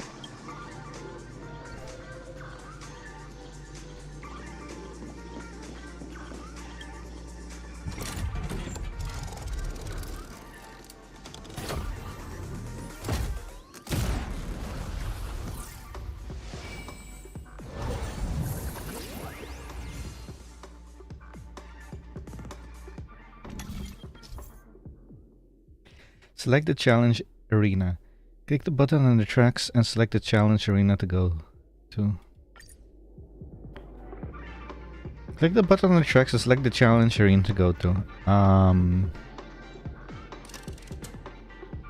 Acting challenge or action?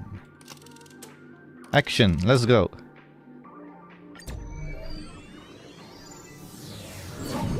The champion's crown awaits you on the stage. Welcome to the arena of action stars. Please make your way to the stage and vanquish those malevolent scoundrels with your dazzling fighting techniques. The title of Penacony's next big action star awaits you.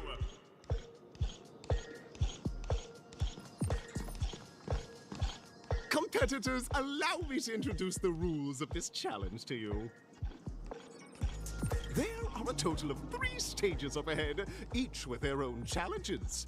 The enemies you will contend against are antagonists from the film Once Upon a Time in Dreams. Defeat them swiftly and decisively to set a new record. Okay, Akron, time to one-hit everything. It's worth mentioning that the fastest time for this stage was achieved by a contestant with fiery red hair. Astoundingly, he overcame all enemies across the 3 stages in only 5 minutes. A contestant with fiery red hair. That can be 2 people, and he just said that it wasn't he. So that's either Luca or Aventurine. But since Luca is on Belobog and in the underground, I don't think he travels much, like at all, to other planets. So my guess it's Aventurine. A Knight of Beauty. Time is of the essence. Let's make this quick.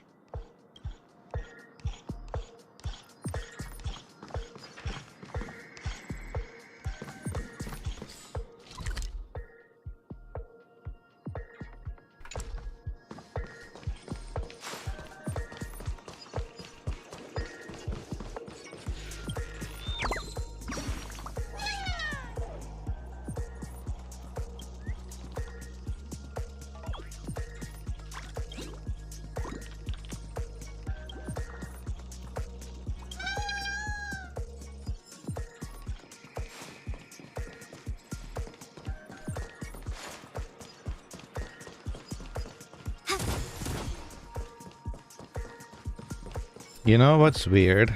I want to make a second account just to see the other options. But that would take a long time before I get to Penacony.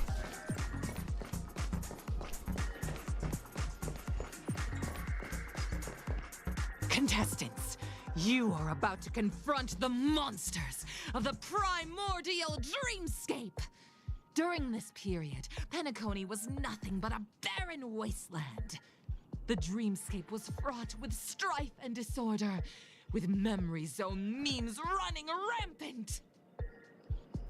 As dream chasers who've come to Penacony, defeating them is your first step towards success. All the Soul Glad is ours! Don't even think about plundering the Soul Glad from us!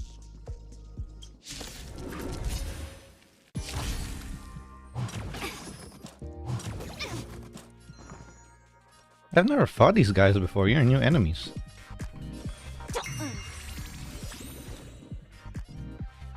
On the still waters of oblivion. Commencing support. Ready for another? I see through you. Together as one. I weep for the departed. It too shall fall.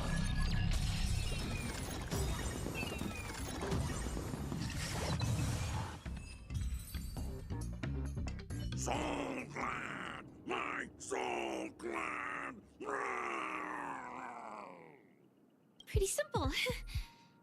I just hope these tests don't take too long.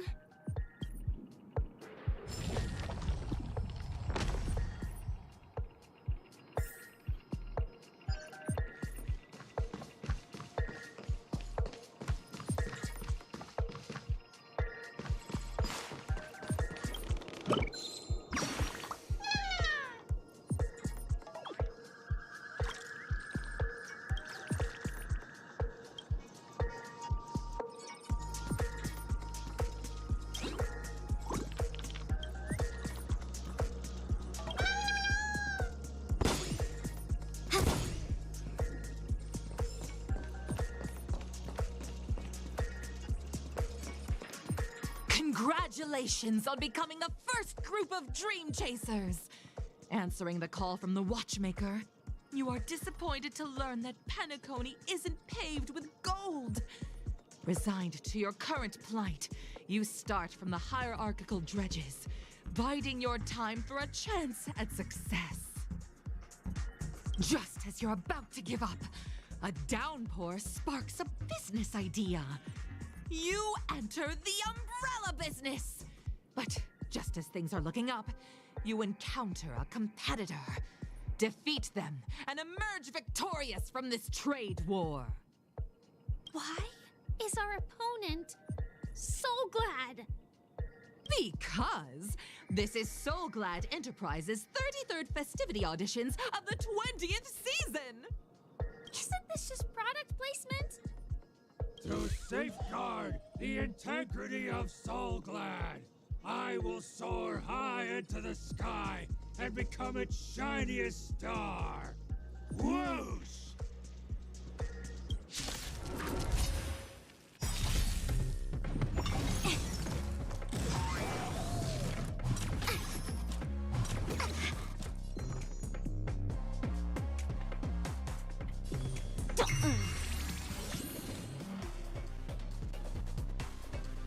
Let's play hide and seek. Can you find the answer? Enemy data secured. Net markers activated. Time for a good old counterattack. From the still waters of oblivion, I weep for the departed. It too shall fall.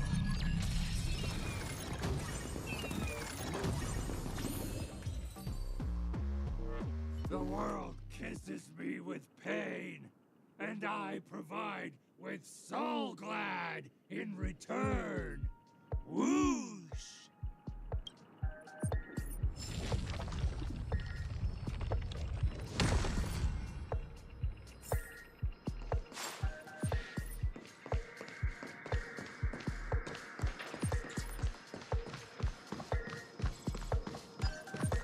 Quietly.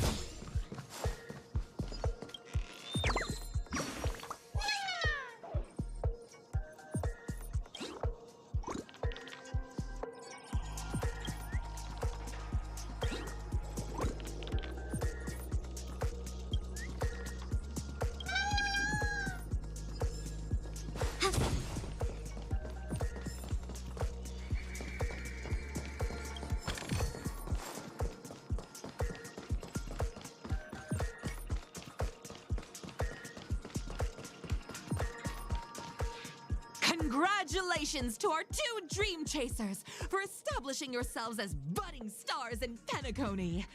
However, now you face a competitor selling at low prices, pushing you to the brink of bankruptcy. No matter how lengthy the battle, you always persevere.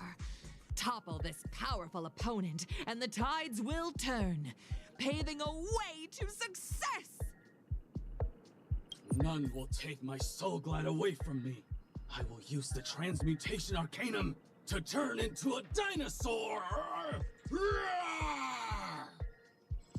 Oh, dinosaur! Devour my enemies! Grab a bottle of Soulglad and make your dreams a blast!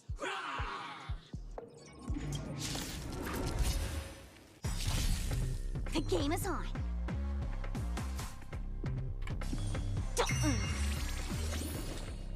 Destined for oblivion. Ready for another? A quick divination. Enemy data secured. Net markers activated. Time for a good old counterattack. Converge and awaken. I weep for the departed. It too shall fall.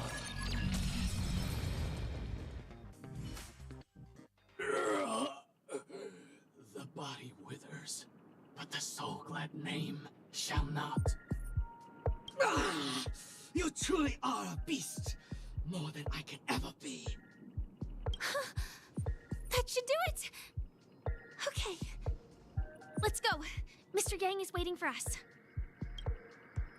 Isn't this fight way off from the actual storyline? Transforming into a dinosaur isn't imaginative enough for you?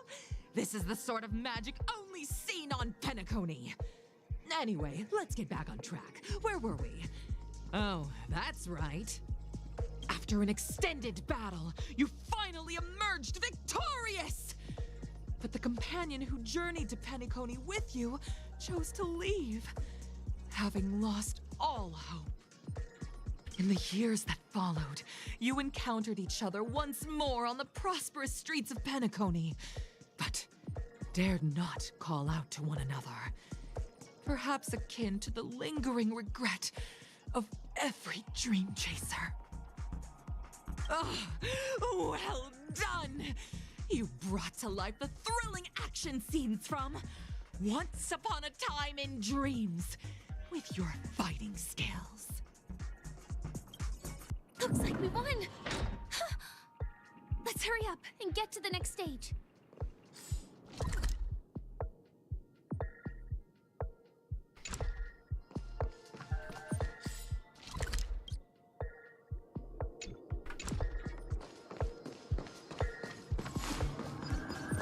Quiet.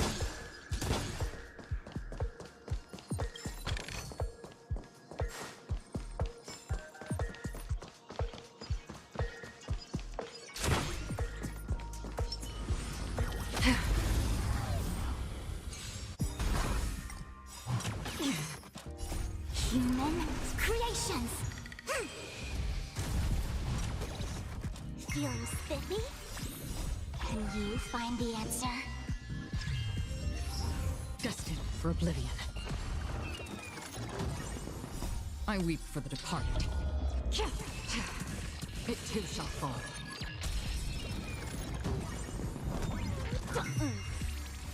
On the still waters of oblivion. Net markers activated. Time for a good old counterattack. Together as one. Net markers activated. Time for a good old counterattack. Can you find the answer? Human creations.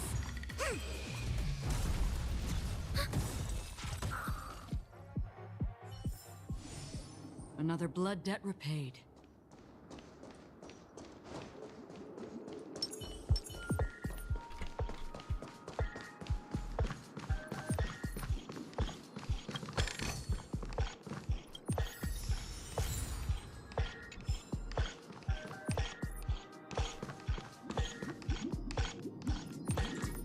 Congrats to both of you for clearing the stage, but more importantly, are you having fun? Fun is more important than success. Look at the time! You finished much faster than that red-haired contestant did. That red-haired contestant. Who is that exactly? You'll find out eventually, but only if you clear the next test first. Welcome to the second stage of the 33rd Scorched Sand Festival in the 20th season, sponsored by Soul Glad Enterprises. Gunfire time! I might laugh if it turns out to be Adventurine. You have the option to choose Gunfire and undergo Brother Hanu's trial, or Time, where you'll face Clucky's trial. Gunfire, probably. And now, make your choice!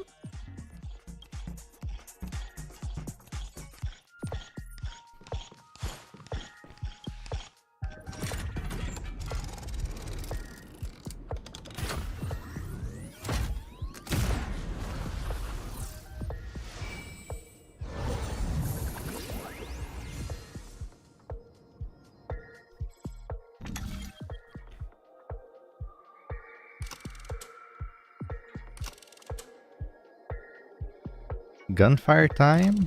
Or gunfire... Wait, what? Gunfire time, gunfire trial. Gunfire time, time trial. I'll go for this one.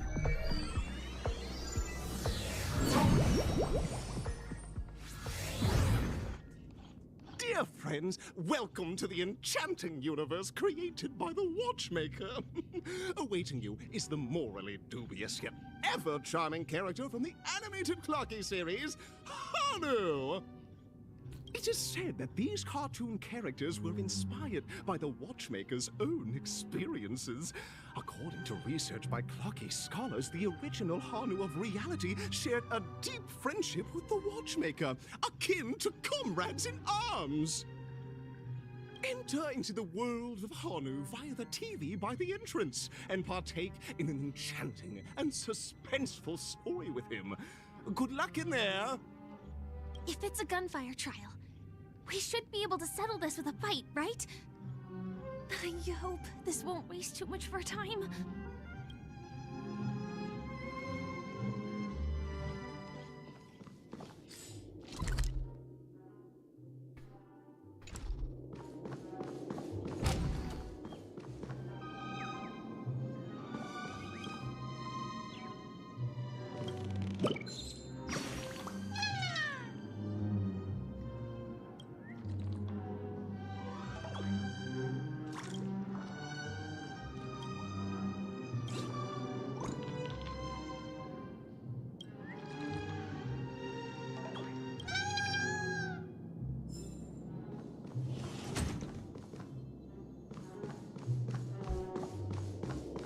Ready? 1, 2, 3.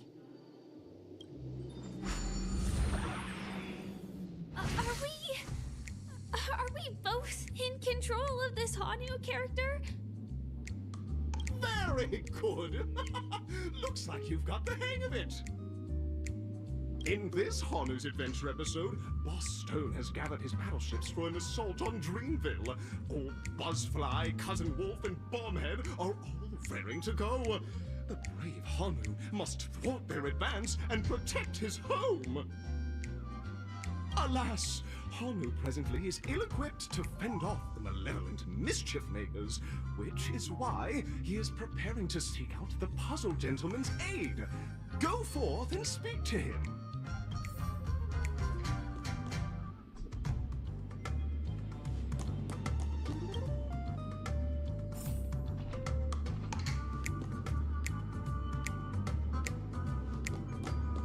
Oh, brave Hanu, you look like you could really use some help.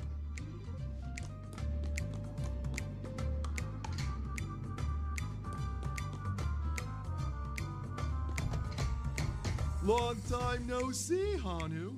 You look pretty stressed out. How about an intense and thrilling game of Dream Jigsaw to blow off some steam? Actually, the plot dictates that you directly provide aid to us. Is Dream Jigsaw really that intense and thrilling? Gosh, this is the first time I've ever seen you crouch down. Has he? Let out a really cool sounding hum. You let out a cool hum. It might just be the coolest hum in history. Oh my! Are you telling me that Boss Stone has rallied the villains to seize Dreamville? What a dreadful twist of fate! Listen closely, Hanu. I'm aware you're in need of a suitable weapon. And I also know there's one just upstairs. But you know what? You'll have to play an exhilarating round of Dream Jigsaw first.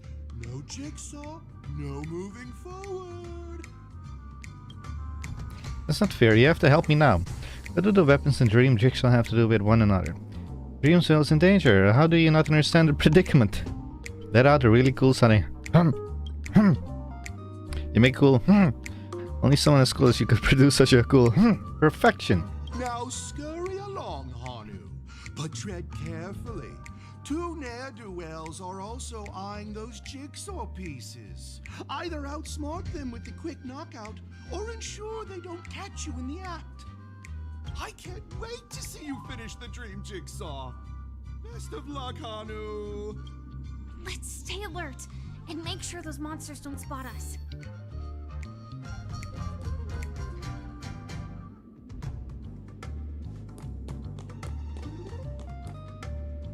How far does that one walk anyway?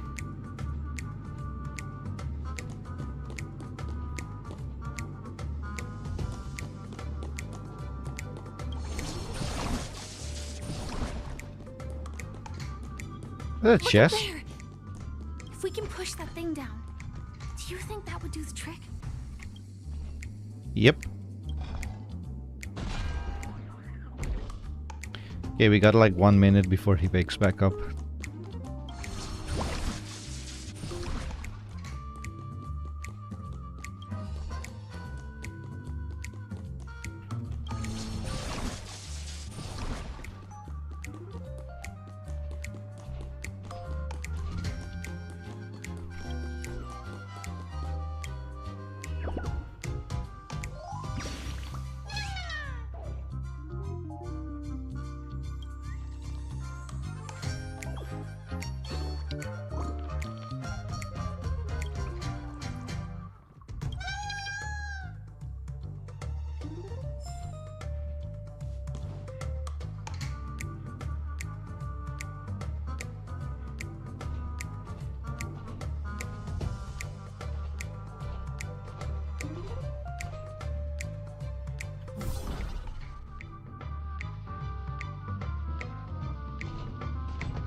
jigsaw pieces.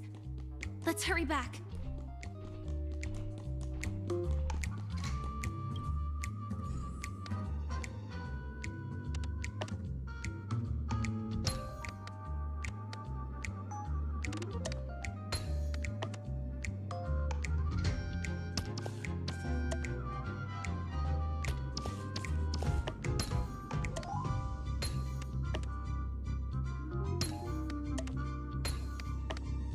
Oh my! The exquisite sensation of perfect alignment! My organizational itch has been quite thoroughly scratched. Hurry now, Hanu! Touch that TV set and transform back into your old self. Then head upstairs. Your weapon awaits you there. Are such haphazard instructions really okay?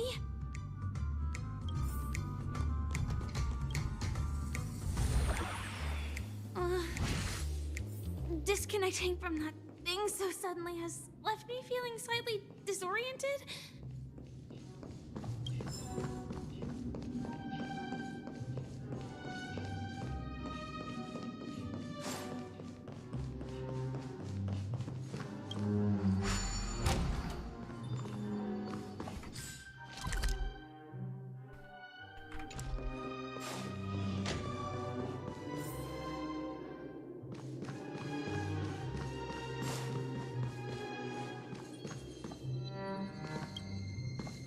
Is that Hanu?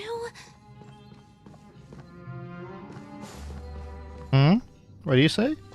Wait. Oh.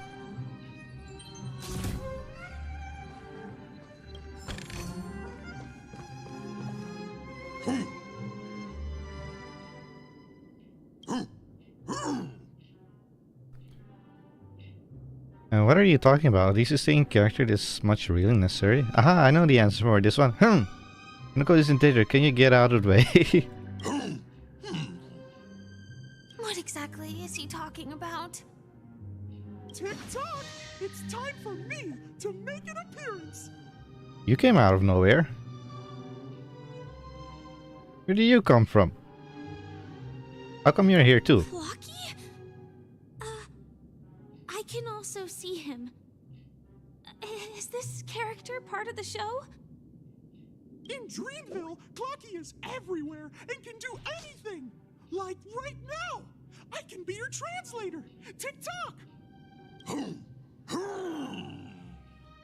Hanu says, battle! We must do battle! The enemy is at our doorstep, and we have no path of retreat for the future of Dreamville! Touch that suspicious-looking TV right now! No, I'm gonna shoot that bubble. Not bubble, a balloon. Jumped inside that TV. Sheesh. Logic in this plot and dialogue is really being pushed to its limits.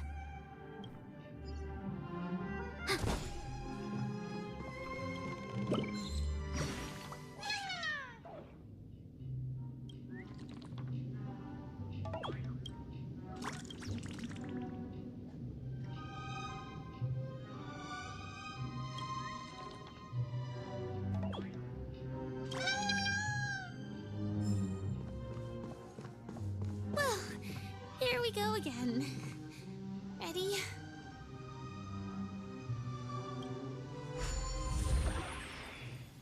I am gradually getting used to this. Huh. Who knows? I might even be able to perform some high-level moves with Hanu. Oh, did someone say high-level movies just now? That's right, pal. The upcoming script is just exploding with all sorts of high-level shenanigans. Last we saw, Hanu was preparing for battle. Suddenly, he hears heavy footsteps coming from the hallway. The mischief makers have broken into his home. But brave Hanu won't go down without a fight. He instantly sprints for the storage room, ready for a do-or-die showdown against the baddies. But we still don't have any weapons in hand. Guess what? Hanu's favorite bazooka just so happens to be in that storage room. So get a move on. What a coincidentally convenient plot twist. It'd be even more awesome if the organizers allowed me to wear armor.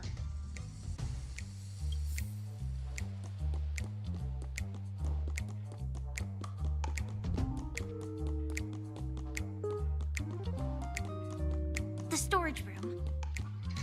It's behind the shelves, right?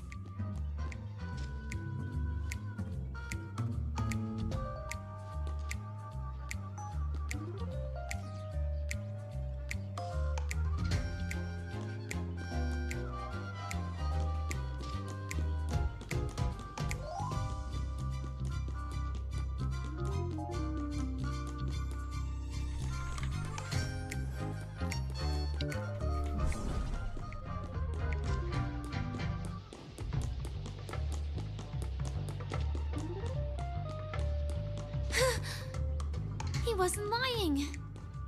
There's actually a bazooka here.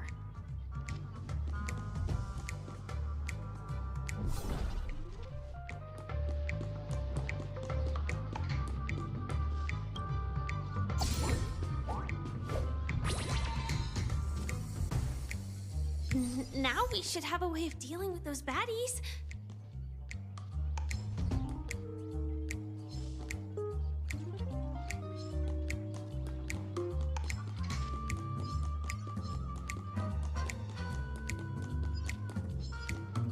This thing feels just like the soaring locust too.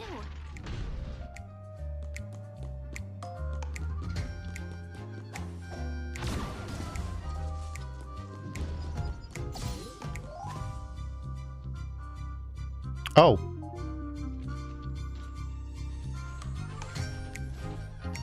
Careful. It looks like we've got more company. Get ready to fire.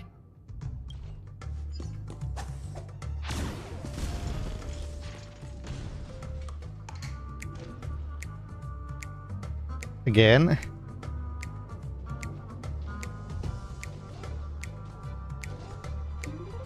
Oh, wait, that's right behind. Oh no, that's not behind me. Okay, good. Here we go again. But no big deal. We're pretty handy with this bazooka now. Ooh, this is bad.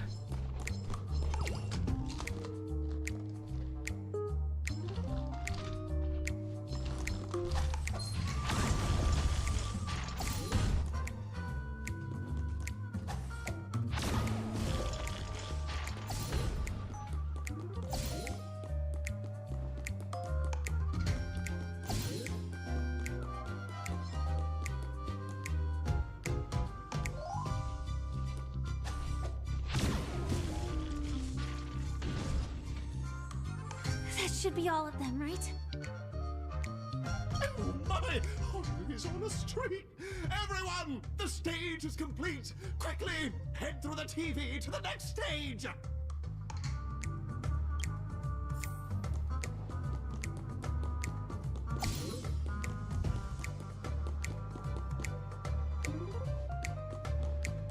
We're supposed to go there or there? Oh, there.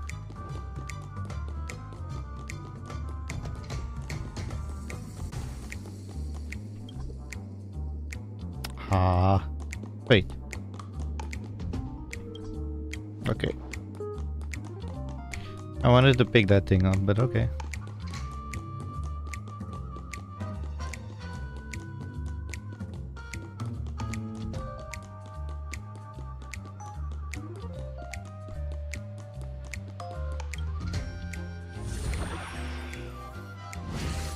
Well, that's that. But it is gonna be hard to let go of this bazooka. Oh, Firefly. Never mind. Let's hurry over to the next stage.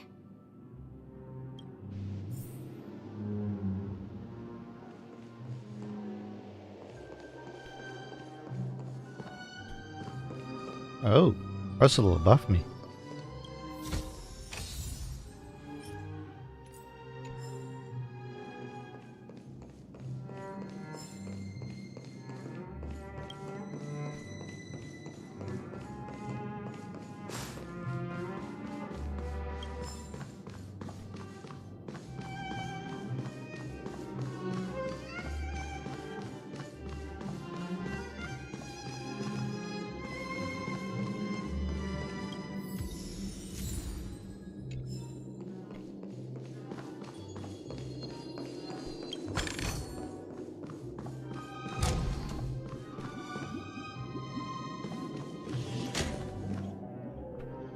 Congratulations to both of you! Oh, you've overcome all obstacles and proven yourselves. But, unfortunately, there is only one who can be Penacony's festive superstar. In the final stage, you will face the defending champion. If you fail, you will lose the opportunity to become the festive superstar. Welcome to the 33rd Scorched Sand Festival's third stage in the 20th season, sponsored by Soulglad Enterprises' Superstar Showdown.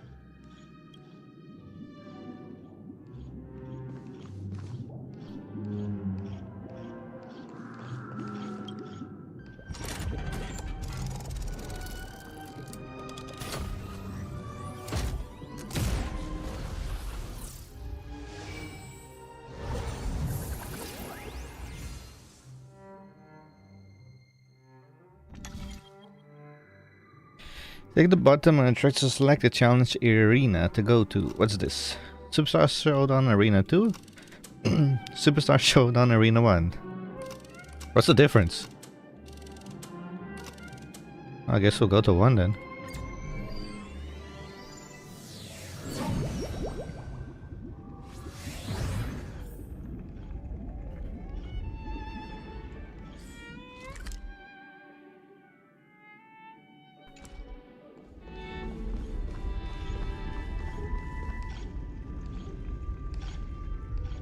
Oh.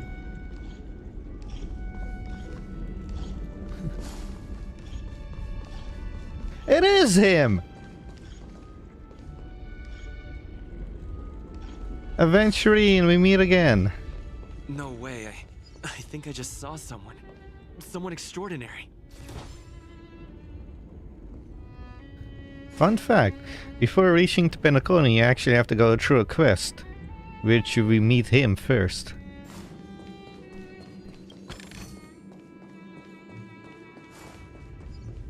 And then you arrive at Penacony.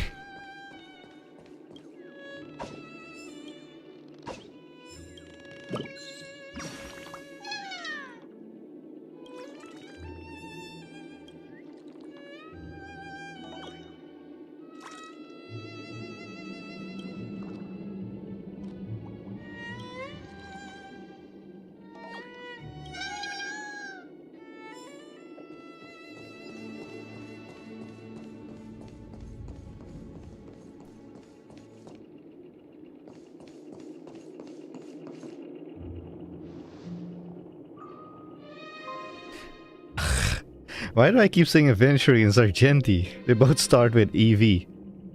Or A, to be precise. Why is there no voice acting here? But the glorious light of beauty, I never thought I would see you again. In such turbulent times, your kind faces are a spring gentle breeze. Bring solace to my scorched heart. Are you a knight of beauty? How do you know him? Aww.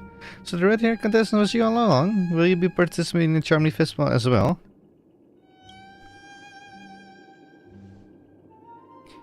You've already heard of my humble title elsewhere? I'm deeply... Wait a second. You're not him.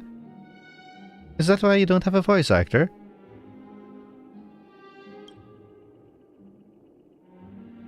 Or were you referring to Firefly?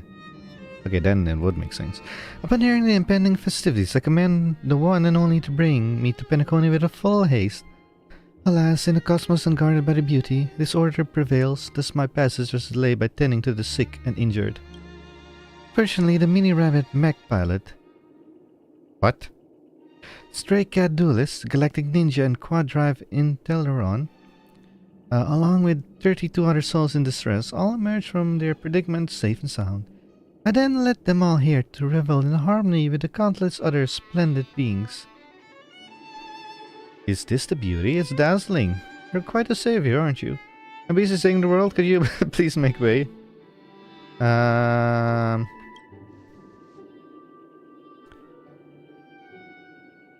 do not deserve such praise. Unfortunately, that dashing IPC ambassador, that's probably Aventurine, whose radiance matches that of a beautiful peacock, yep, remains in the woeful state.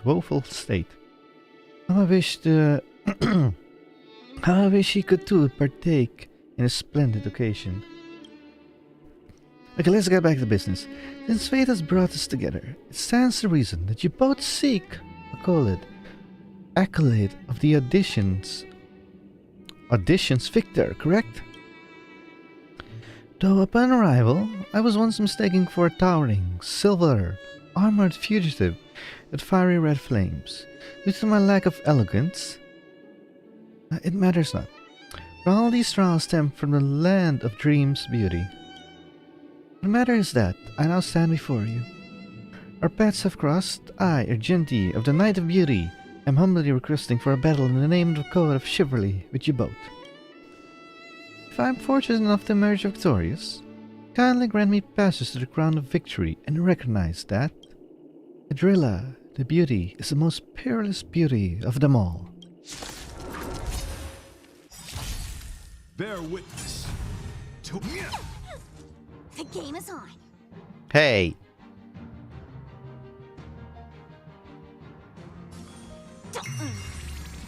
Enemy data secure. Net markers activated. Time for a good old counterattack. Rise to the challenge. Ready for another? Destined for oblivion. I weep for the departed. Oh. That's interesting. It too shall fall. Behold, this symbol of pure... Let the duel commence. Together as one. Pledge thine loyalty. Put forth all your might. I'll go easy this time. Feeling spiffy? Let's play hide and seek. Can you find the answer?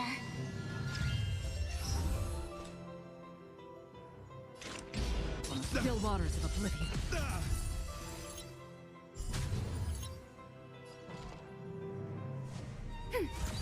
I see through you. Enemy data secured. Net markers activated. Time for a good old counterattack.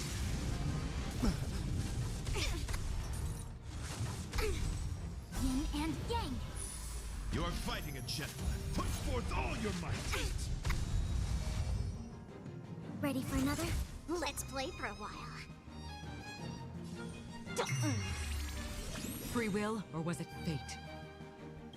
I weep for the departed. It too shall fall.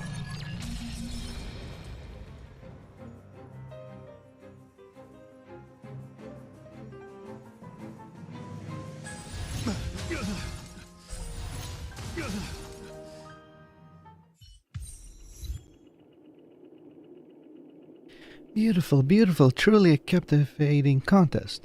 It's through you that I realize, to uphold the honor of Adrilla, I must further hone my skills. What a beautiful lesson indeed. Go forth, my dear friends, beautiful miss. The audition's crown is yours to claim. I shall remain here, gazing from afar as you bask in the limelight, joining the audience in offering you the most heartfelt cheers and applause. We don't have much time. May fate allow us to meet again, Night of Beauty.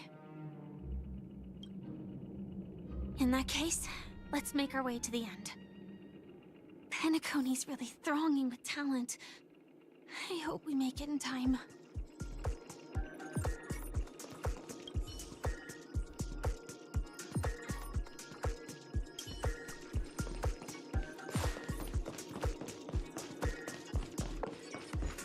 Quietly.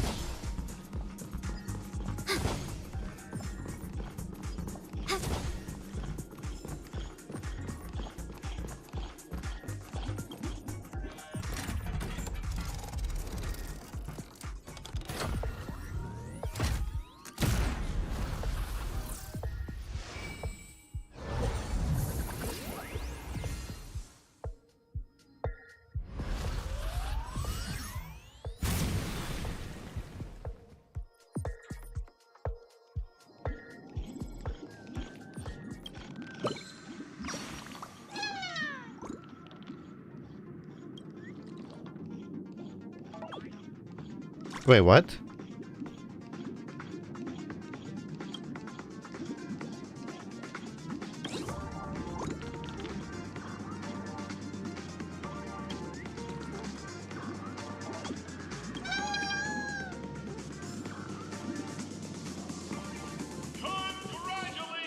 to the Galactic Baseballer and Firefly on becoming this Scorched Sand Festival's champion! We look forward to their amazing entrance in the Charmony Festival! Let's give a round of applause to our aspiring young guests!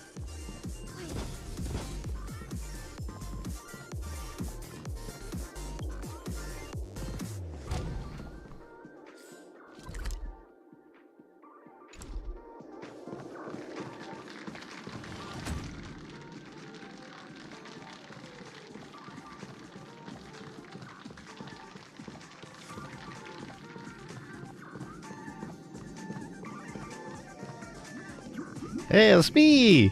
Here's Firefly.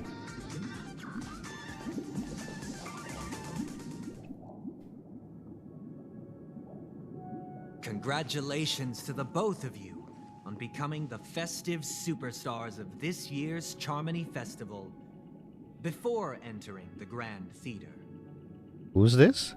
On behalf of the organizers, extend my sincere congratulations to you, wishing you joy under their radiance.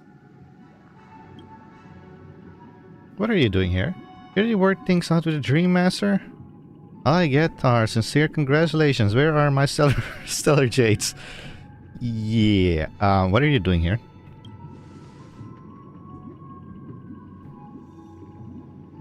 As previously promised, my sister, Mr. Yang, and I have met with the Dream Master. We delved into the truth about Penacony and its Stellaron, and have come to a consensus. Which is? Both I and the Oak family cannot acquiesce to your request. Just as expected. We acknowledge the perspective of you, Nameless. Penacony does require change, but not as you propose. The planet of festivities cannot and will not revert to a place characterized by chaos, disorder, or anarchy. Through your journey of overcoming obstacles, you must have glimpsed the essence of that era. The vulnerable ruthlessly eliminated, equality non-existent, common folk living precarious lives, eking out a dreary existence. Ultimately, only heroes like yourselves manage to achieve success. But I would dare ask, if you did not possess the special status of having a Stellaron, and you were but an anonymous and frail member among the masses, which Penacony would you prefer? Ooh, that's a question.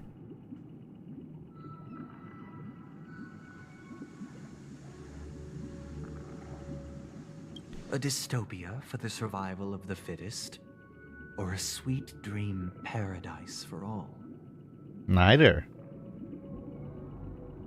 I would choose hope. The dreamscape paradise, the sweet dream paradise, is not hope, is ignorance. Dystopia for survival is... we need to get past that. There's nothing wrong with being the fittest. The sweet dream paradise doesn't sound too bad. I don't know. Why are you asking me?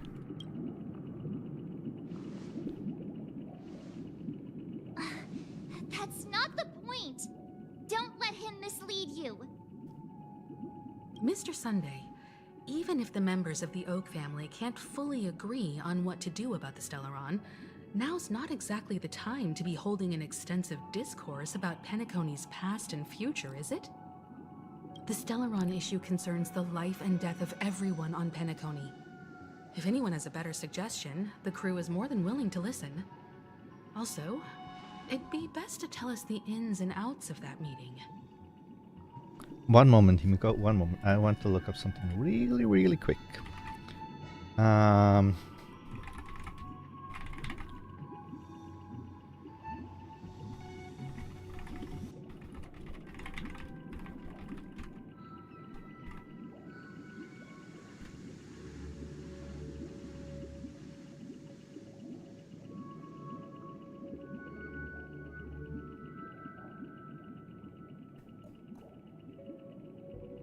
I don't know.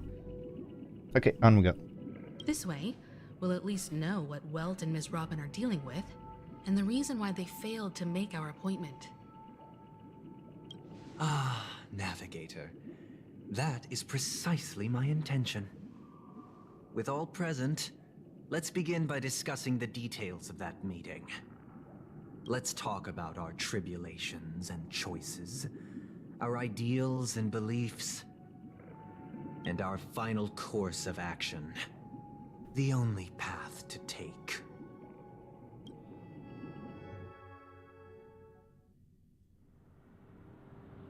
You mean to say that for the longest time, there have been scoundrels who would use the Charmity Festival that I have bequeathed to the masses as a tool to realize their ambition? Indeed, Dream Master.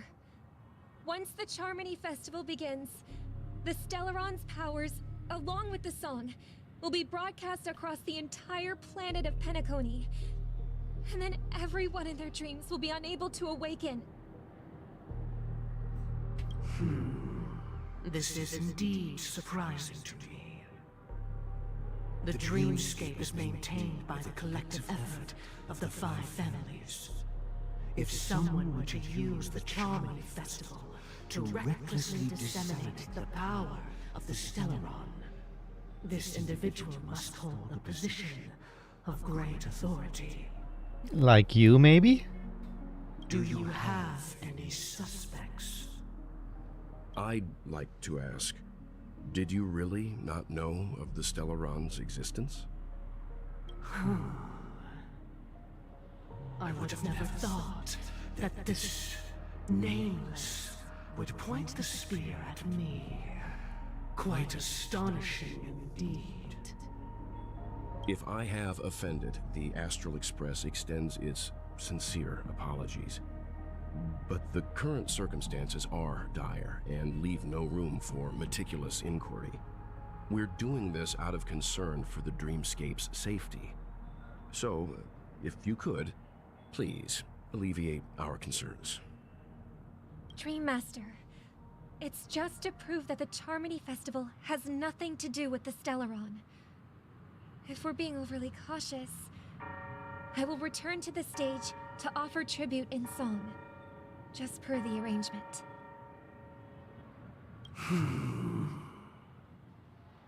Sunday, Robin. I've watched you two grow up and know your dispositions like the back of my hand. Both of you, right now, can surely be lauded as their most devout advocates. Darn it. This matter is enormous and cannot be taken lightly. Since Mr. Yang has asked with such earnestness, I will personally respond in kind. If there is a need, the entire Oak family will be mobilized to heed your call.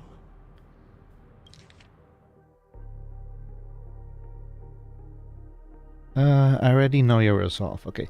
I was going to say something is that during the loading screens, we see a lot of IX being talked about in the bottom of the screen.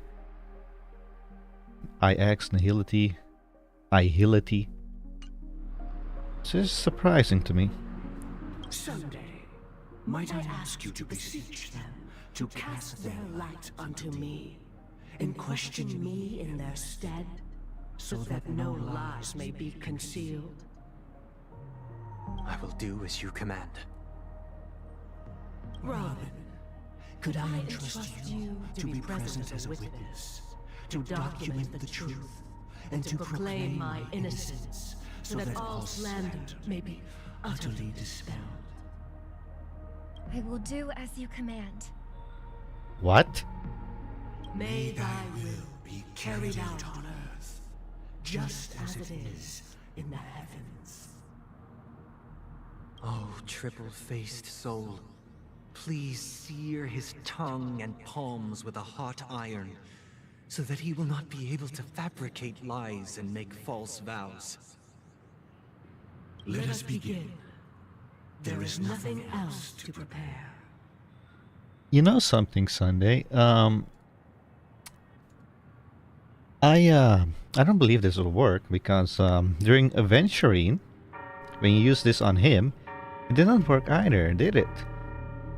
Understood. Question. Have you devoted your life to your god, never worshipping other gods? Naturally. Do you love your god as you do yourself? Always heeding their admonishments? Naturally. Have you strayed from the path expected by your god, betraying their name? Never. Have you ever been inordinate with your asks of your god, coveting more than the foundation of the creation itself? Never. Then, a final question.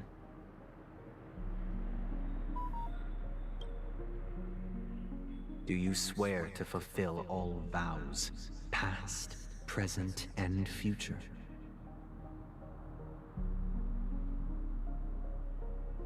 With the Eon as my witness, if I do not deliver on my words, or if I renege on my vows, may I be cursed in accordance with divine law.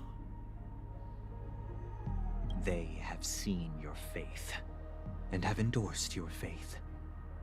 With this, it can be evidenced... Just a moment. What is it, Mr. Yang? I have another question I hope to have answered. To my understanding, the family's harmony and prosperity have never relied on so-called divine laws. The god you both mentioned, are they truly Shipe? Ooh.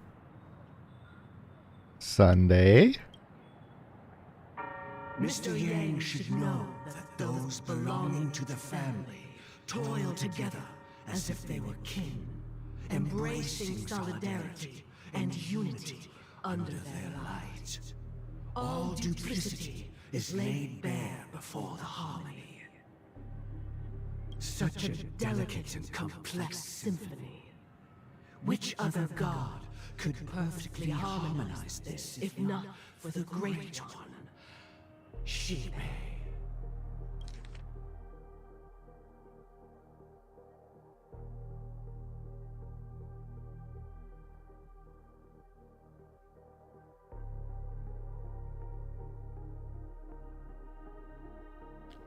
The family toiled together as they were kin, embracing solidarity and unity under their light. Wait.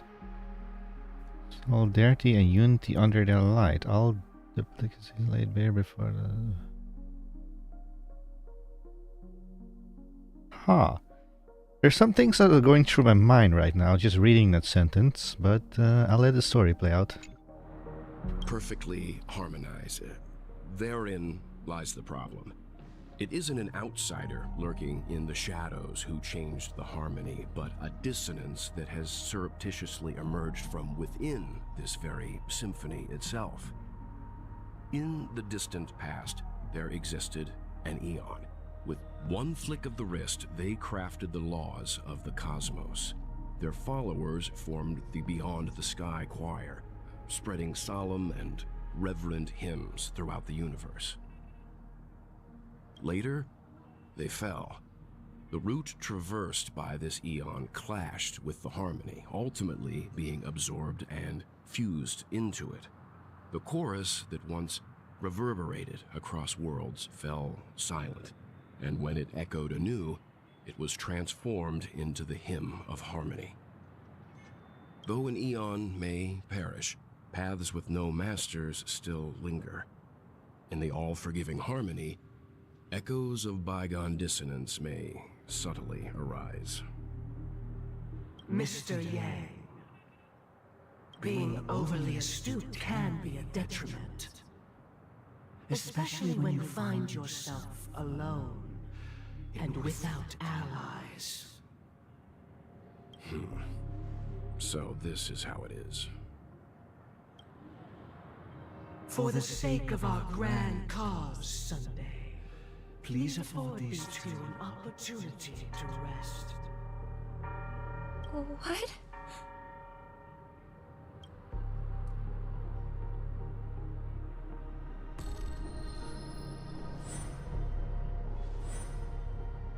Sorry, Robin. It's just you. I did not wish for you to know this. It's a pity that things have turned out this way. So, this is the true reason I can't sing? The shadow that envelops Penacony is actually... We were never children of the harmony.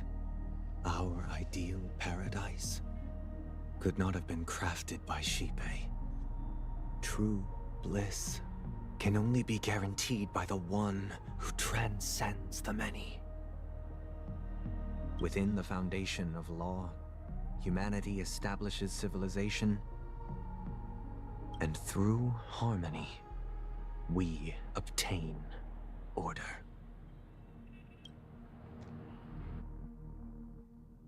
Unbelievable.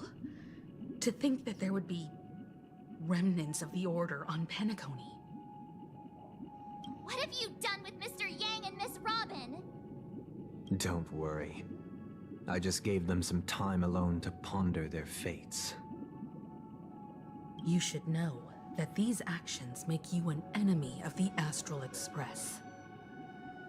Should we need to stand against the Nameless, it would only be myself and the Oak family involved. But we haven't reached that point yet, have we? Your efforts for the justice of Penacony are evident to everyone, and have been widely observed. You want to talk terms with us? Stop beating around the bush and get to the point. Give Mr. Yang back to us now. Get to the point. Patience is a virtue. However, I won't hold it against you. On the contrary, I'm here to make my intentions clear. If it is the Order that drove you to imprison Welt and Robin, and you're using them to coerce our compliance, then there'll be no point in entertaining any type of discussion. You're mistaken, Miss Himiko. They are in very safe hands, and just as the family has always proclaimed, no one can be harmed in the dreamscape, least of all in the beautiful new world belonging to the Order. Penacony and the entire universe have witnessed far too much innocent bloodshed. The strong wield their blades against the weak, and the victors push the vanquished to the brink of life. Natural selection. The world abides by this principle, establishing the well-being of humanity atop the corpses of the downtrodden.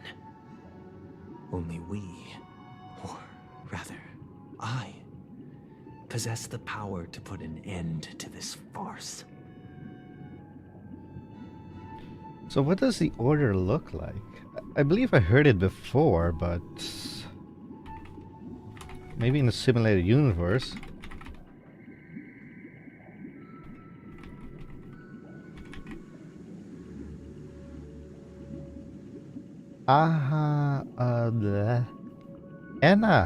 Ina, the Order.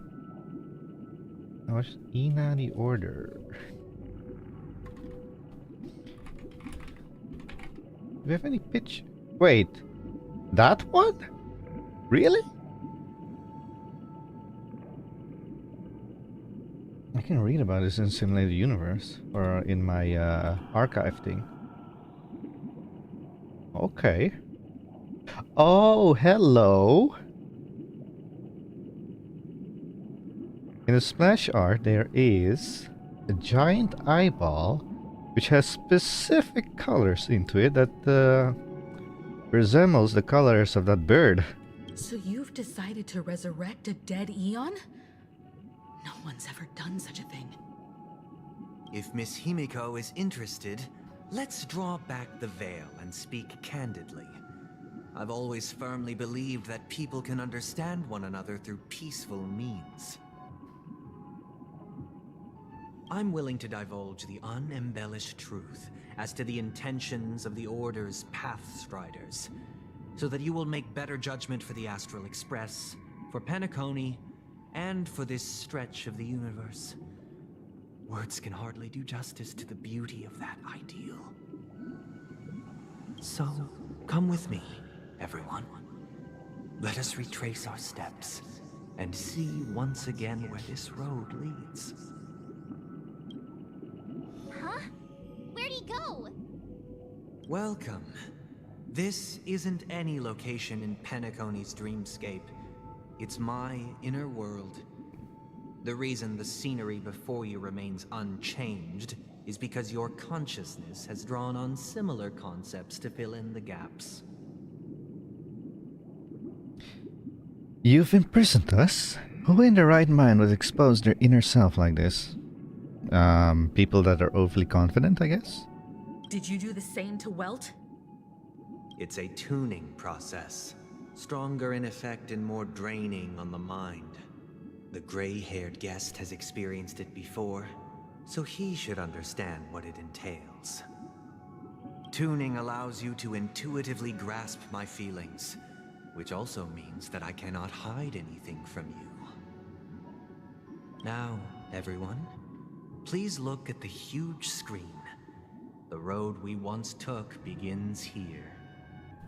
Question, Mr. Sunday. You say huge screen. Which one? The left one or the right one? From this point on, you will witness the numerous decisions I've faced. The birdie! I selected a portion of these to share with you. Happy bird left? Not happy bird the right. I believe after going through similar predicaments, you'll be able to better understand my thoughts. Let's begin. The first decision. A story about a baby bird. This story happened when Robin and I were very young. We were victims of the Stellaron disaster, and the family's Mr. Gopher Wood, who would later become the Dream Master of Penacony, saw that we siblings had no one to turn to and took us in. Later on, Robin and I lived a time with nary a care in the world. One day, after dinner, while my younger sister and I were lounging about in Mr. Gopher Wood's yard, we spotted a fledgling Charmony dove all on its own. That baby bird was tiny. It didn't even have all of its feathers, and it couldn't sing.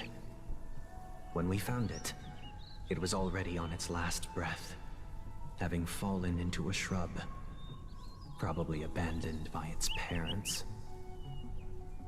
We decided to build a nest for it right there and then. However, thinking back, that winter was unusually cold, with fierce winds at night in the yard, not to mention the many poisonous bugs and wild beasts in the vicinity. It was clear that if we left the fledgling in the yard, it stood no chance of surviving until spring. So, I suggested we take it inside, place it on the shelf by the window, and asked the adults to fashion a cage for it. We decided that when it regained its strength enough to spread its wings, we would release it back into the wild. The tragic part, something that we'd never considered, was that this bird's fate had already been determined long before this moment. Its destiny was determined by our momentary whim. No. I pass the power of choice to you all. Faced with this situation, what choice would you make? Stick to the original plan, and build a nest with soft net where the Charmony dove fell. Or build a cage for it, and feed it, giving it the utmost care from within the warmth of a home.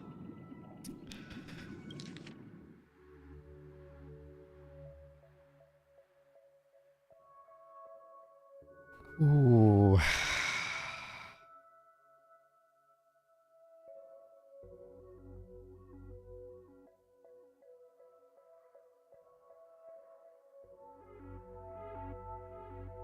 I would probably second option because it has a higher chance of survivability. It has more of a chance for the future.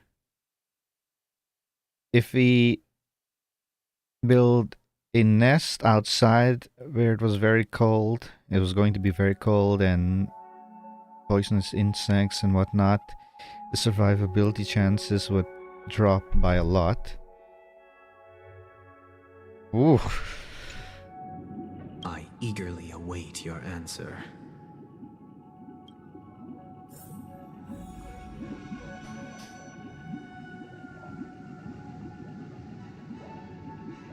March?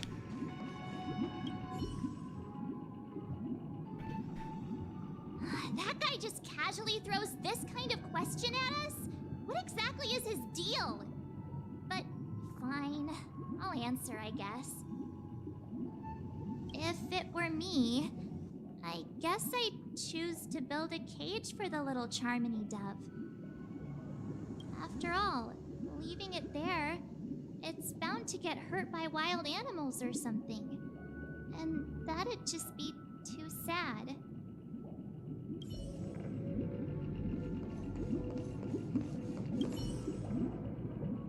It looks like he really has no intention of imprisoning us. If it's just a quiz, I suppose it's fine to humor him. Back to the question. I would personally choose to build the little Charmony dove a cage. No special reason. I do think that a fledgling should have the right to fly into the sky. But if it can't even live to that point, then there's nothing to talk about to begin with.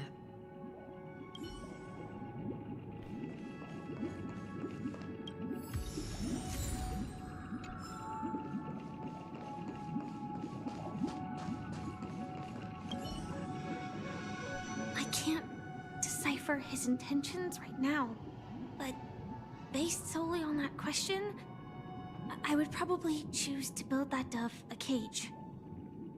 Even if I was gonna release it back into the sky, it'd have to be strong enough to fly first.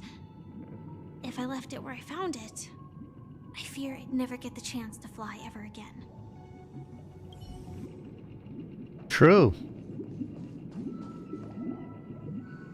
Like I said, the birdie has more chance of survivability and then get released back to the wild when it's strong enough and whatever. Here it has lesser chance of survivability.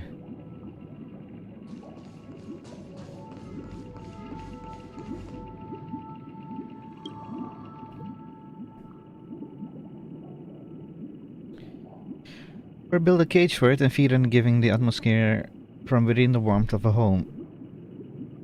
I'm happy to see that you made a choice similar to ours. If your mind is made up, let me reveal the outcome of this choice. We passionately nursed it back to health, preparing only the best food for it every day. We even preened its feathers. Later, on the day that Robin left Penacony, we opened the cage door and let it fly back into the sky. I watched it for a long while by the window, probably about 3 or so days. In those 3 long days, the little Charmony dove tried again and again to spread its wings to fly into the sky, but fell to the ground, only to keep trying. Finally, On the 137th attempt, it succeeded. But its attempt did not go perfectly. After flying unsteadily for a while, it fell to the ground, unable to grasp the direction of the air currents. The fall shattered its wings. It writhed helplessly in my embrace. But it was all for naught, finally succumbing to a painful demise. And in that instant, our tender care, our given love and hopes, they all became the inevitable push that sent it to its death.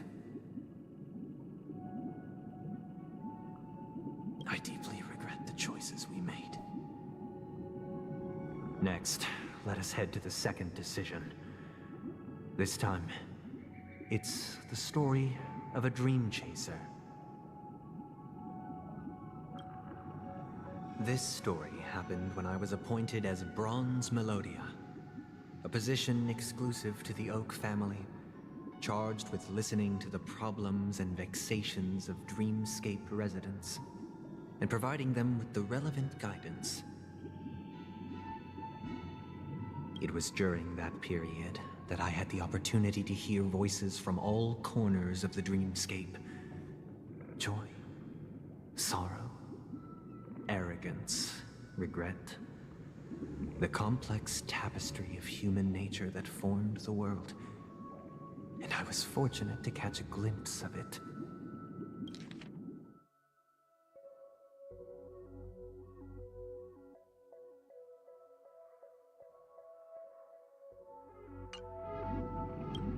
He was a dream chaser, and an illegal stowaway. Just like the rest of them, he came to Penacony in search of a better life, except that, to most people, the price he paid, I suppose you could say it was everything. He told me, I sold everything I could at home. The house, the land, even his 2 children. He said he could not afford to raise them, and that at least they could eat if they lived as slaves. He had a plan in place. He would buy back his children once he had made his fortune, and enjoy Penacony's beautiful dream with them.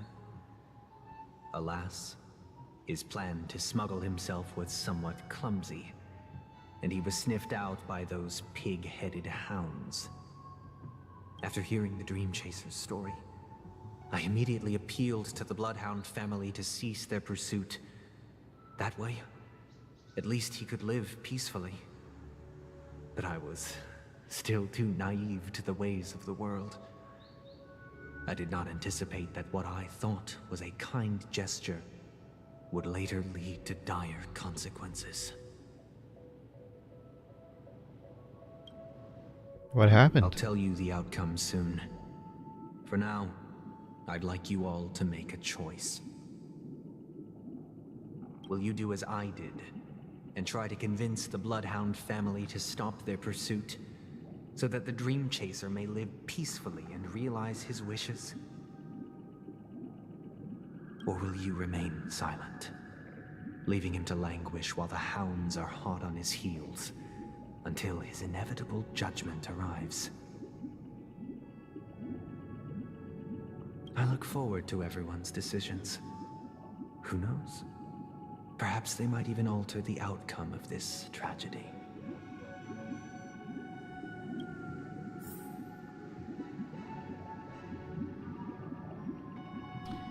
Give him a chance, or do not give him a chance. Oh.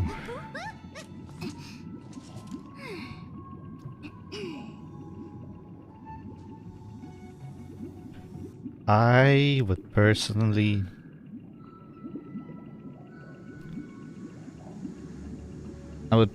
give him a chance. But then again, I don't really know if what he told me was the truth or not.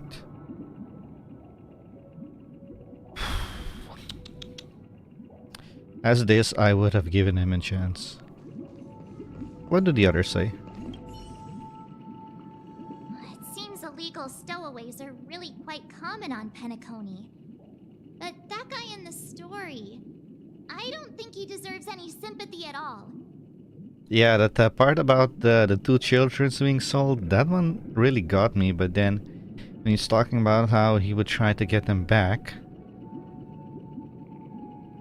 I understand that he couldn't take care of them at all, and they probably have a higher chance of surviving if they were slaves. At least they would receive food and that sort. But he would eventually try to get them back. He sold his kids to chase a dream. Even if he intended to go back for them, it's still insanely irresponsible. Wait a second.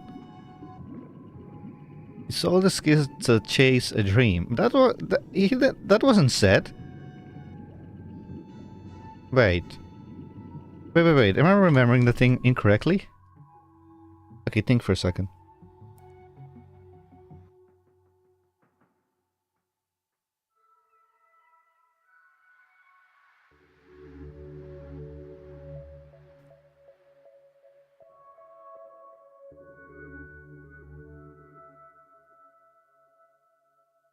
Oh, wait a second. I didn't think about that. Oh, thank you, March, for saying that. Okay, here's the thing. That the story did not... That what Miss Sunday said did not really click with me. Okay, we know the stowaway came to Penacony, right? Wanted to come to Penacony, right? So he sold everything.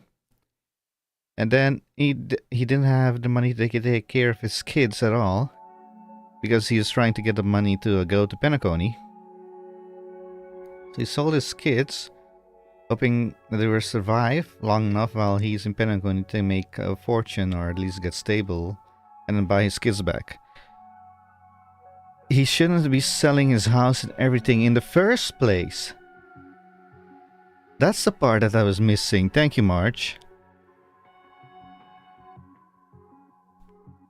This part right here, to chase a dream. He so desperately wanted to go to Penacony. So he first sold all his possessions and house, and then he couldn't take care of his kids anymore. So he sold them to slavery, and after he would make his fortune in Penacony, he would try to buy them back.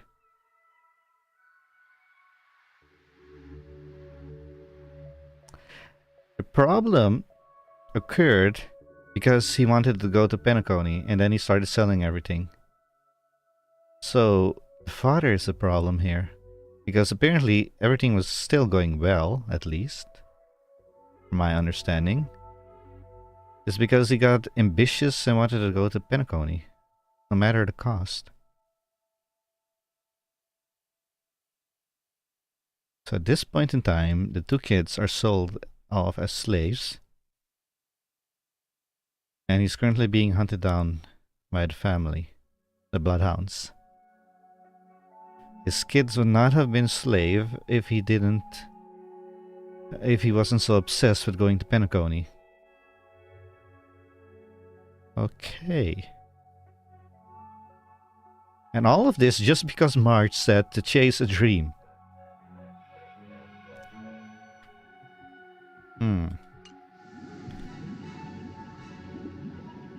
With that thought, there's only one choice. Let the Bloodhound send him back home. This person deserves to be punished. Now the real question is, did he eventually get his kids back? Ooh.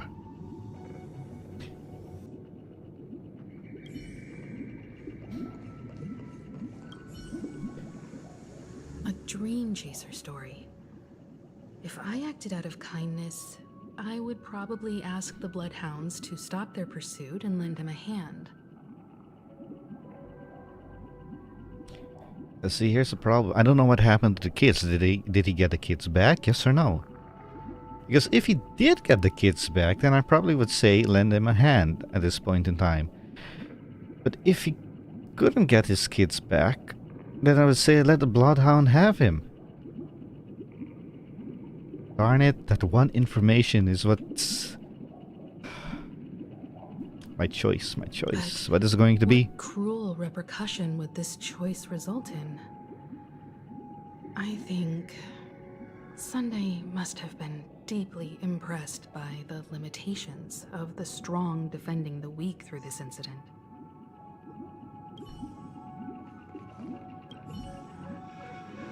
This question... Surely it has some connection to the baby bird story. And this connection is precisely the breakthrough Sunday aims to use to persuade us.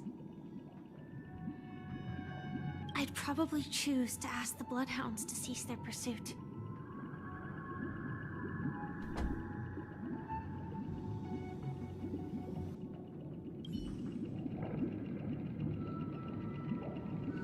If he managed to get his kids back, I would probably ask to cease the pursuit. But if he didn't fail to get the kids back, and turned out that the guy was just a complete jerk, to say it kindly, and enforce the law, but did he get the kids back or not?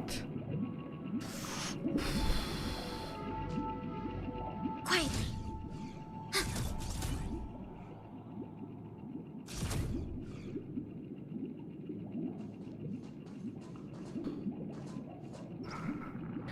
Okay, in this point in time... Darn it, this is a hard question, really.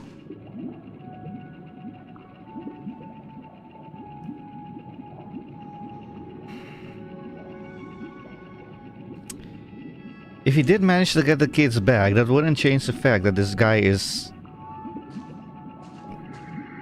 a piece of trash because he sold everything just because he wanted to go to Penacony.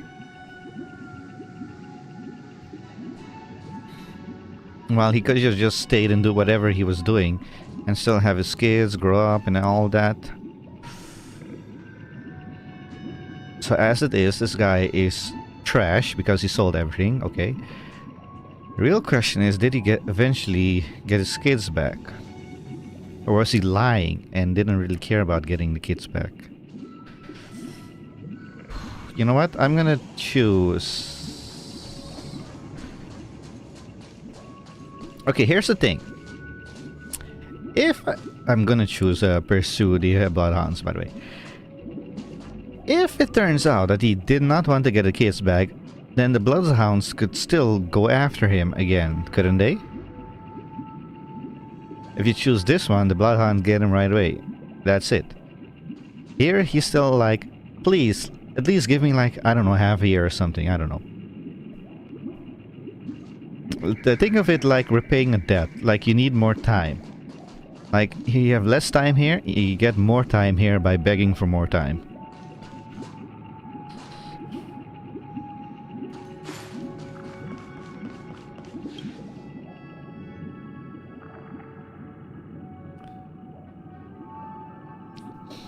Will you try to convince the Bloodhound family to stop their pursuit? For now, yes, so that the Dream Chaser may live peacefully and realize his wishes. At least give him the option of trying with a limited amount of time. And if it turns out that he's a piece of trash, then get him. I'm honored to witness you arriving at the same decision. Out of respect, I'll share with you the dire consequences that my choice back then brought about. Yes, please tell me. First, the outcome. He attained major success. After avoiding capture, he ran a business for a few years, very quickly making... Did he get his kids back? Elevating his status. He might not have become a tycoon like old Audie, but he was considered a character of excellent repute. So did he get his kids back? Now then, did he realize the wish he set out to achieve? No. The last time I saw him was in the real world, where the Hounds were going to permanently exile him, and I was the accompanying Bronze Melodia. The mission was simple. Listen to the criminal's repentance. Oh. He told me the reason he was in this predicament was because he conspired to usurp the head of the Alfalfa family. When I asked him about his two children, he instead responded with a question. what children? He was lying. In the end, my heart aligned with the harmony, and the good deed I dared to undertake held no value, turning instead into a wrongdoing. It created a lamentable oppressor and countless oppressed individuals. As to your choice, I once again offer my heartfelt apologies. Next comes the third and final decision. And the story this time is my own. Oh? This story happened the day I was appointed the Oak family head. At that time, Mr. Gopherwood was the current Dream Master, and as per his wish, we had a private conversation. What surprised me was that the Dream Master had only come to deliver a letter to me. He let me read its contents, and it was a letter from my sister. The letter contained the usual pleasantries, anecdotes from her travels, nothing out of the ordinary. Just as I started wondering how this letter related to our discussion, the Dream Master began to speak.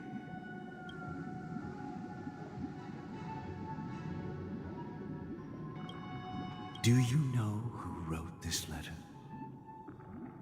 My sister, of course. But why would you personally visit me to hand me a letter from my sister containing mere trivialities? To help you grasp the full scope of this issue. Do you know where Robin is at this moment? From what the letter indicates, she must be in Caspelina 8, correct? She's touring there right now. Correct. Has she mentioned anything about a stray bullet? Excuse me? A stray bullet? What? A war has broken out on that planet. It is because of this very reason that Robin chose this destination. To spread the word of the harmony. And to save the lives of that planet. She personally made for the front lines. She hoped to ease the people's suffering with song, and was willing to brave mortal danger to deliver the IPC's medical supplies. Unfortunately, stray bullets show no such compassion. Was she hit? Is she all right? If the operation was successful, she should probably be recovering in the field hospital. By the eon above, the bullet struck her neck directly, yet possibly as a reward for her consistent deeds of harmony. It didn't hit any vital arteries. Once you've attended to your outstanding tasks, it'd be advisable to write her back as soon as possible.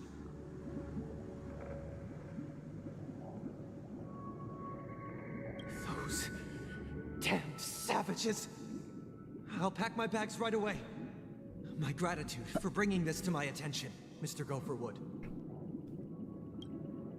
Now you understand why she always wears such elaborate neck ornaments, don't you? Okay. How could this happen? Miss Robin? It's all in the past, so please don't worry. I share this in the meager hope that you will understand the harmony's limitations and predicament. As grandiose as the strong defending the weak sounds, many times, it is nothing more than wishful thinking. Likewise, I've prepared one last question, one last choice. But rest assured, this choice will not have any grave consequences. Okay, so she has a mark on her neck. That's why she's wearing those ornaments. I thought it was just because this matches the outfit. Because this is merely a figment of imagination, a nightmare, that has haunted me through countless nights. If you ever had the opportunity to make a choice like I did, would you still support Robin's journey on the path of harmony?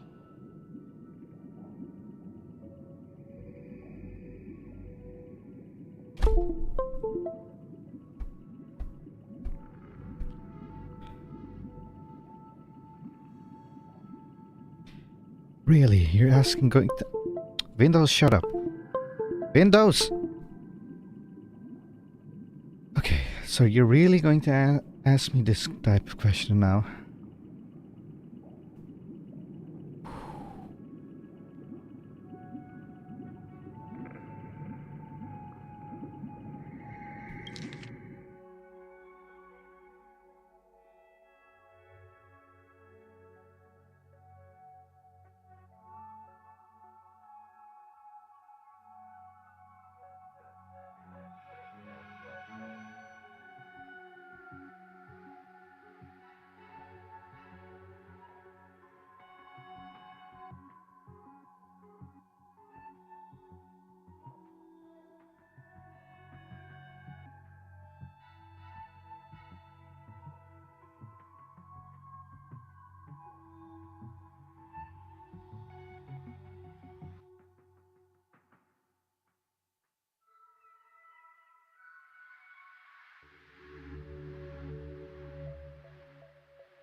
Support Robin to go on her journey.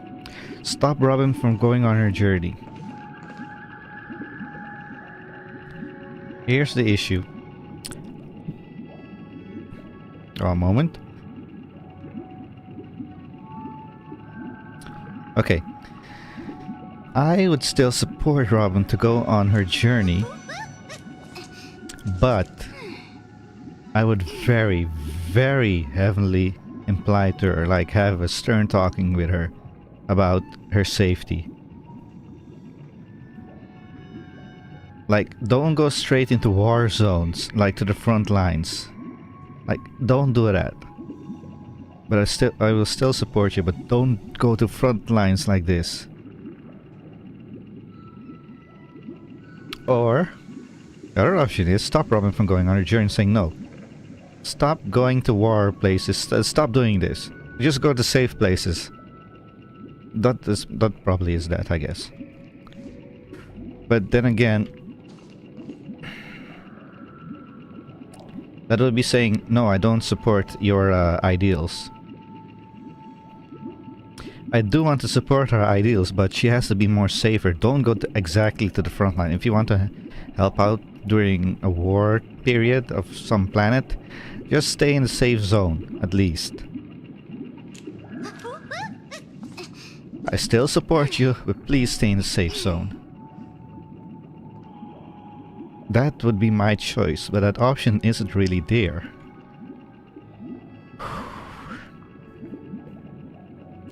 Because this is my sister, my one and only family. It's only them two. Him and her. That's it. Their mother passed away because of the disaster that happened. Because of Stellaron disaster. They're all they have left.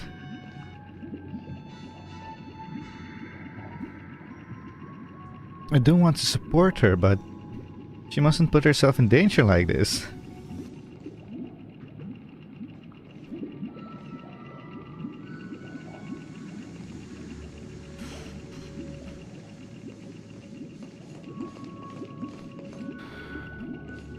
What do you guys have to say?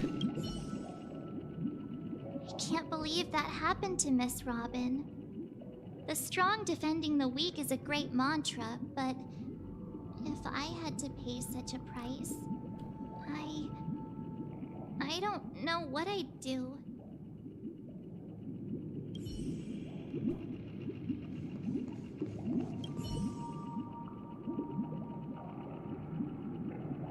I often feel like I've dreamt of similar scenes on certain nights. In the dream, I see blurry faces. I don't know who they are, but I sympathize with all of them, fighting for survival against some unfathomable force. Their confusion and fear are lucid to me, but I also remember they chose never to give up, just like Miss Robin.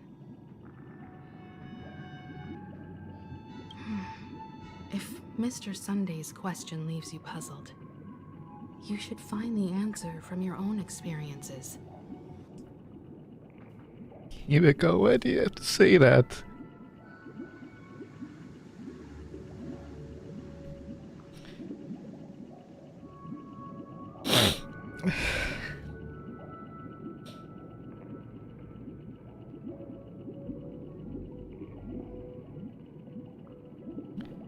With each trailblaze, dangers and tribulations will surely follow. But would you ever back away? Would you stop March and Don Hung from reaching their next destination? I believe you have an answer of your own in your heart. To be specific, what I meant, why did she have to say that, is this part right here. Answer from your own experience. Well, I won't be talking about my backstory, about my life, but you might have a guess what I'm going through right now.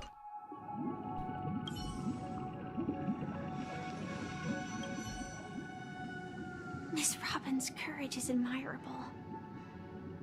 And here I was thinking she was just another superstar celebrity.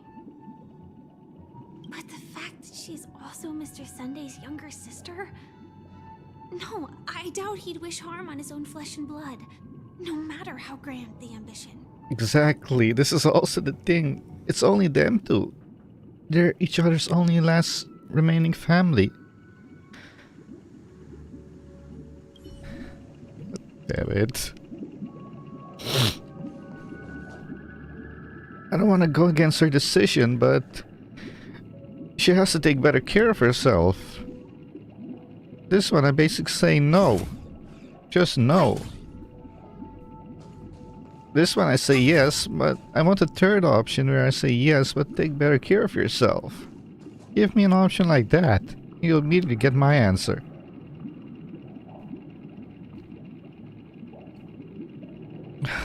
Oh.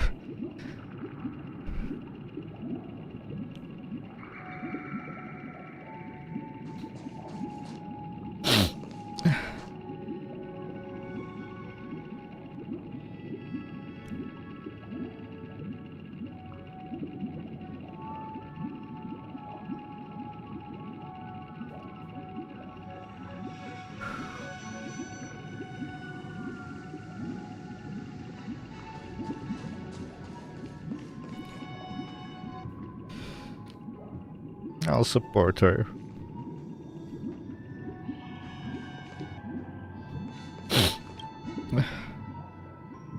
You make this choice, yes.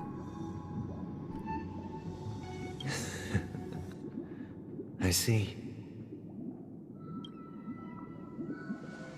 I am now aware of everyone's stances. Raising these questions merely serves to illustrate one point. The plight of Penacony cannot be salvaged by the Harmony. The true foundation for a sweet dream paradise can only be established through the Order, where the strong govern the weak. I know the suffering of being tormented, the turmoil of losing your way, how sorrow and even despair set in when matters don't work out. All of this causes me unending pain. Because this is not what happiness is at all.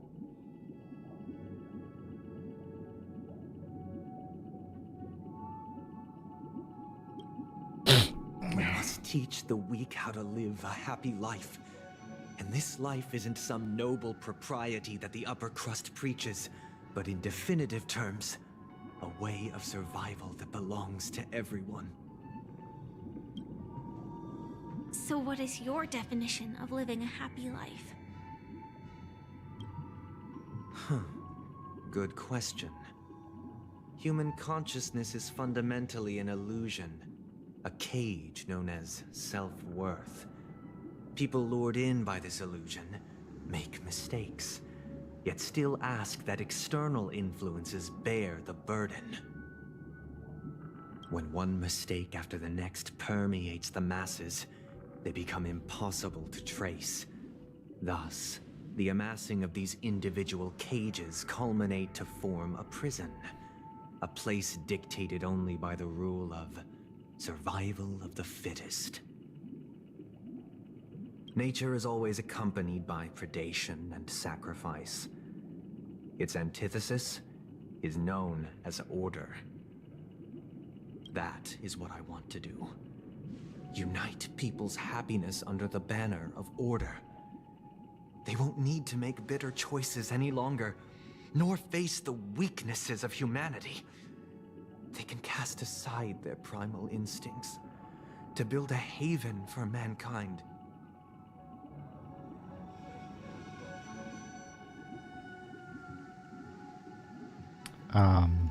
Sunday, one problem. You won't need to make bitter choices any longer. But here's the thing, Sunday. We learn from making mistakes. That's how we go.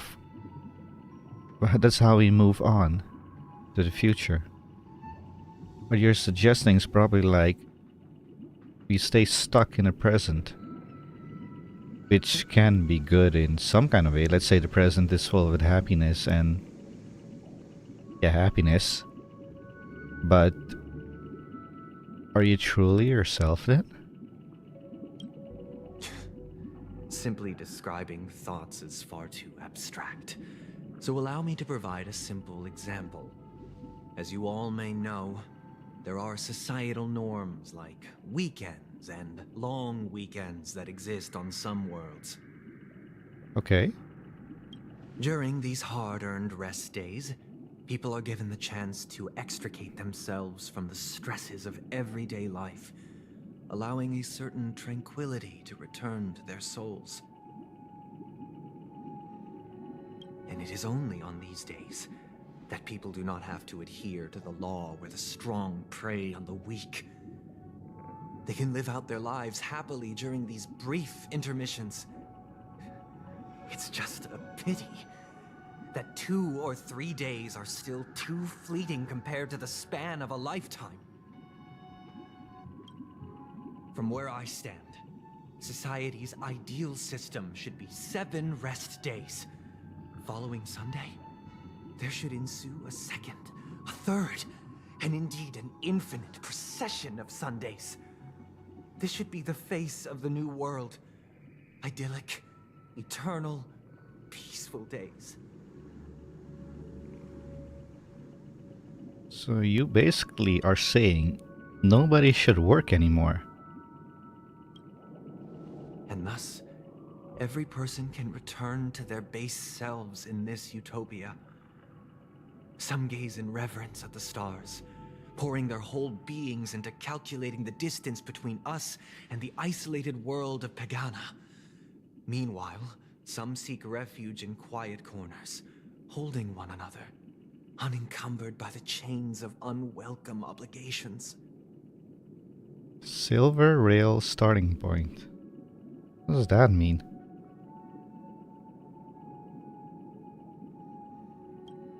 There would be no need to bear the hardships of reality. Only in this way can humanity face the inevitable end with the purest of spirit, living a life of dignity. This is what it is to live in bliss.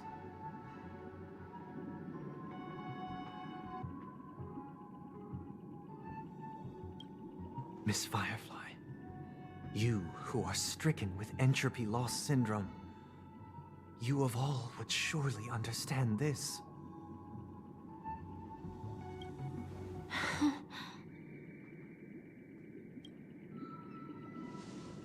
It sounds like a flawless theory.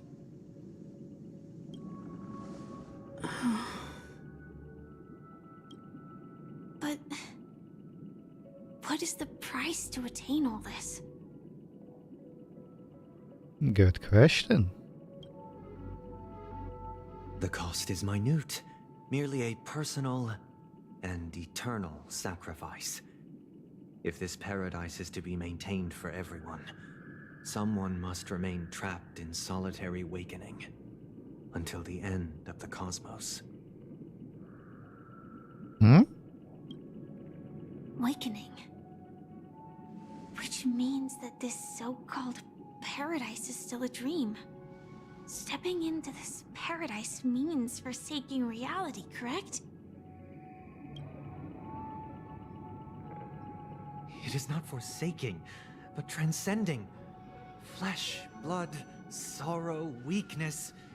If the physical is the root of spiritual suffering, it is only logical that we defeat it. But in this supposed bliss, people won't have defeated their demons. The chance to overcome their tribulations would be forever lost to them. In other words, it is an escape. That's another way of understanding it. But there is no shame in escape.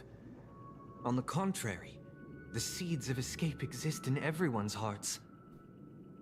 Don't you agree, Miss Firefly? And as to why we sleep, it is because we are afraid to awaken from our dreams. But this is not in conflict with the grand plan. Only in acknowledging this can we truly understand the frailty of human nature, and from there, show compassion and protection.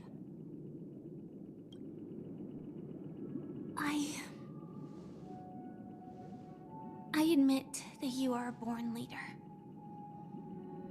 Your perspective on humanity brims with pessimism. Yet you express compassion for all, even when your heart pities them. Yet you express compassion for all. Instead, you didn't say the word equal. But unlike you, I live for the self. From my perspective, individuals making choices for themselves is their birthright. The want to escape may be innate in the weak. But whether they are weak or not, it is not up to another to decide. Perhaps in your mind, you also view me as weak?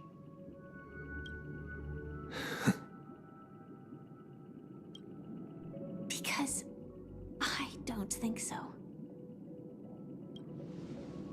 Since Miss Firefly has said her piece, the Astral Express will also naturally give you our answer. Which is? We'll leave it to you. Oh, come on! Mr. McHalen's really? Before.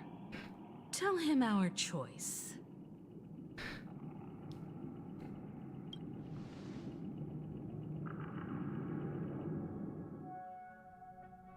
Not long ago. What is this place?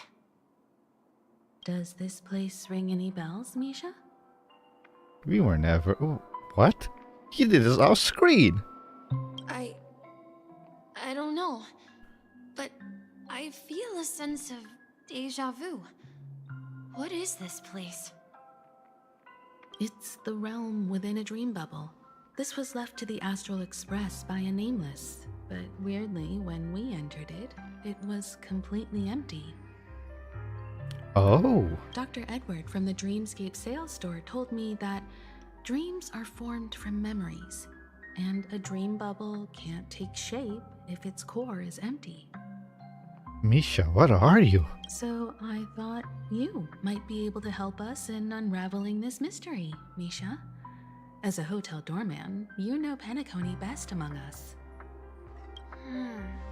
I don't know much about dream bubbles, but if you want to figure out what this mansion is, I'll do my best. I'm counting on you then. Himeko, I still don't get it. Why were you so sure that Misha had a connection with this dream bubble? I wasn't sure. It was just a hunch. But since Misha feels familiar with this place, my hunch might be correct. I guess your hunch must have probably have to do with that Misha was connected to Clocky. That he could see Clocky in the dreamscape, in the golden hour, and in the dream rift.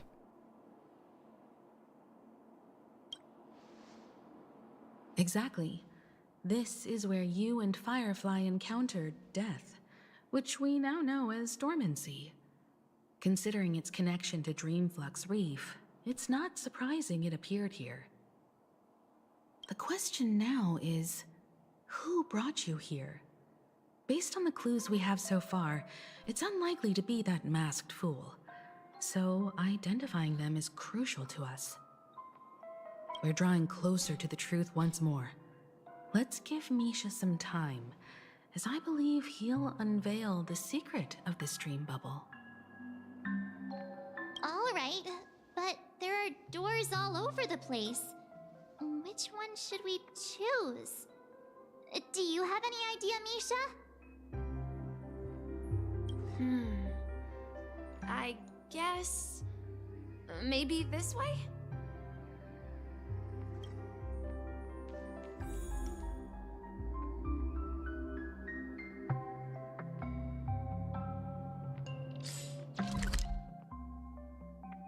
Haven't been here in a while. I'm not entirely sure, but... let's give it a try.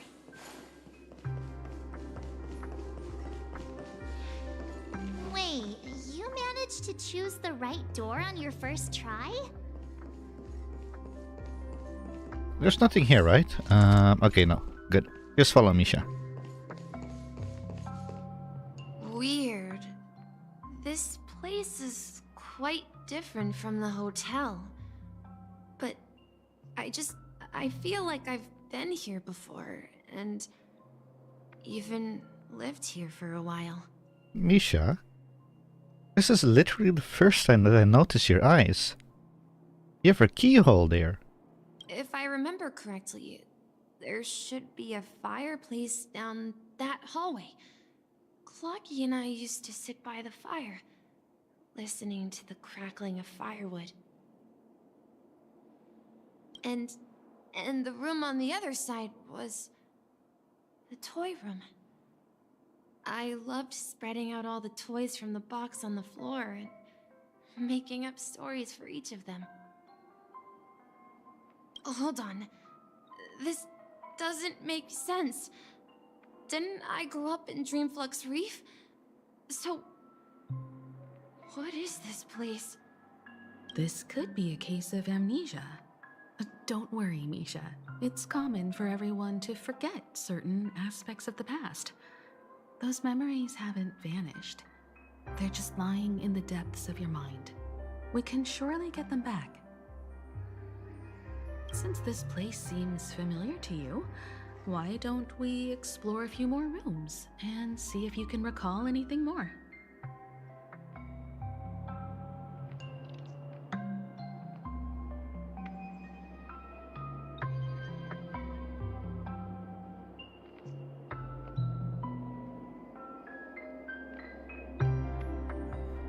Yeah, then let's check out the rooms I just mentioned.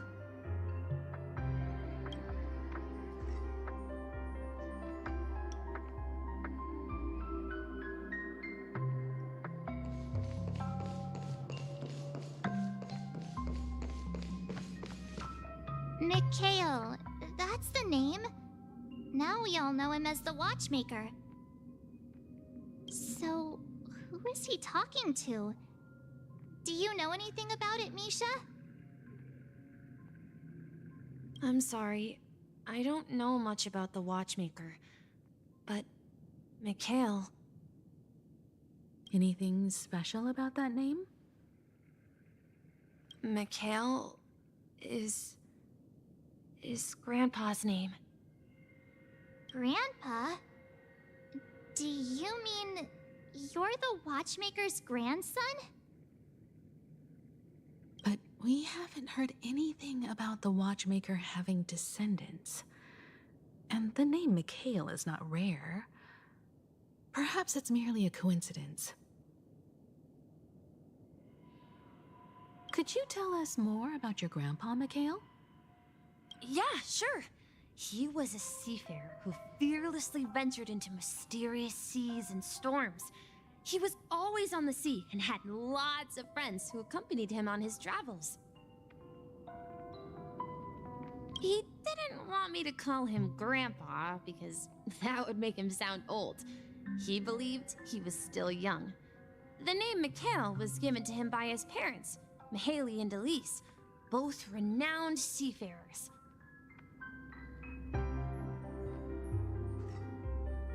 Every time he came back, he'd share his logbook with me and tell me about his adventures at sea.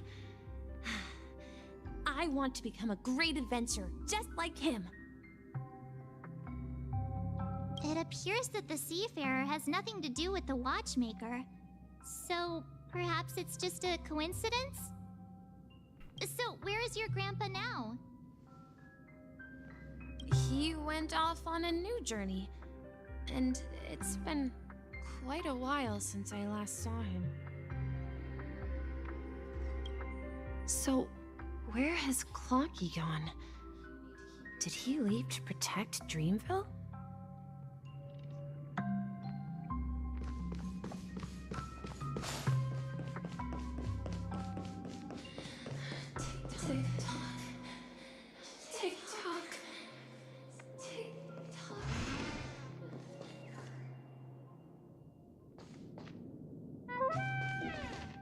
I heard some noises from the room.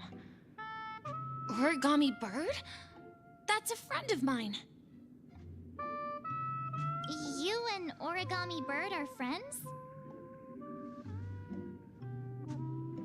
Yeah. It's a member of the Compass crew, just like Clocky and Miss Mirror.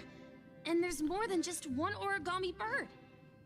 They are a big family with lots of brothers and sisters who look the same. They follow Miss Mirror's orders and handle all sorts of jobs on the ship. They're the best sailors. Sailors? Can Origami Birds be sailors? Could you tell us more about the compass, Misha? The Compass is a ship bound for the New World. Clocky and his partners travel through layers of fog to the depths of the sea. Whenever there is danger, Clocky will use a compass and guide the ship in the right direction. That's a great story. But in the Penacony cartoon, Clocky and his partners have always lived in Dreamville and never ventured out, right? Huh? Oh, that does seem to be the case. Weird. I clearly remember Clocky arrived in the New World in the end. Perhaps Clocky has a hidden past. I think I hear the sound of water. You once mentioned there's a magnificent fountain up ahead.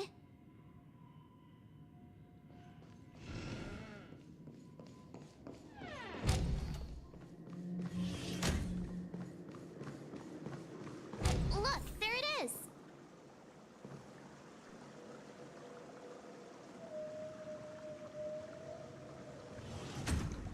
The water resembles a precious jewel, embedded in the dreams of all seafarers.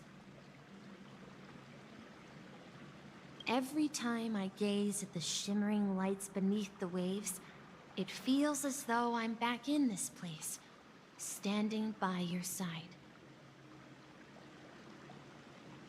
Have you recalled anything, Misha?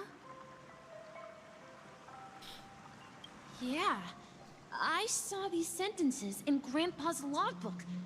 He used to say that despite the perils of the sea, whenever he stood on the deck in the afternoon, overlooking the sparkling waves, he would think of this fountain in front of his house.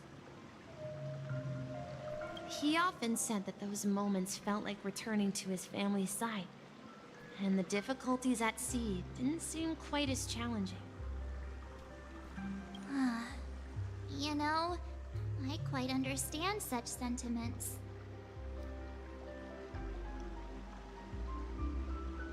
Don't sigh or you'll start getting gray hair. You're talking like an elder. I'm not an elder. I was just being a bit sentimental. Perhaps every adventurer far from home carries a fountain within their soul. Even though the other side of the sea remains shrouded in the unknown, the fountain in front of his house serves as a compass, leading him back to his cherished ones. Yeah. While Grandpa was at home, we would stand by the fountain and place the compass, a toy boat that I made, into the pool. Back then, I would ask him when I could go on adventures like him, and he would always laugh and say I was still too young. It seems this Mikhail is truly a seafarer and has nothing to do with the watchmaker. Yeah. Based on Misha's recollections, the scenes in the dream bubble appear to be his childhood memories. But this raises more questions. According to Misha, he was clearly born on an oceanic planet and led an ordinary life, with no connection to Penacony at all. Could this be some sort of metaphor? Perhaps the sea refers to the memory zone. I'm sorry. I don't know, but my memories keep pouring out uncontrollably, like water flowing from a fountain. Perhaps I'll remember more things if we go further.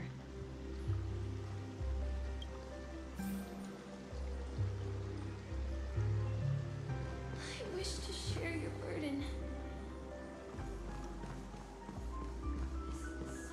We're going to the opposite side, right? No, we should turn left here.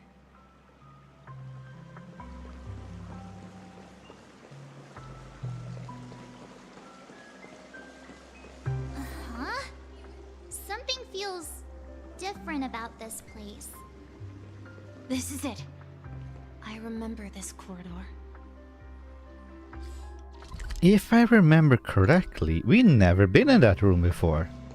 I want to go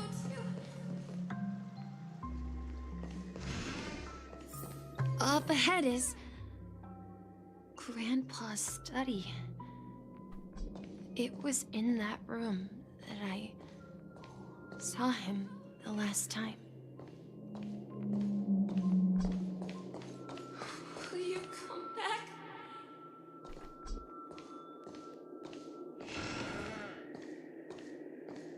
Oh no. Let's continue sailing so many times. I have been here before, never mind. I remember the desk.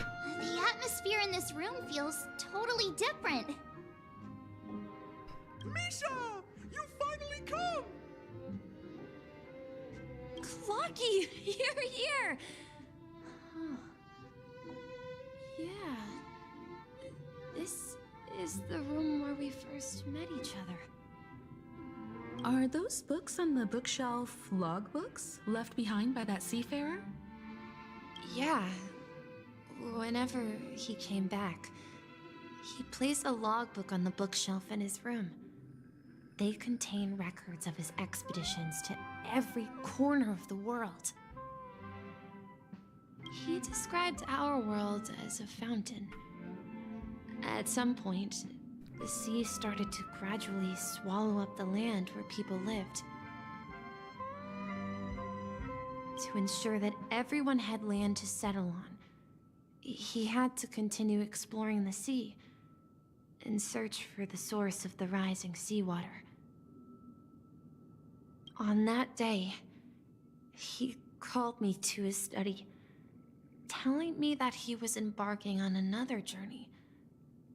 However, I could sense the gravity in his expression. It was the same look I had seen on my father's face before his final voyage. I asked him if I could go with him, but he said that my adventure lay elsewhere, and told me to stay home, and patiently await a certain sound at the door. What sound? He told me about a vast ocean in the sky. An ocean of stars. He spoke of a train that transports children with a desire to venture far away, traversing the sea of stars without ever stopping. He said that he knew the crew on the train, and that he had asked them to take me along. He said the journey I had always dreamed of would start there. A train? Could it be? It's the Astral Express. I remember now. Grandpa's friends are a group of nameless who came to this world to resolve a disaster caused by a star. Then, he gave his pocket watch to me. It was his cherished treasure, appearing in every one of his adventure tales.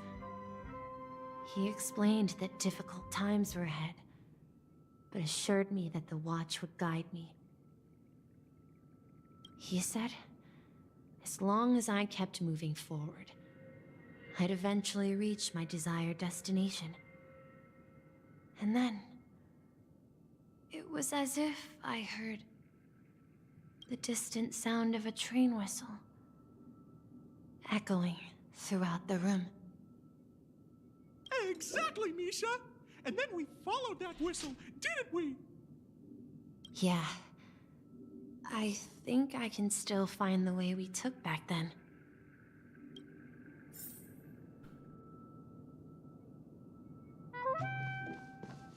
This is the dream jigsaw, right?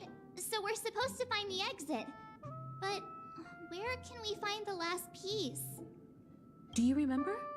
You said you obtained a mysterious shard when you stumbled into this place. Hey, the shape seems to match. So this shard is also connected to Misha? Looks like we're just one step from revealing the truth. Let's get to the other side and investigate.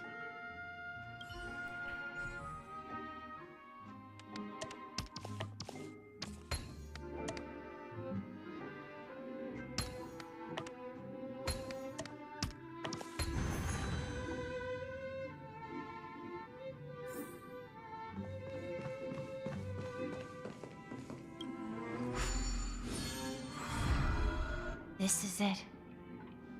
This is my room of clocks. While I spent my time waiting for Grandpa to return from his voyage, Walter gave me this workshop, and it became my secret base. Here, I learned how to repair clockwork and gears, out of my fondness of precision mechanics. In my dreams, I was the captain of the compass, embarking on adventures with my companions, Clocky and Miss Mirror, in search of the new world. I was born and raised here. So, this building in the dream bubble is your childhood home? Yes, but not exactly. To be more precise, this dream bubble itself is my home. Looks like you've remembered everything now. Wait. Why does it feel like everyone else knows something I don't? Well, March, to be honest, I think I know a little bit, but not all of it. Too bad, I don't know either. But I'm gonna say 1. March, do you remember when he mentioned a clocky that only he could see? Yeah, the little guy here, right? But we all saw him in Dreamflux Reef, right? And Mr. Yang even greeted him. Looks like everyone on the Astral Express has a childlike spirit. The answer lies in the Astral Express. His experience shows that neither Firefly nor Acheron can see this clocky. And when we were in Dreamflux Reef, you may have noticed that for some reason, nobody outside of the crew had ever talked with Clocky. Well, to be honest, nobody actually tried to talk to Clocky, so... But anyway. A mimetic life that can only be seen by a select few? It's just like a hidden message, left by someone for the nameless. But Misha can see Clocky too, right? They even grew up together. But Misha hasn't started the way of the Trailblaze yet. That's the key to the mystery, March. Now take a moment to recall. Have you ever seen anyone outside of the crew interact with Misha?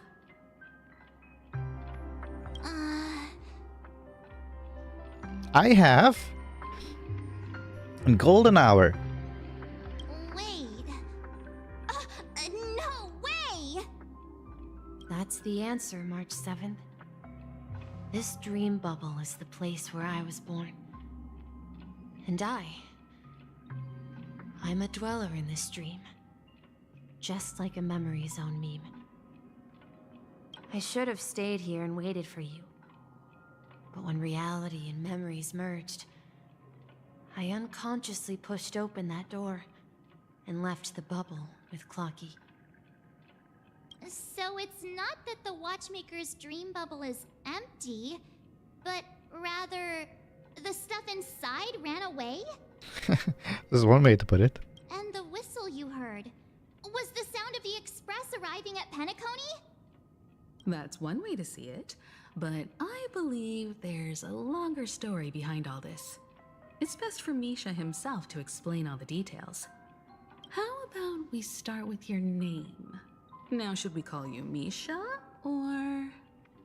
Thank you all for helping me rediscover my true self. Now, please allow me to reintroduce myself. I was born on Lushaka, in the Presmere system, adopted by seafarers Mikhail and Char. They gave me a treasure, a name that carried their hopes. Mikhail Char Legwork, or simply Misha. If you prefer, you can call me by a more familiar name, the Watchmaker. So, you're the Watchmaker himself? Unfortunately, that legendary figure is no more. I am only a reflection of his life. As for the child who has been with you, he's the innocent protagonist of Misha's childhood dream. Friend of Clocky, a young apprentice, and a future mechanic on the Express. And this also marks the beginning of his journey, devoted to the Trailblaze. At the end of the journey, I left this little flame, which I so cherished, in my deepest dreams, hoping to pass it on to the nameless of future generations. However, he somehow left the dream bubble and forgot all about his task. I apologize for all the confusion this caused. Because he was born with a desire to trailblaze, wasn't he? I don't think Misha has forgotten his role as a guide. He remembered it, and that's why he mistakenly appeared as a hotel doorman in his dream from the very beginning. The one who brought our unconscious friend here must have been Misha. If that's the case, we encountered the Watchmaker's legacy from the beginning, didn't we? Well, I have a sarcastic friend who says I always take big detours and end up back where I started. Perhaps that's what every nameless has to go through. But in the end, you found me. I'm sure you're all wondering what my legacy is. I believe my hound has mentioned the Stellaron and my wealth.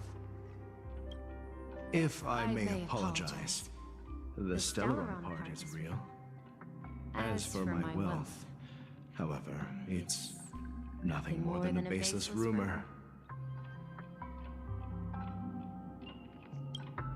I left my homeland as a child and embarked on the journey of Trailblaze.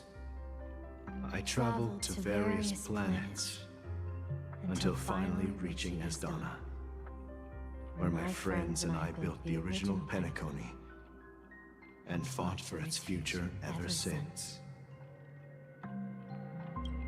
I've been moving forward all my life, doing what I could to overcome the obstacles in my path.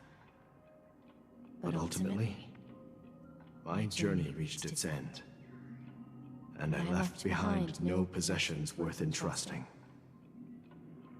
So, if you ask what's left within this worn-out train engine that can be called a legacy, I suppose it's the things that are still burning in the engine's furnace. Now that you're well aware of the current situation of Penacony, I certainly hope that you'll help me get this world back on track. But I'll leave that decision to you, for the path of Trailblaze is never paved by others. All I have for you is a story and 2 gifts. I want to give you my pocket watch. It has accompanied me throughout my long journey, guiding that naive child forward, and has been blessed with the presence of so many great people up to this day. And my hat, too. The one who navigated for me placed it on my head and planted a fanciful thought in my mind. The trailblazing expedition will never end. Is this the hat from the thumbnail that we're getting? Now, it's time for you to make your choice. Once you've made up your mind, open that door and enter the long dream of an old man. I'll be waiting for you at the end of this corridor of time. All right, everyone, let's make a decision. Although I don't think anyone will have any objections.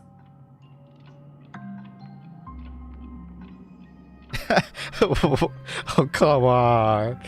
We have to make a decision again? I choose the Trailblaze. I want to witness the legacy. I object. Let's Trailblaze, I guess. Of course. We've come this far. Surely there's no other option than moving forward. In that case, it's unanimous. Then let's proceed together to the end of this dream and tell Mikhail our decision.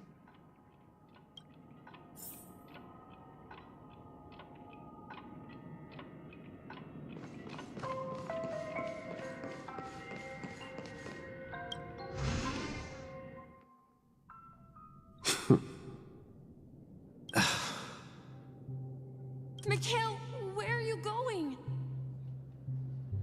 Someone has to step up and save Lushaka.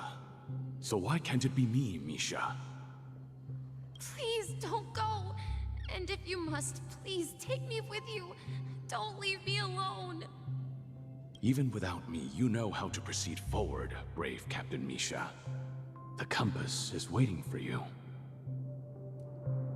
Haven't you always wanted to be a better adventurer than me? Now go, board that train and start your journey. Where are you going, Mikhail? I'm going to clean the floor in the parlor car. I've promised the conductor. Wait, first tell me, did you fix this watch? Yeah? I know what it looked like before. Its chain was broken, the back case torn, and the marks on the dial all worn out. How did you manage to fix it? Well, it's hard to explain, but I knew it could be fixed.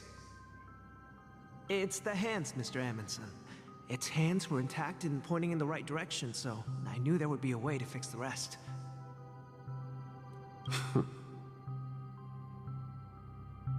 I see. You'll work with me from now on. Haven't you always wanted to tinker with this train? You're its mechanic now.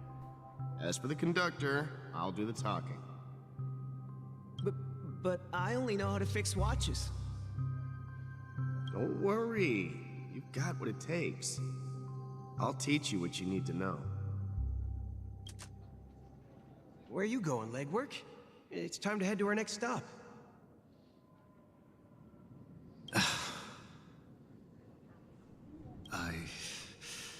I'm staying in Astana with Rosalina and Tiernan. I see. This place reminds you of home. The people of Astana have only achieved a tiny victory and still have a long way to go towards true freedom. Hanunu needs us. Don't worry, not all journeys lead to the stars.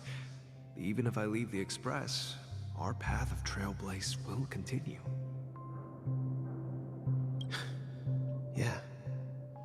I knew you wouldn't stay on the Express forever. Leave in peace, my friend. And, take this with you. This is Mr. Amundsen's hat. But why? When he departed, he said he would leave it to his best student. Well, I suppose the time has come. Farewell, legwork. Take care of Tiernan and Rosalina. And don't forget to write to us.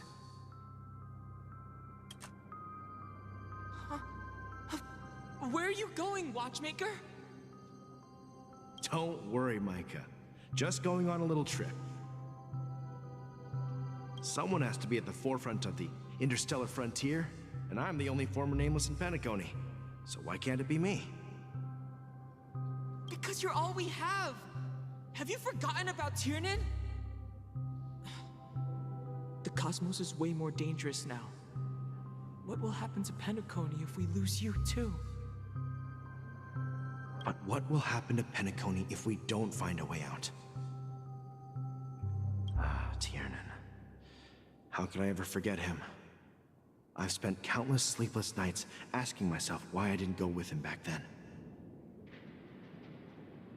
We Nameless won't stop. Don't worry, Micah. It's just a matter of getting back to my old profession. Just wait for me to come back. But if, and it's a big if I don't come back in one piece, then you'll become the next Watchmaker. Where are you going, old man? Oh, you're here. Answer my question. What are you up to? Relax, Gallagher. I just came up with a great idea. Wanna hear it? Oh, come on. Aren't all your ideas just ways to get yourself killed? I may be blunt here, but you're the last remaining hero in Penacony. If you die too, the secret of the Stellaron will go to the grave with you. Yes, I'm afraid there's no way out in Penacony. so I'll have to consider alternatives beyond Esdonna. We'll organize a festival using the Watchmaker's legacy as a facade, and send invitations to the entire cosmos to gather people here. Hold up. This means Mikhail was still alive not that long ago. So, a desperate struggle against the family? Desperate? Don't we have you here, my friend? This task is challenging, but what hasn't been challenging for us along the way? Well, whatever you do, remember, make sure to send an invitation to the Astral Express. Yeah, so he was alive. Just before we got the invitation. Okay. This is actually very interesting. Misha! Where are you going? Oh, it's you, Clocky. Take me to Dreamflux Reef. Last night, I had a long dream about the day we met. I want to write down that dream. Write it down? Why? Oh, so I won't forget it. Do you remember how you got your name, Clocky? Of course! You told me that when you were a kid, you lived in a room full of clocks. Those wall clocks and pocket watches grew up with you and were your best friends. Yes, but what I didn't mention was there's a funny misunderstanding behind it. I was a kid, and there was always a special pocket watch in my memories. It was with my grandpa, guiding him on his sea voyages and leading the way in his every adventure story. I wanted to have a pocket watch like that too. And that's when you appeared in my dreams. Yeah. Every night, we boarded the compass and set sail together. But you know what? It wasn't until the day my grandpa gave it to me that I realized it wasn't a pocket watch at all. It was a compass. So, your name should have been Compassy.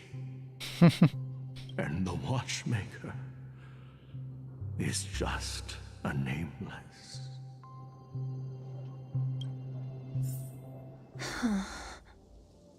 We've arrived at Dreamflux Reef. So, where to next? You know, Clocky, I don't think I'll be going anywhere else.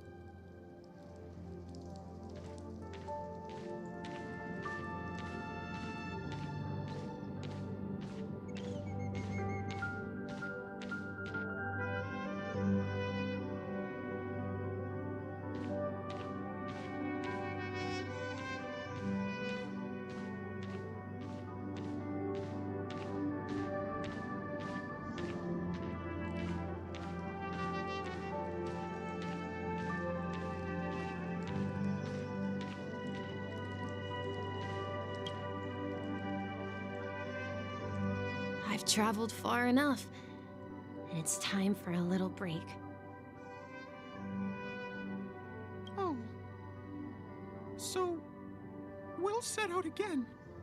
When you're rested? No, I'll stay here. And then, this is where it ends. This is... where it ends? What do you mean, Misha? You told me that the trailblazing expedition would never end. Yeah, that's what I said. So now, it's up to you to decide your next destination. My next destination? What's that supposed to be? I've been following you. Misha? You're acting weird today. If you're feeling down, we can just do what we usually do. With the clockwork. No, I'm not feeling down.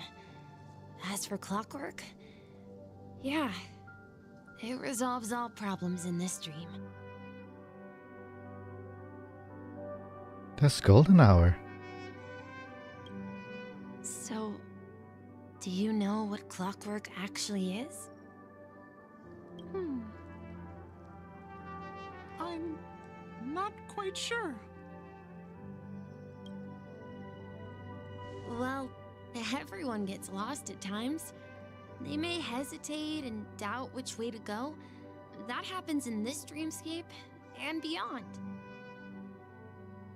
But don't worry. Everyone goes through moments of uncertainty and hesitation. Eventually, they gather the courage to make bold decisions. Whether it's calming, joyful, angry, or sad, all they need is a little nudge to take that step toward where they truly belong.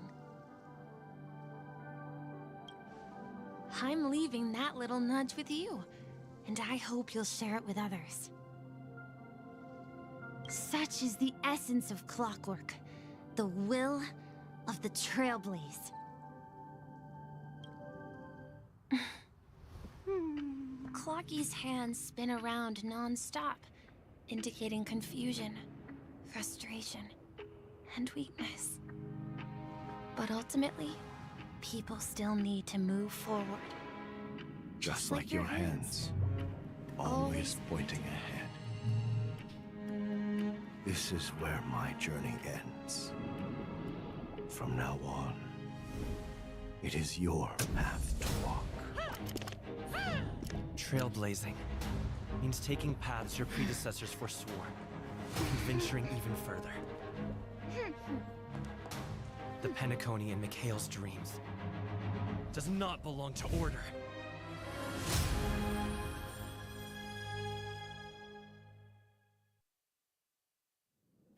Stop making me emotional, man.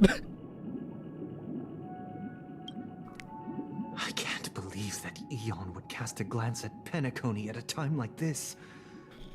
Is it because of the resonance from the legacy of the Trailblaze? Or perhaps the bond between you is so strong that it even impresses an Eon? Well, there might be another possibility. Perhaps they want to witness, on behalf of the fallen Eons, who will hold the future of Penacony. If that's the case, on behalf of the Dream Master of Penacony and the 107,336 members of the Oak family, I'm extending a formal invitation to all of you. I'm cordially inviting you all to the Penacony Grand Theater to participate in the upcoming Charmony Festival. And, of course, you won't be in the audience, but on center stage. Since the future of the Stellaron, Penacony, and even the entire cosmos is at stake, let's draw a conclusion there, in all fairness. If you truly believe in Akavili's path, then show me their courage and determination.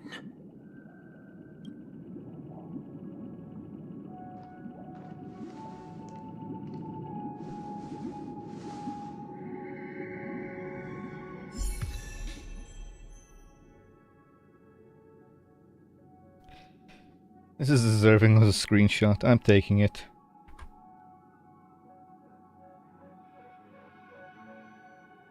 Tread on a brand new path, Harmony. Nisun Dorma. Switch to path Harmony, note the light cones and relics and confirm. You can trial the current path here for further understand combat mechanics.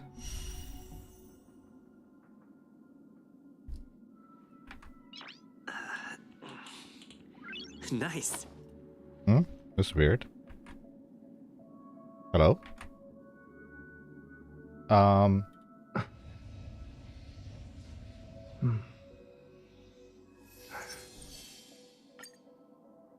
some reason I can't take a screenshot. Increase the break effect of all allies. Cause additional break damage when allies attack enemies that are weakness broken.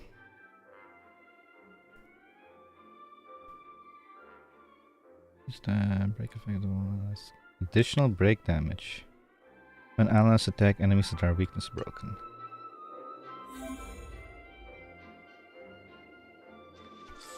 Can I see your stuff?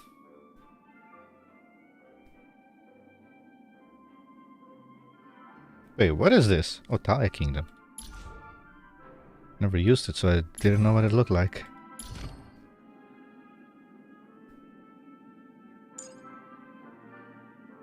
Delays enemy 30% when break weakness.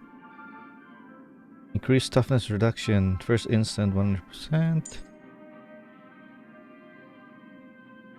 4-3-2-1, the super break damage trigger backup dancers. Dancer effect, increase 20, okay.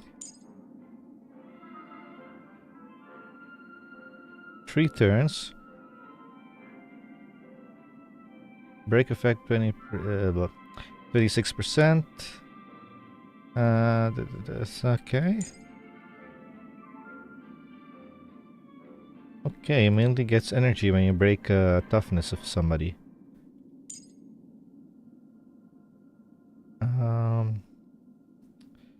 Deals a measure equal to 43 to the single target enemy, and additionally deal damage 4 times, with each time dealing a measure damage to the random enemy.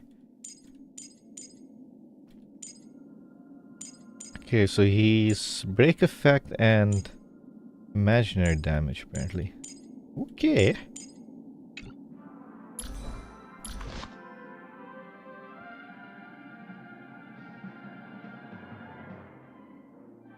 I have this. Ranmei has this. My current Ranmei has it. Please stay tuned. Oh yeah, I didn't check what your talent was, sorry. I did check it, but a talent, your passive. This technique, I mean. After technique is used at the start of the next battle, all allies lasting 2 turns, 30%. Okay.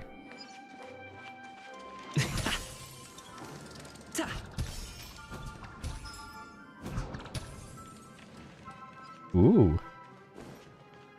We need a strategy.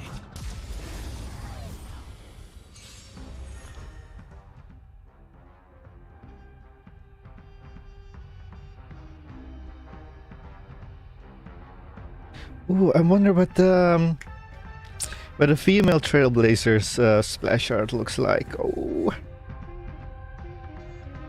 I need to look that up. Time to test our rapport. Commencing support. Ready for another? It's time.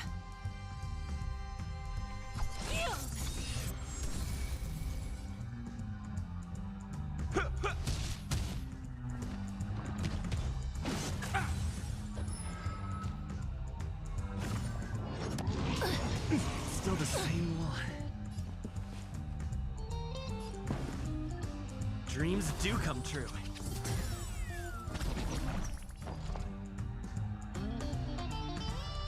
This happened.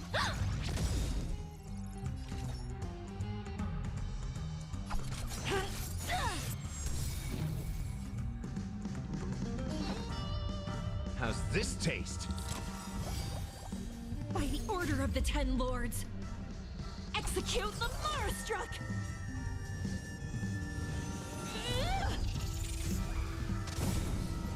No amnesty for the Marastruck. The mood is set just right. Let the show begin!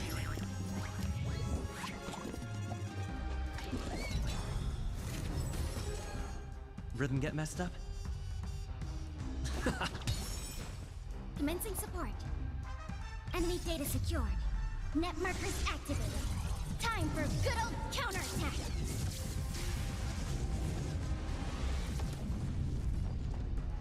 Enough. Do you admit this crime? Life's like a good brew, full-bodied and sweet. My friends, indulge yourself. Did he just hit it for 42,000? It ain't over yet. See, what the? Hello? I saw that correctly, right? It's my turn. Enemy targets detected. Oh, Gallagher, I need to read up your skills. I'll contain them. It's time.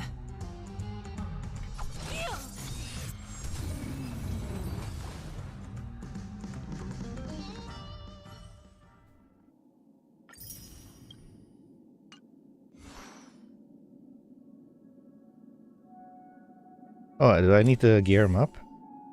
Hang on. I think I do.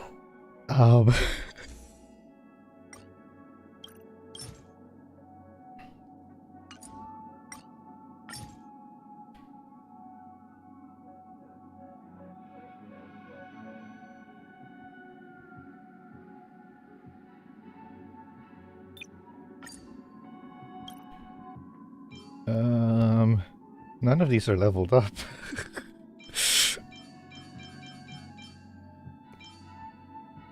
This is an issue. Hang on. Where am I?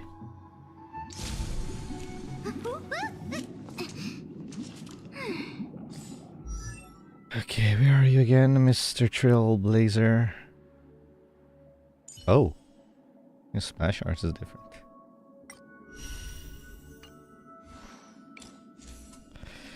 I'm gonna take Rod Mace one real quick. Gimme.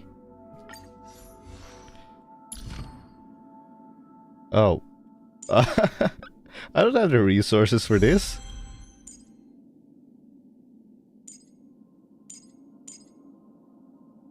Ah.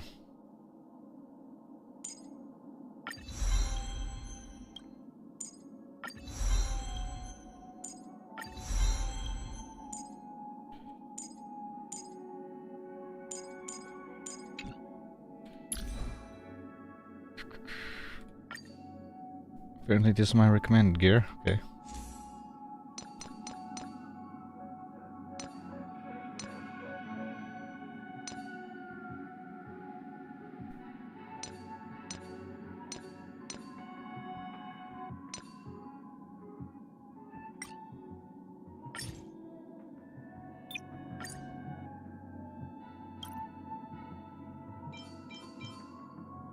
I'm taking this would break effect be better?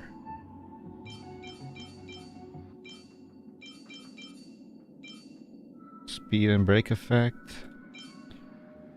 Right.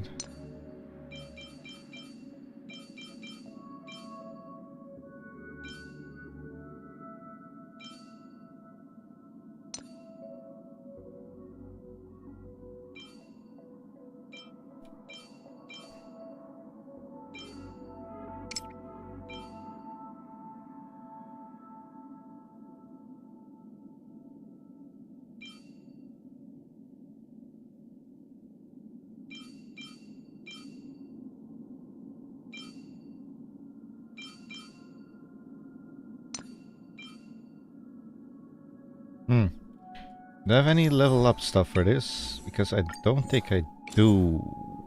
Ooh.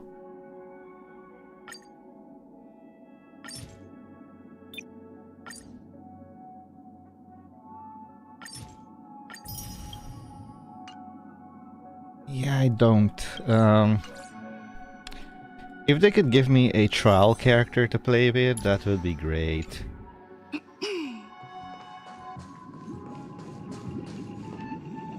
Does that mean he wants to fight us during the Charmony Festival? I'm afraid so. This is weird. Aren't Arc villains usually plotting some dirty conspiracy in the end?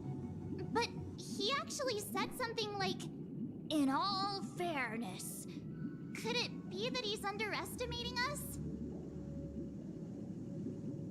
Well, in my opinion, Sunday is deeply committed to his own philosophy and genuinely wants to prove that the Order is right. I sensed a strong conviction and a desire for dominance in him. Maybe he won't accept the outcome unless he wins fair and square. That's why he'll give it his all in the upcoming battle.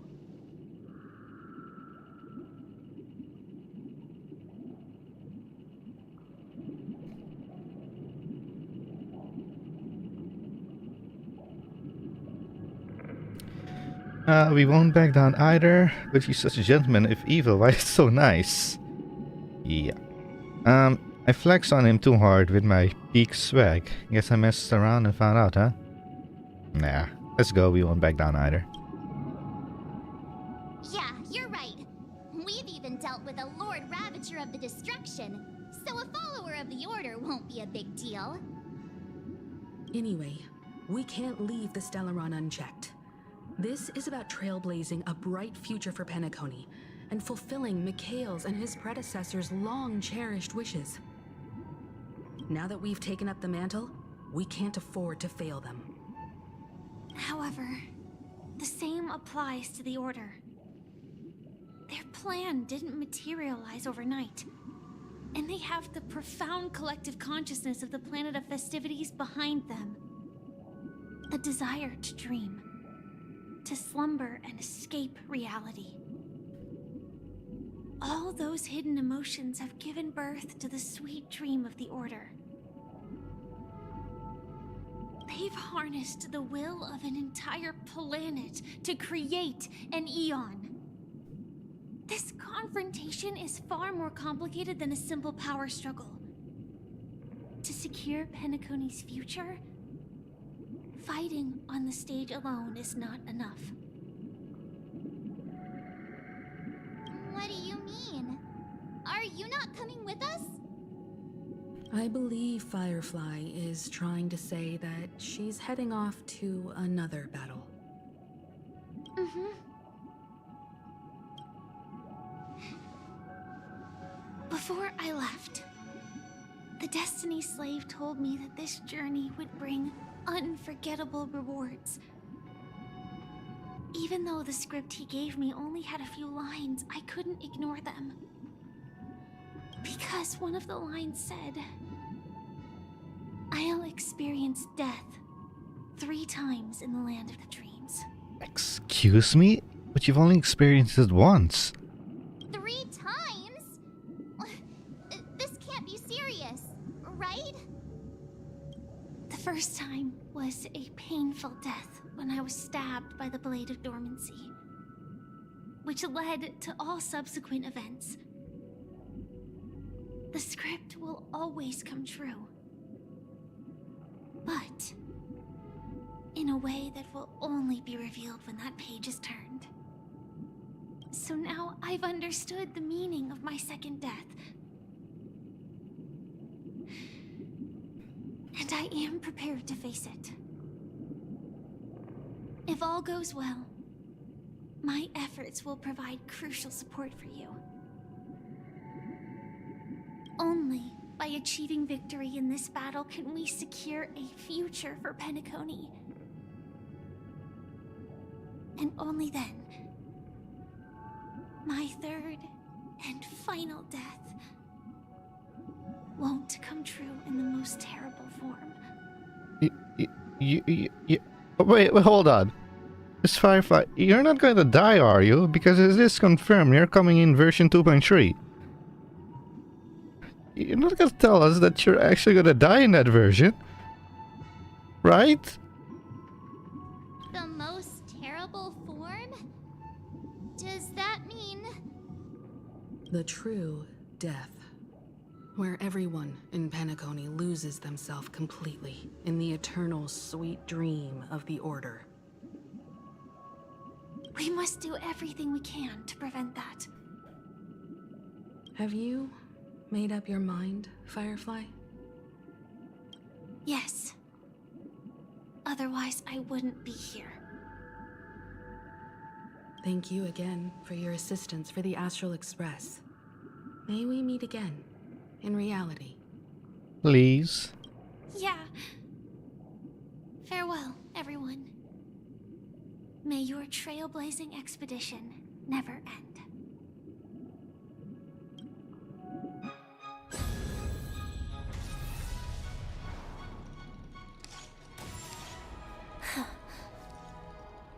I dreamed of a scorched earth. Everyone, are you ready? A new shoot sprouted from the earth. It bloomed in the morning sun and whispered to me. Like fireflies to a flame, life begets death. May we meet again in reality.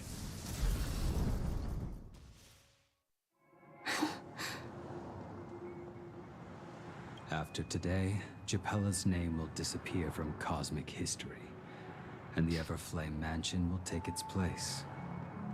In the not-too-distant future, you'll receive an invitation. That's your next stop. Land of the Dreams. Penacony. I hope you find whatever you seek there. Be it answers or salvation.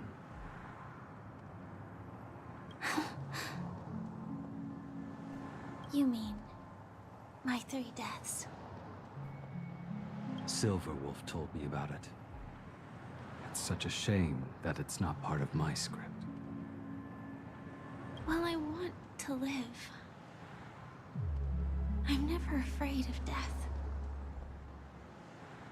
The opposite of death is eternal life, and that's something I'll never desire. People die, and I am no exception. Death is like a script, a fate that cannot be defied. But that's exactly why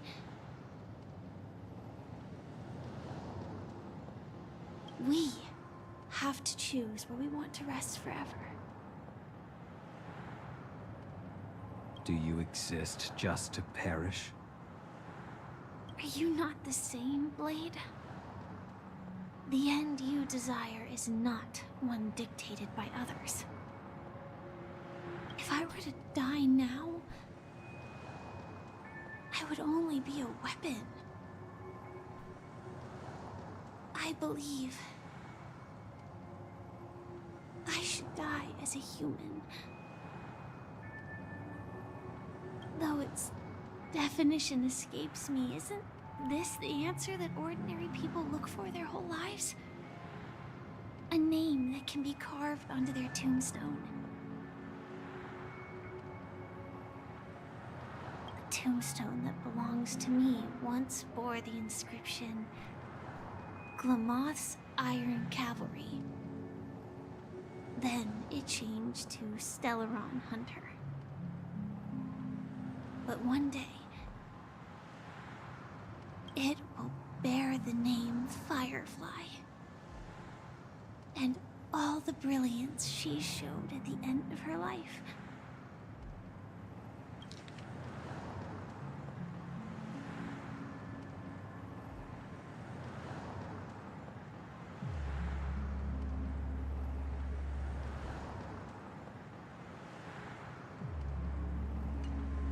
Don't die on us, please.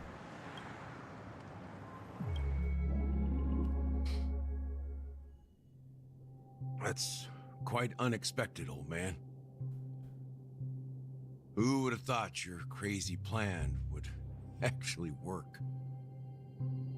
Do all you nameless fools just act on a whim? I can sense that this false sweet dream is coming to an end. The Nameless may be young, but they had the ability to achieve this goal. Just like you did in your time. It's a shame you won't be able to see it firsthand. Maybe I won't either. Once something fictional is seen through, it ceases to exist. Yeah, not just those Nameless. Even Mr. Wings is just like you. Stubborn, won't listen or give up, no matter what. Well, but in the end, sorry. we managed to do it. And now we can find solace. Remember how those idiots cursed us? They said, "Go to hell, you worthless traitors."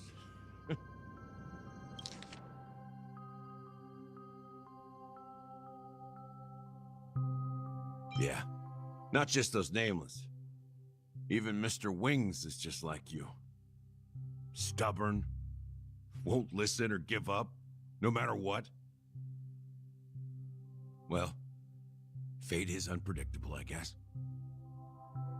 If we weren't bound by those cursed paths, maybe we could have had some good talks. Well, I don't know if they really meant it, but if longing for freedom means going to hell, then I'll be joining you soon, you fool. Let's get together and have supper again in hell. Oh, I almost forgot. There's one more thing. Here's to you. A glass of hello and goodbye, Trailblazer. To the imperfect tomorrow. Is he crying a little bit? I think I heard it in his voice. Here's to you. A glass of hello and goodbye, Trailblazer. Yeah, I heard it right there a little bit.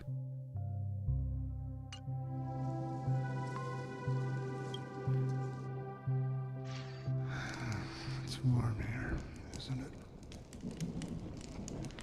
You're lucky to have found shelter from the rain.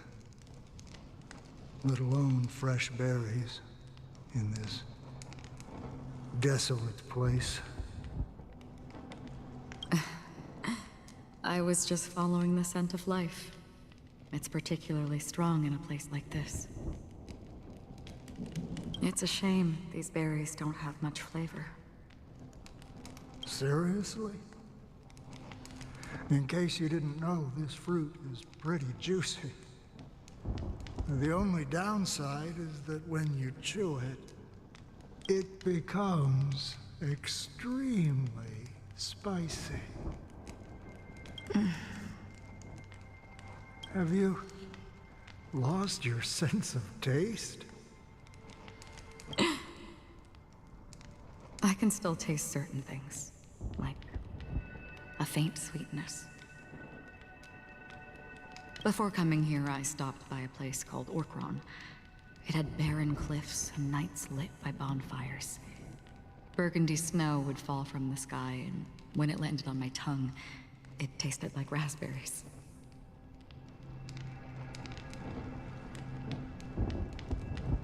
The flavor wasn't exactly sweet, but it left a lasting impression.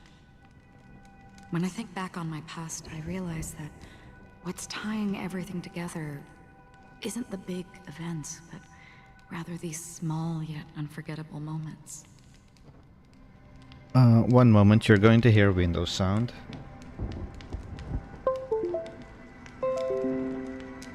Sorry about that. Don't worry about it. Losing oneself is a reality that every self-annihilator must face.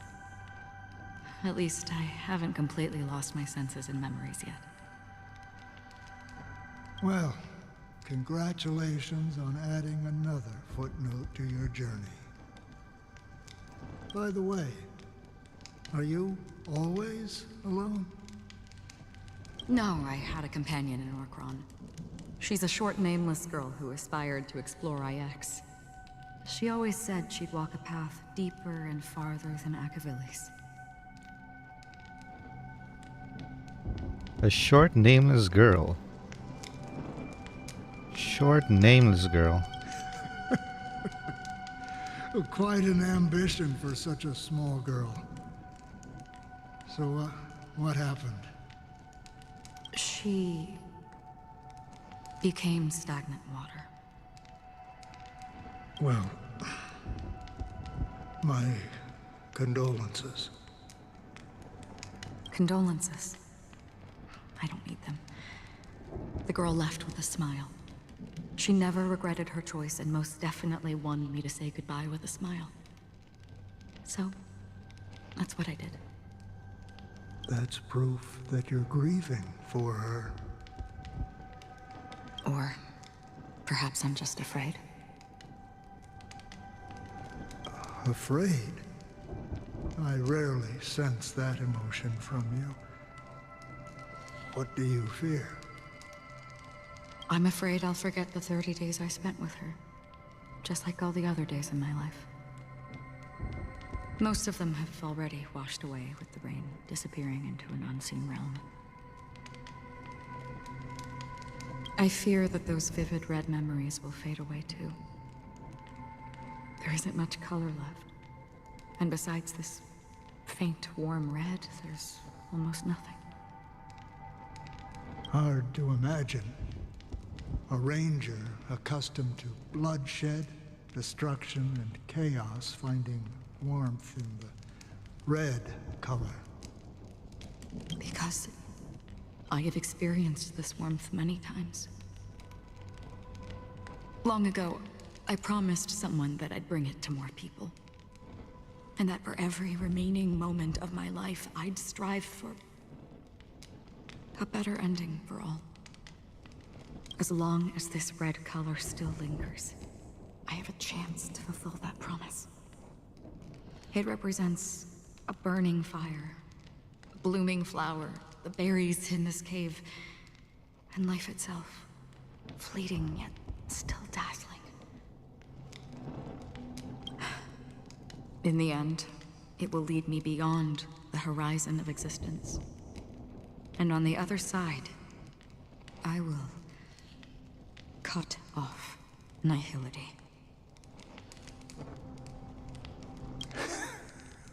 The one blessed by the sleeping and shapeless is considering how to kill them. That's truly pure nihility. But you're right about one thing. After spending so much time near this stagnant water, only when I look at this vibrant red fire do I realize that I'm still alive. When will this rain ever stop? Perhaps when the sorrows of the departed have finally quieted down, the sky will clear up. 4 system hours until festival. Have you heard of a planet named Biari Scamandros, Don Hung? It's one of the Paradise Kingdoms under the influence of the Harmony.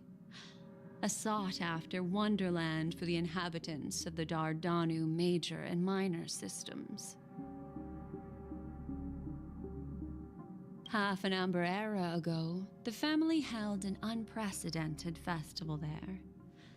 And after that, everyone on the planet became part of the family. Do you think the same thing will happen on Penacony? Yes. Or how else can we explain it? The family deliberately used the Watchmaker's invitation to keep all the Pathstriders here, but banished the Emanator of the Nihility. Because of the nihility, I'm rarely affected by the power of other paths, but somehow I can unconsciously infiltrate them. Maybe that's the risk they're trying to avoid. I would disagree. Biaris Scamandros is not part of the credit system or connected to the Silver Rail. It's nothing more than a remote civilization sheltered by the Harmony. But Penacony is different. If the family messes with Penacony, that would be like declaring war on almost half of the factions in the cosmos. They have no reason to do that.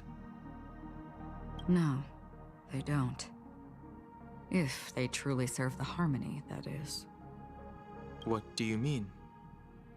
The path in Penacony is impure. The Harmony here has impurities. Do you remember the ancient swarm disaster? Tazeront, the propagation, brought endless havoc to the universe, and it eventually evolved into a fierce battle among all eons. 2 paths lost their eons in that war, the propagation and the order. Coincidentally, their downfall is related to a certain eon. Oh. Didn't propagation lost to the order of protection? What is it called again? Preservation. That was it. Shipe, the Harmony. Oh. Legend has it that they participated in the crusade against the Imperator Insectorum and devoured Anna the Order for unknown reasons. Holy forgaroni. So you're saying that the 2 leaderless paths are working behind the scenes? But I don't see any descendants of the propagation in Penacony. Could it be that the remnants of Beyond the Sky Choir are hiding within the family, trying to resurrect a fallen eon? I can't say for sure, but they're definitely planning something for the Charmony Festival. Holy whoa, now this is getting way too complicated. Is this why you want us to leave Astana right away? Are you giving up? The Charmony Festival will start soon. There's one thing that I need to confirm no matter what. A warp jump is the best way to do so. Time is running out. I have another plan.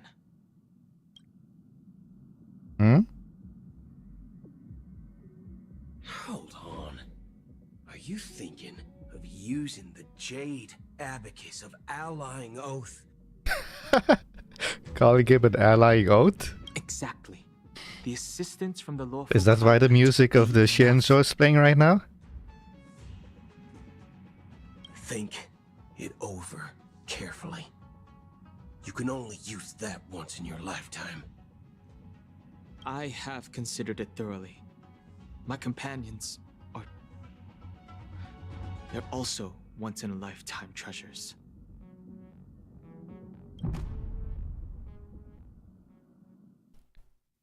You're getting the hunt involved with this. Jesus. 3 hours to go. Are you the only one here, my child? The Nameless is quite the diplomat. Our secrets have spread like wildfire within the family. And IPC starships are gathering towards Astana. This is a crucial moment for us. So, where is the Chosen One who harmonizes the varied sounds?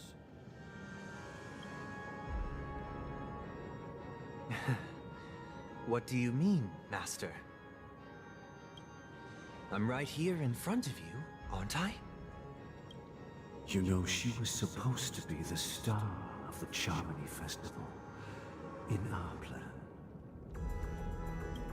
But the plan has changed. As her brother, I know she doesn't want to sing for the Order, so I'll take her place.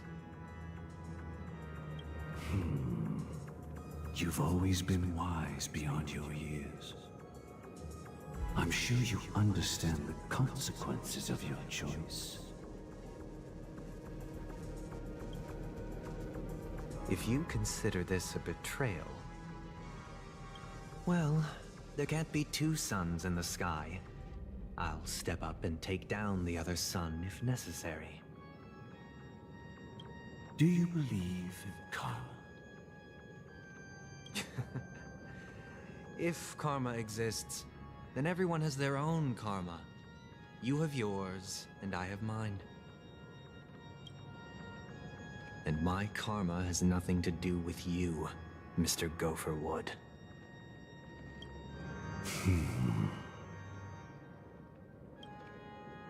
All right. Since you're willing to sacrifice yourself for her, I'll grant your wish. Sacrifice? Hold on a moment. Well, the compromise came sooner than expected. Why? You and your sister were born as twins of the Order. And one of you is destined to follow this path to the end.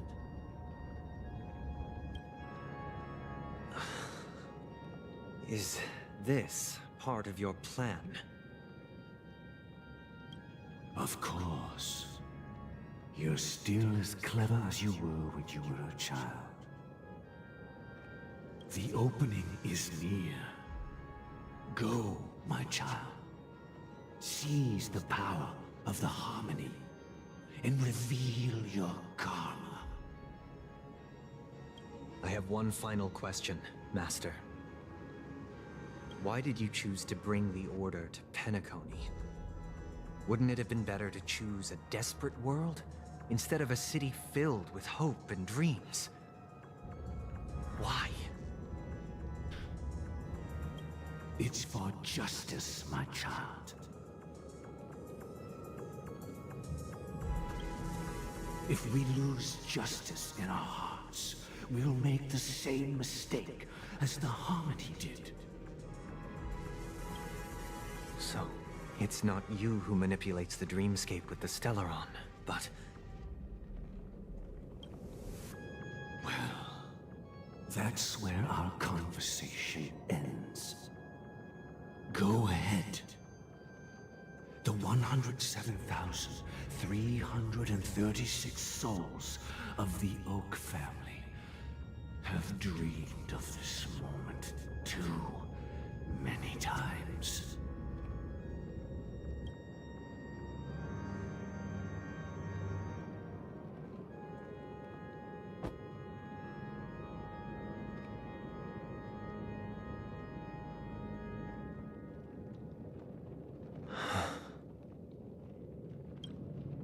I shall ascend to the heavens, becoming the scorching sun.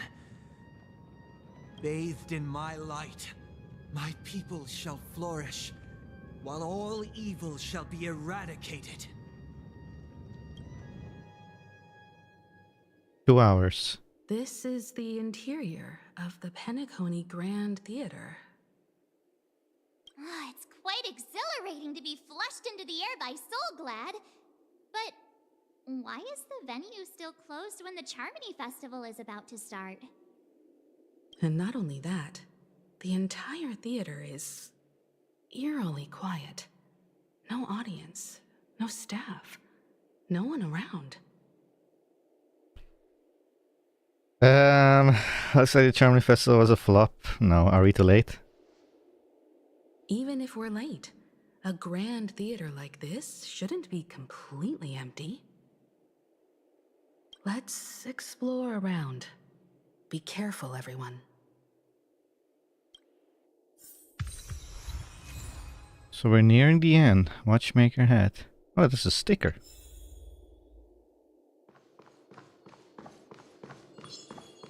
Really? Can I ignore you? You're lucky. Inventory complete. Oh, what's this? A Clocky... not now Clocky statue. Wait, how many tickets do I have? I know 600 per level. Holy moly, I have enough. Hang on. Hang on. Okay, where is this? Grand Theater, okay. Penacony is a Grand Theater, okay. I have a teleporter here. We're going to visit Clocky real quick. Hang on.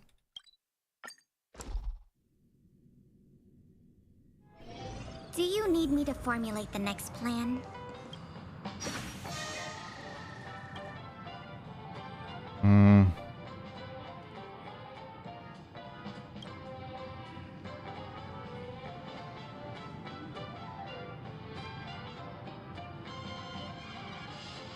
Oh.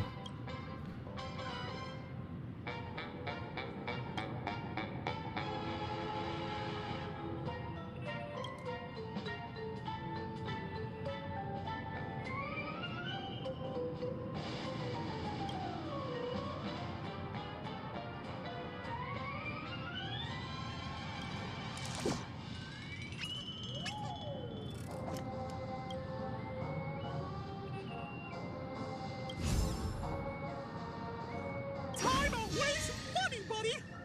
Oh, you increased it again? Darn it. TikTok! Oh boy! I've eaten too much this time!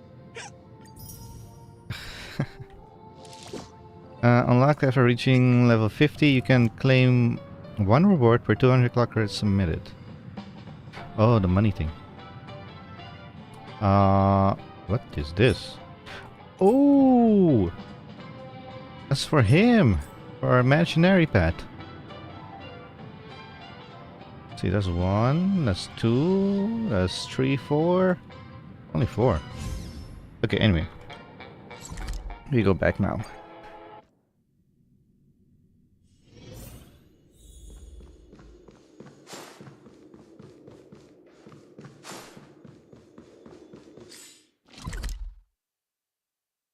Holy, what? 1, 2, 3 teleporters. Okay.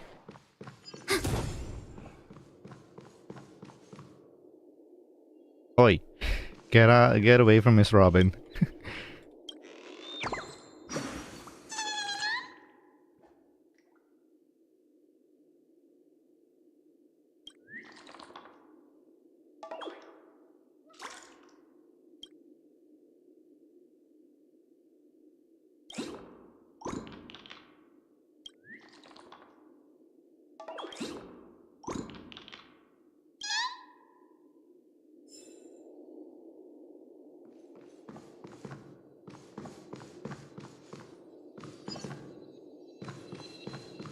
Gosh, the atmosphere here is so creepy and unsettling. Even if there's no audience yet, there should be some staff around.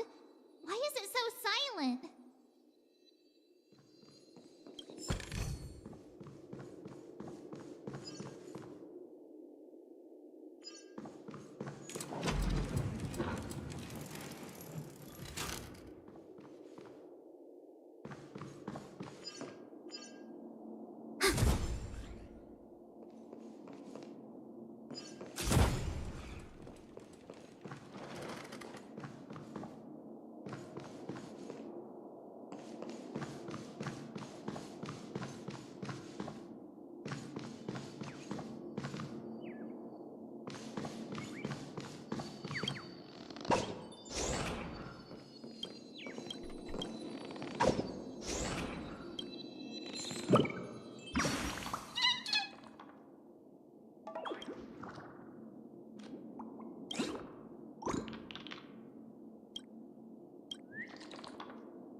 Quietly.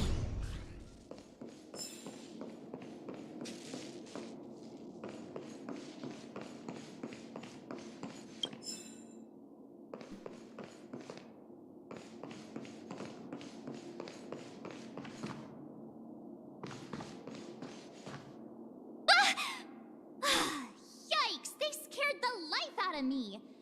Why are there so many puppets at the ticket office? They won't suddenly start moving, will they? So many mannequins. Is this a fashion store or something? March behind you!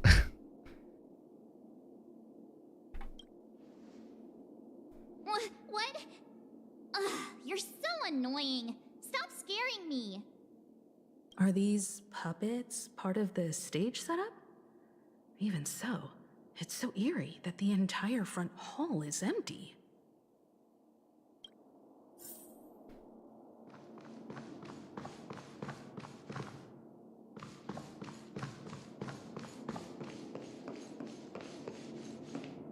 I'm seriously scared they might start moving. Let's just leave, please.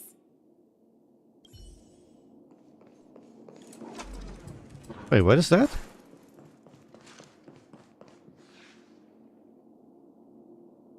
Hey, that's Sunday.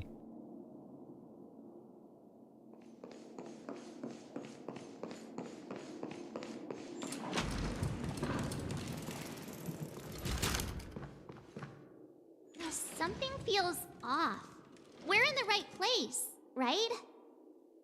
There's no other grand theater in the dreamscape. So Sunday's messing with us? He said we'd have a final showdown on the stage, but why is there no one here? My apologies for the delay, March 7th. You scared me. Where are you now? I'm waiting for you behind the curtain.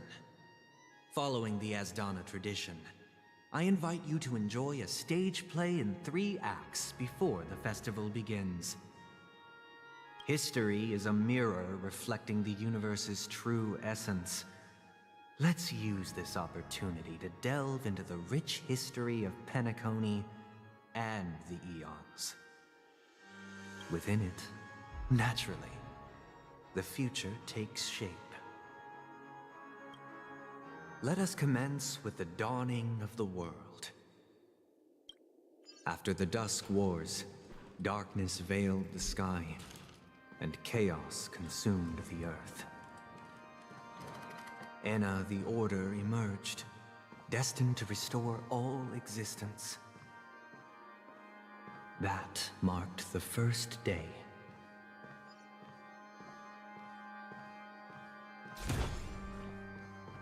Quietly.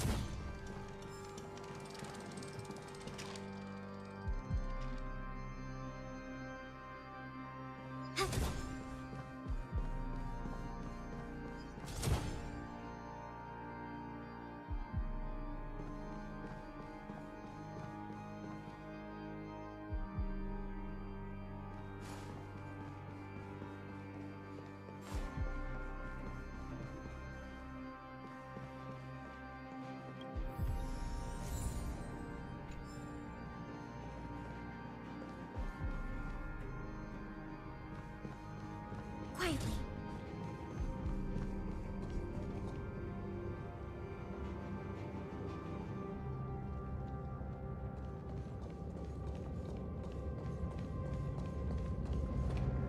They gathered nebulae and forged them into picks, thus creating a grand lyre with black and white keys. Strike the white keys, and the sun rose. Strike the black keys, and the moon rose. And so, the cycle of day and night arose. That marked the second day.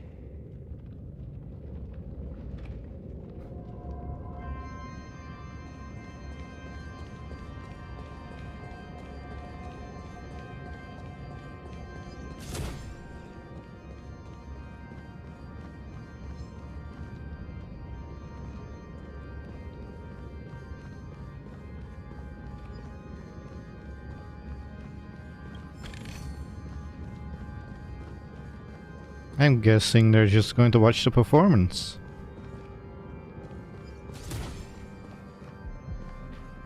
Hey, wait a second.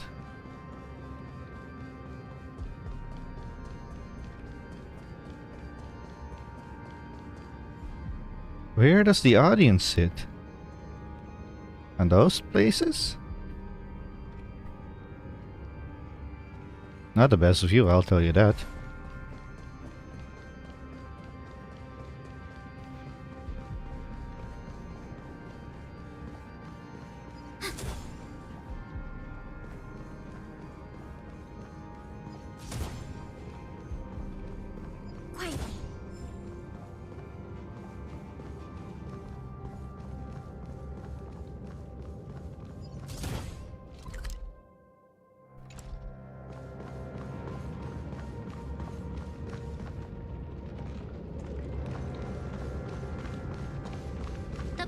are gathering around the frame. Are they expecting us to enter it? Watch Act 1. Oh. And he said there were 3 acts.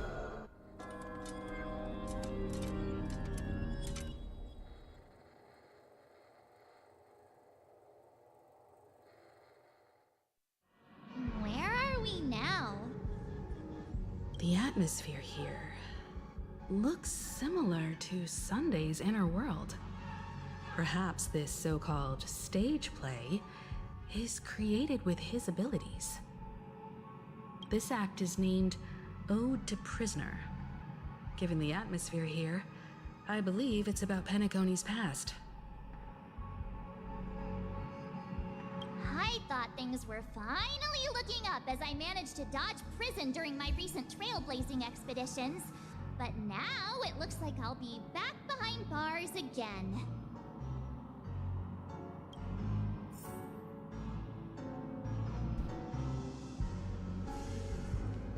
I genuinely... Hey! Oh. Okay. I wish to avoid a violent clash with my esteemed guests from afar. Therefore, I've arranged 3 acts before the situation becomes irreparable. Where shall we start our narrative? Well, let's start with the time when Penacony was still a frontier prison.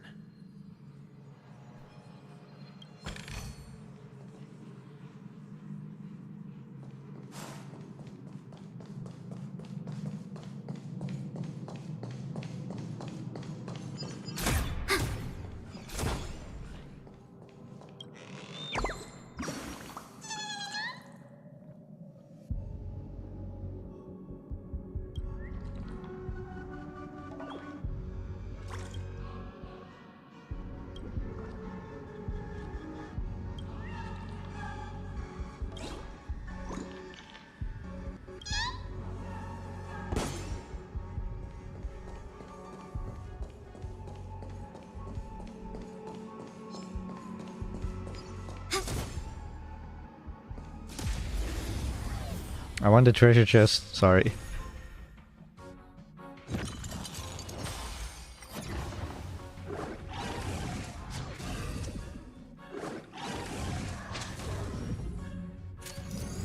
I'll go easy this time.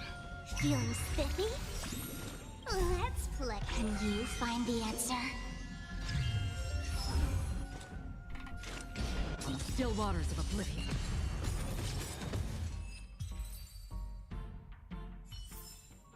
The combat report will be ready soon.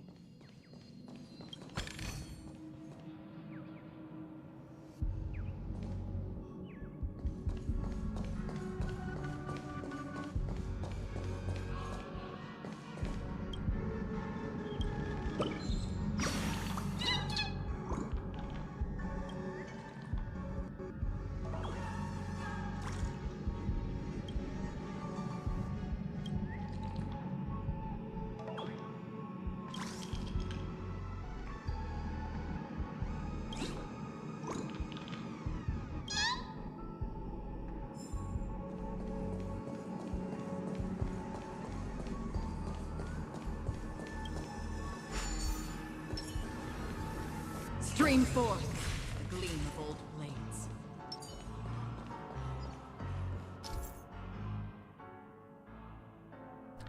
You will occasionally discover some scattered dream bubbles in the map. Due to them being unconnected to passable platforms, these dream bubbles cannot form bubble bridges. Either interact with the control panel, the corresponding dream models and their trajectory will be highlighted. By interacting with control panels, the dream module can be moved along the designated trajectory. By moving the dream modules, the scattered dream bubbles on the surface will also move with it. When the placement of the scattered dream bubbles meets the requirement of forming a bubble bridge, these dream bubbles will congeal. I think that's how you pronounce that. When this happens, approach with a bubble charge to manifest a bubble bridge. I have 1 bubble charge.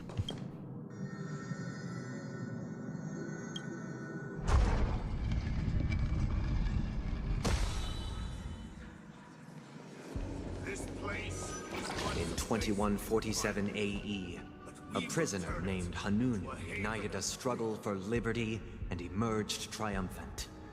IPC referred to it as the War of the Frontier, while the Asgardians dubbed it the War of Independence.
The cages and expelled It's true that Hanunu was a legendary hero, but it must be acknowledged that while he bestowed freedom upon the prisoners, he didn't grant them true liberation.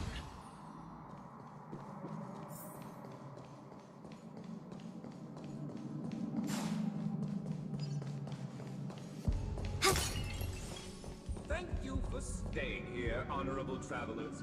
However, The three nameless stayed on the planet, endeavoring to spread the tenets of Trailblaze throughout the frontier prison. Alas, their efforts proved futile.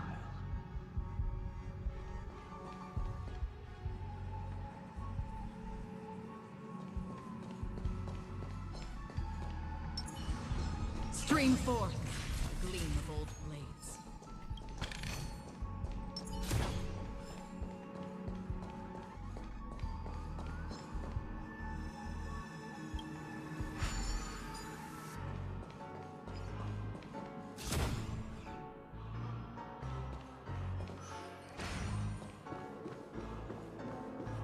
let's build another prison.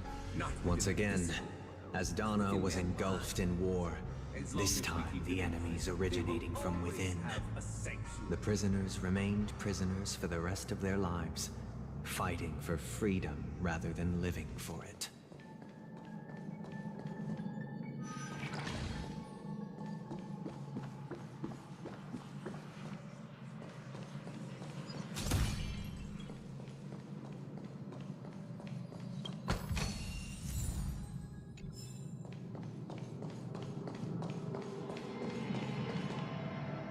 Is that an enemy?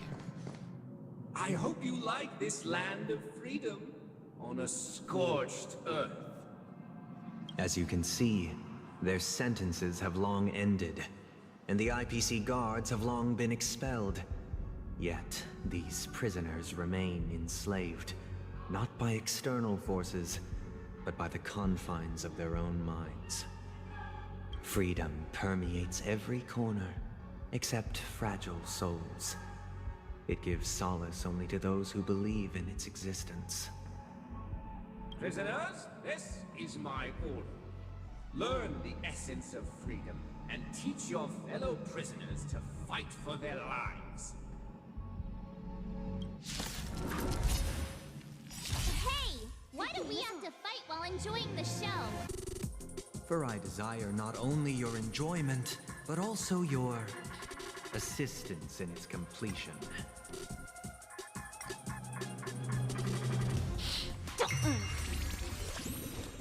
Enemy data secure. Net markers activated. Time for a good old counterattack. On the still waters of oblivion, Commencing some. I weep for the departed. It too shall fall. No one can restrain you anymore. You are free. Thus concludes the first act. Amidst a raging war, the frontier prison headed toward becoming Land of the Exiles. This must be how Penacony was constructed. With the aid of outsiders, the prisoners were finally liberated and established the land of the exiles. However, it appears that Sunday aims to convey the spiritual plight of the prisoners more than the physical aspects of imprisonment. This show is a bit too literary for my taste. But the battle part is quite easy to understand. Anyway, we've arrived at the exit. Let's go!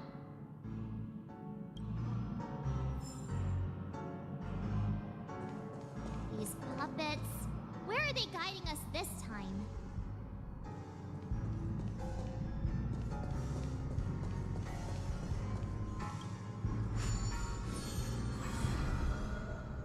They transmuted streams of stars into inked nibs, creating symbols to be pronounced and counted. They molded stardust into flowing rivers, assigning the righteous upstream and the unjust downstream. Thus, all things were marked, and the world learned to discern between good and evil. That marked the third and fourth days.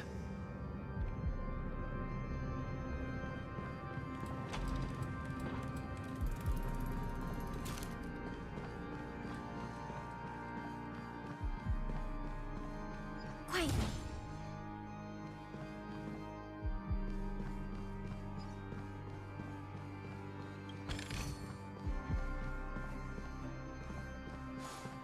Hang on, if that's there, I can do this real quick. Hang on.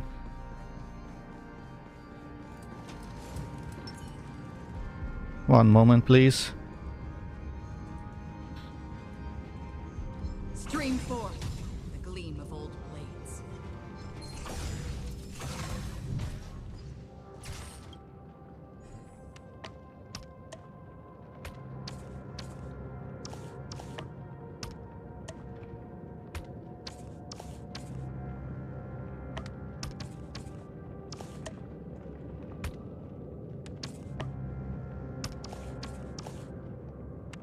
I don't know.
Stream 4. Gleam of old blades.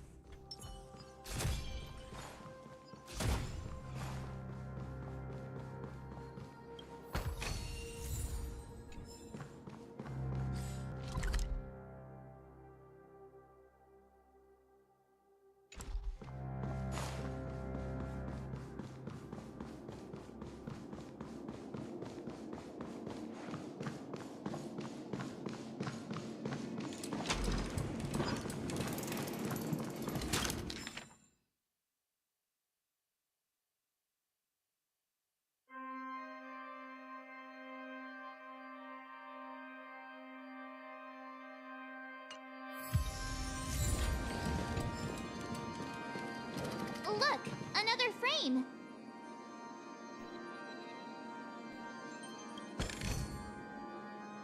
So I guess this is like VIP seats to watch the show.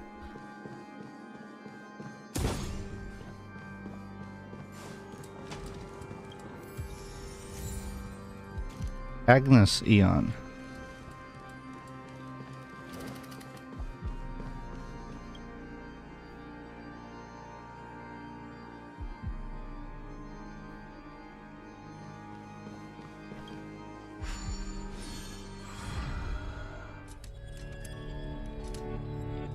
Ode to Fool.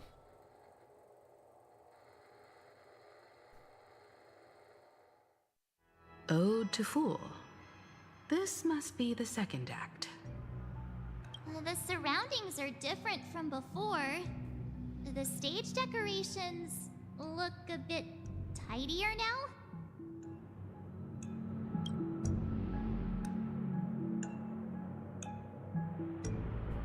Behold the ensuing tale. A piece never truly graced Land of the Exiles. The history in this era is rich and intricate, so please allow me to present it in allegorical form.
Welcome to this mansion, dear outsider. Land of the Exiles was in disarray, besieged by both internal and external perils. Though the 7 major lineages appeared united on the surface, each harbored their own ambitions, leading to ceaseless conflict.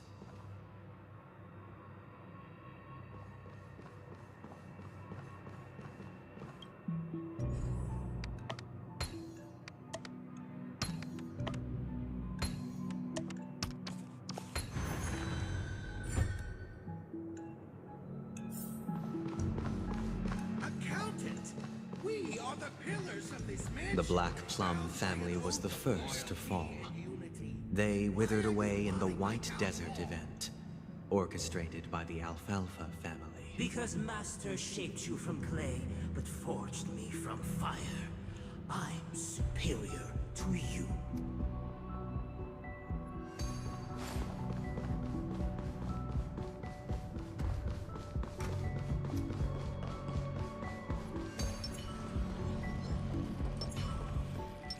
Stream 4. Gleam of old blades.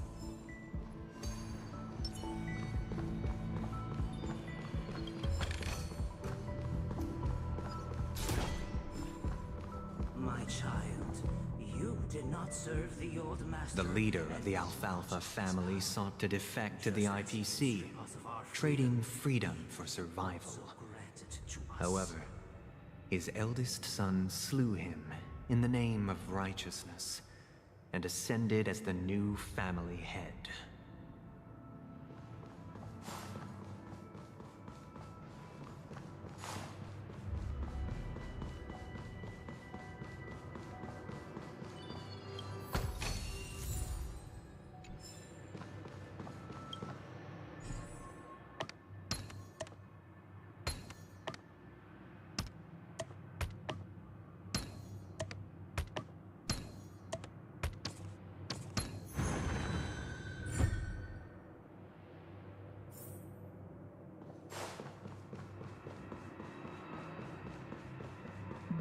Those who dance with bees are bound to The Lamp Moth family endeavored to extend the silver rail left by the Express, only to be eradicated by the remnants of the swarm, leaving nothing in the unforgiving cosmos.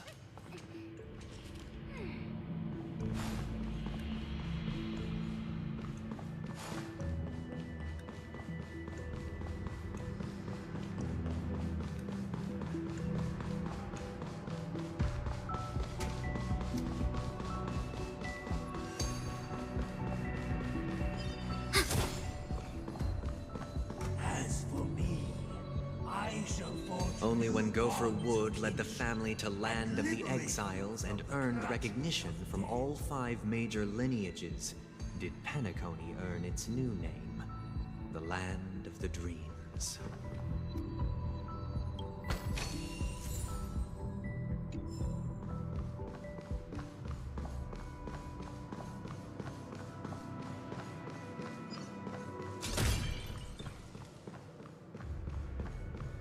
Dear outsider, I beseech your aid in purging this mansion of the poison spread by the lurking instigators. You want us to help you? What do you need? I wish they could regain their reason and cast away the shackles of hypocrisy. This is the second act. Looks like it's about Penacony's journey to becoming the Land of the Dreams, during which the family plays a crucial role. But this new master seems like a bad guy to me, don't you think? Perhaps this is the truth Sunday is trying to express, if you read between the lines. The Harmony changed Penacony just as the guards once did. Looks like we've gotta help those guys kneeling down over there calm down a bit, right?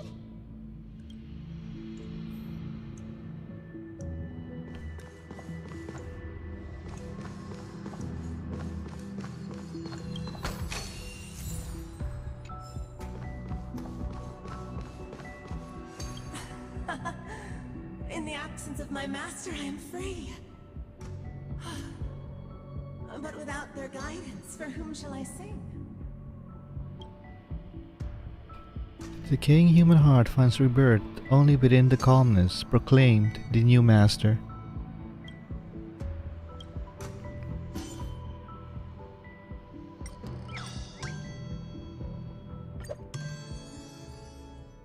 I shall sing for my new master, just as their noble voice once resonated throughout the cosmos. Master! Oh, you will return in due course, and I shall stand vigilant, awaiting the reward for my loyalty. Only calmness can shield people from the lingering poison of the past, proclaimed the new master.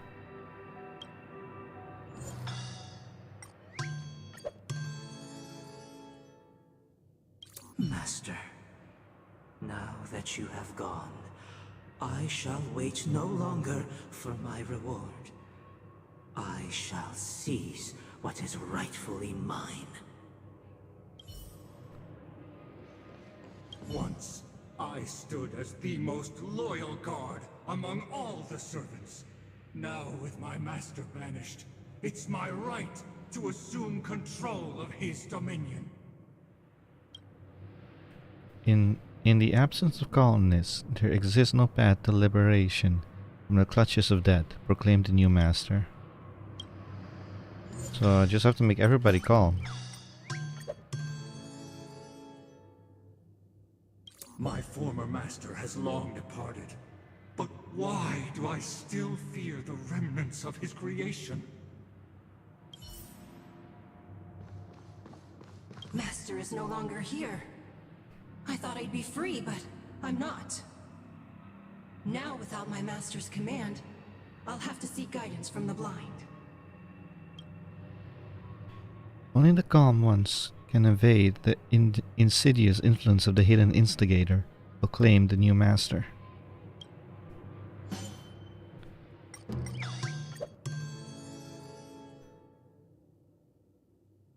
Master is no longer here. I must seek a new master and serve them faithfully. Either I shall be my own master, or I shall return to my former master. I shall not submit to a new master under any circumstances. I wish they could regain their calmness, their reason, and cast away the shackles of hypocrisy, proclaimed the new master.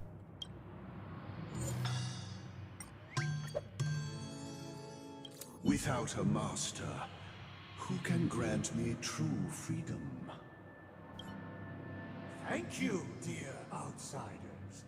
My servants have regained their sanity. Heed me, one and all. Your former master shall not return. It is through righteousness and unwavering support for one another that we shall attain true perfection. Cast aside the veils of hypocrisy and embrace one another. Get ready. Looks like another fight is about to begin. Oh, great. Is that what they call immersive theater? Listen, the snow is almost gone. The sky trembles, and the earth teeters on the brink of collapse. At the edge of the silver universe, the first buds sprout under the rising sun. Feeling spiffy? Free will, or was it fate? On the still waters of oblivion. I see through. Oh, darn it. I was supposed to let Fushan go first. Fushuan. It too shall fall. Together as one. Human creations.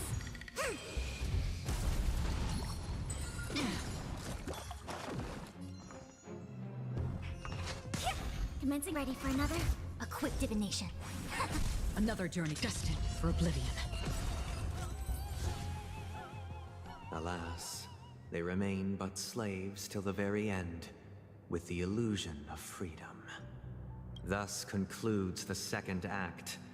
Amidst an illusory harmony, Land of the Exiles charted its course toward becoming the planet of festivities. This is how Penacony fell under the family's control.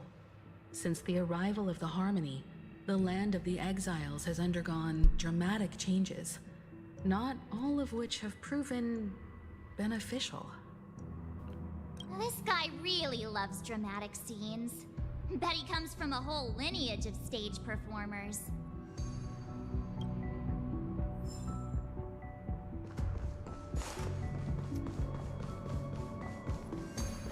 I might have to end stream soon.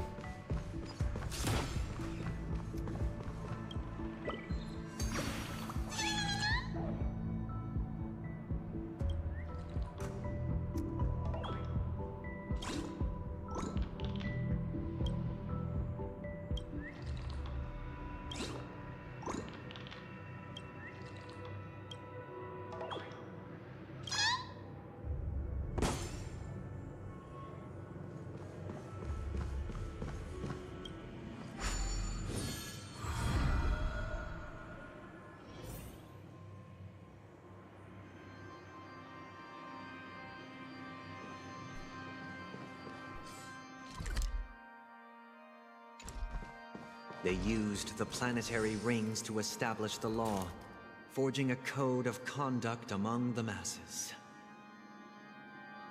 A grand lyre with black and white keys served as an instrument, while symbols of articulation and numerical notation took the form of musical notes. The downward flowing river became a melody, and the canon of law dictated the form.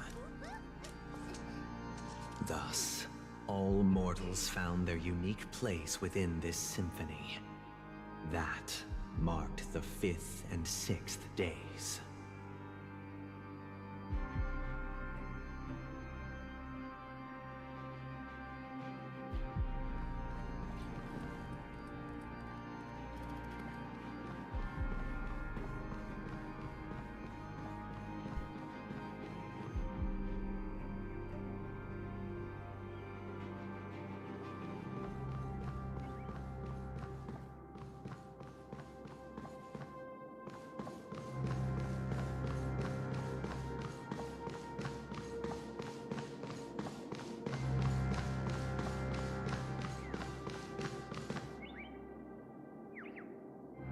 I'm hearing a bird. Where?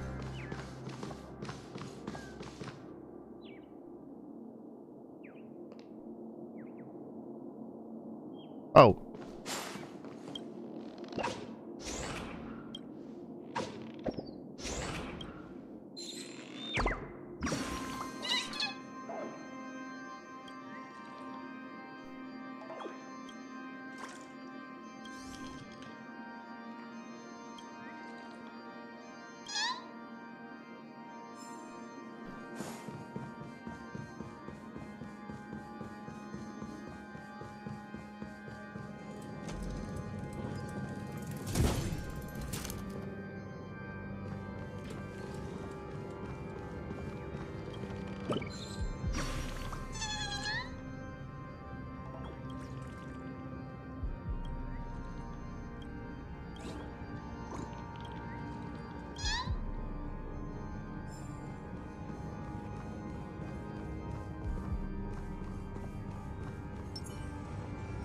Stream forth the gleam of old flames. Quiet.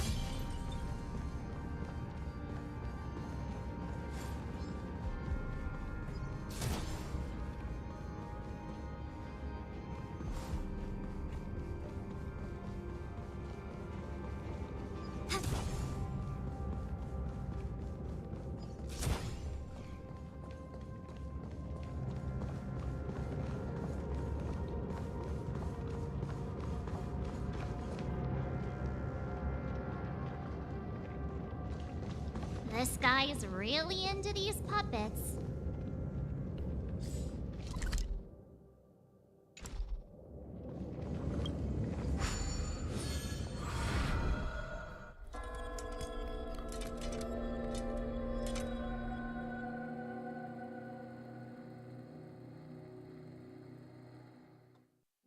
Oh, I get it now. The last scene is all about singing the praises of the Order. And the atmosphere here is completely different from the previous two scenes.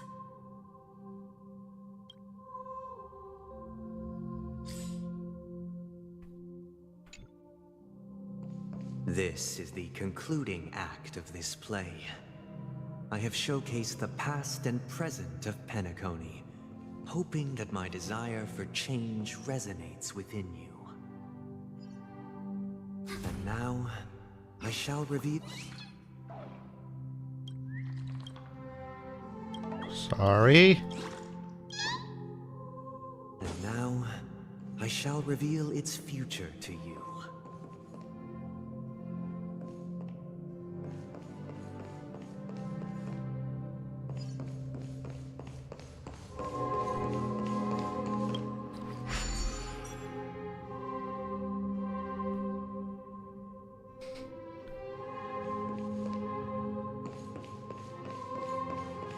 Without a king, who shall bear responsibility for the people? If the people lack foresight, we will make choices on their behalf and bear the responsibility.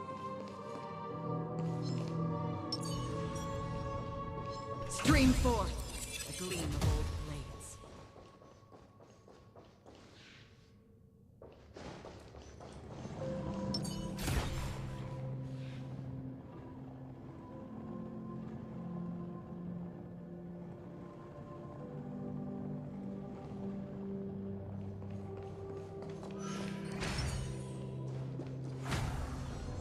Stream forth the gleam of old blades.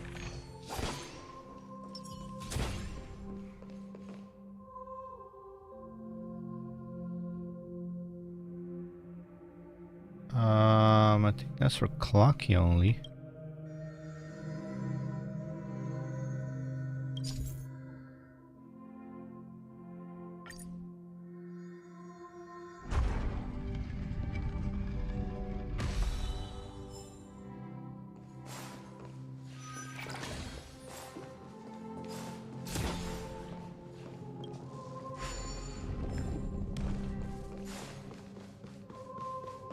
I should do it, but not right now. I'll do it off screen.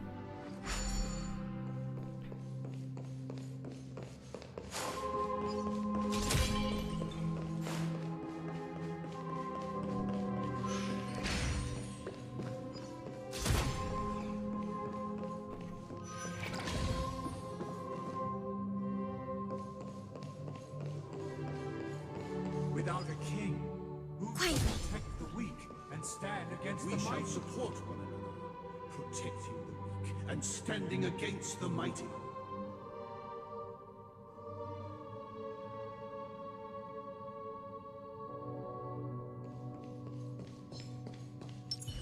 Stream forth the gleam of old blades.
Without a king, who shall govern the movement of stars? Before the arrival, The ebb and flow of everything tides. followed its natural And the course, and so it shall continue even after the king's departure.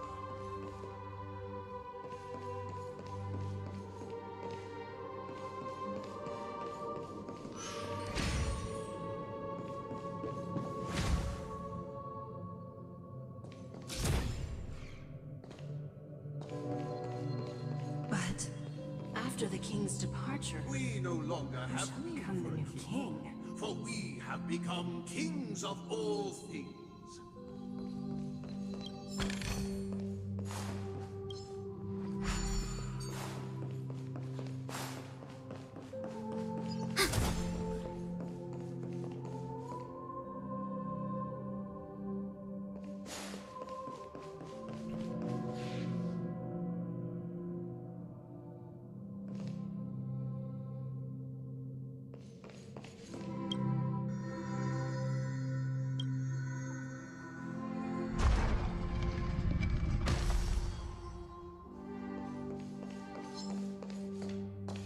Stream forth the gleam of old blades.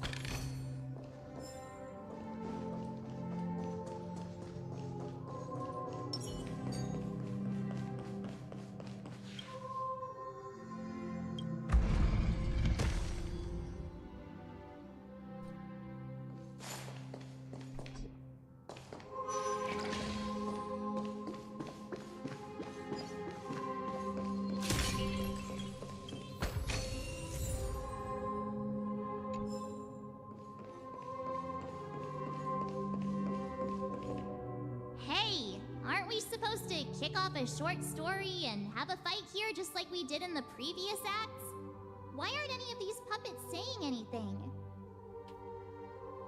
Perhaps we'll need to complete the story ourselves, just like we did before.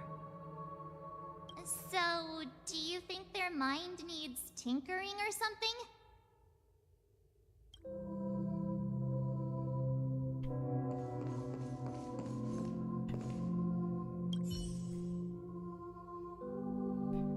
Based on the experience from Act 2, it seems you need to employ the clockwork once again to personally bring the performance to fruition. Fruition. Ha! Farewell, former king. We no longer have need for a king, for we have become kings of all things. Farewell, former king. We no longer have need for a king, for we have become kings of all things. How did it go? I can't change the emotions. You can't change them? What does that mean? My apologies for my negligence. I forgot to inform you that the final part was scripted long ago. Let our previous king recount it to you. Now it is time for the final rite. Prepare for battle. Looks like we'll have to fight again. Descending from the infinite spiral staircase, I traverse towards the future with measured steps. No need to remember me or seek my existence, for the contours of my mind shall intersect with other experiences. Enemy data secure. Net markers activated. Time for a good old counterattack. Feeling spiffy? Let's play. Can you find the answer? Destined for oblivion.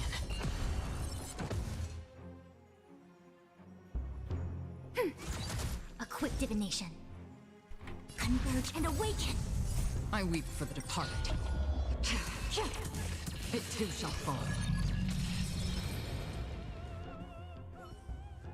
In the hushed expanse of a nocturnal reverie, I leave faint traces behind. No need to remember me, or to recall the essence of dreams. What is mine shall wane, while you shall transcend its delicate nature. This is the final scene. It's much more straightforward. He wants to expel the harmony and establish an empire based on the order. Let's go. Once this stage play concludes, it'll be time for the main event, the Charmony Festival.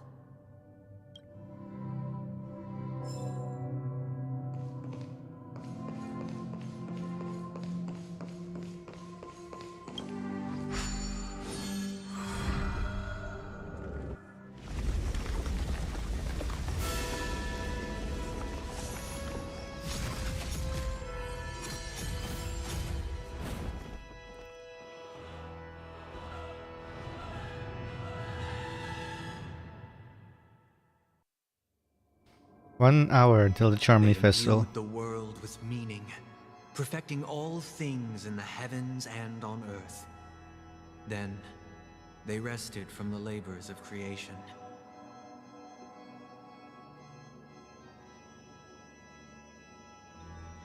Yet, all beings cried out to Enna. Under the banner of the Order, you have defined all things in the cosmos. But this made us realize that we are but puppets in your hands. Thus, on that day, all beings united and cast the Eon into the abyss of oblivion. This Grand Theater looks totally different. Is this the power of the Order? Everyone, get ready. This could be a tough battle. Ooh. Okay, that's nice and all, but I am actually going to end it here. We will finish this off tomorrow.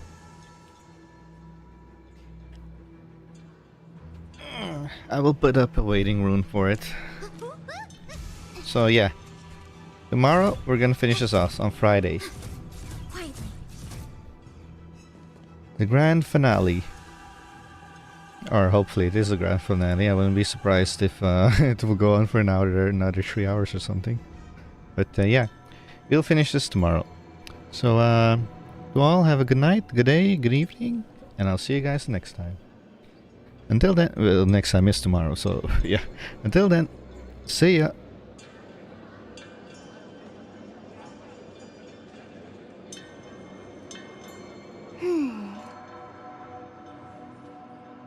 I understand.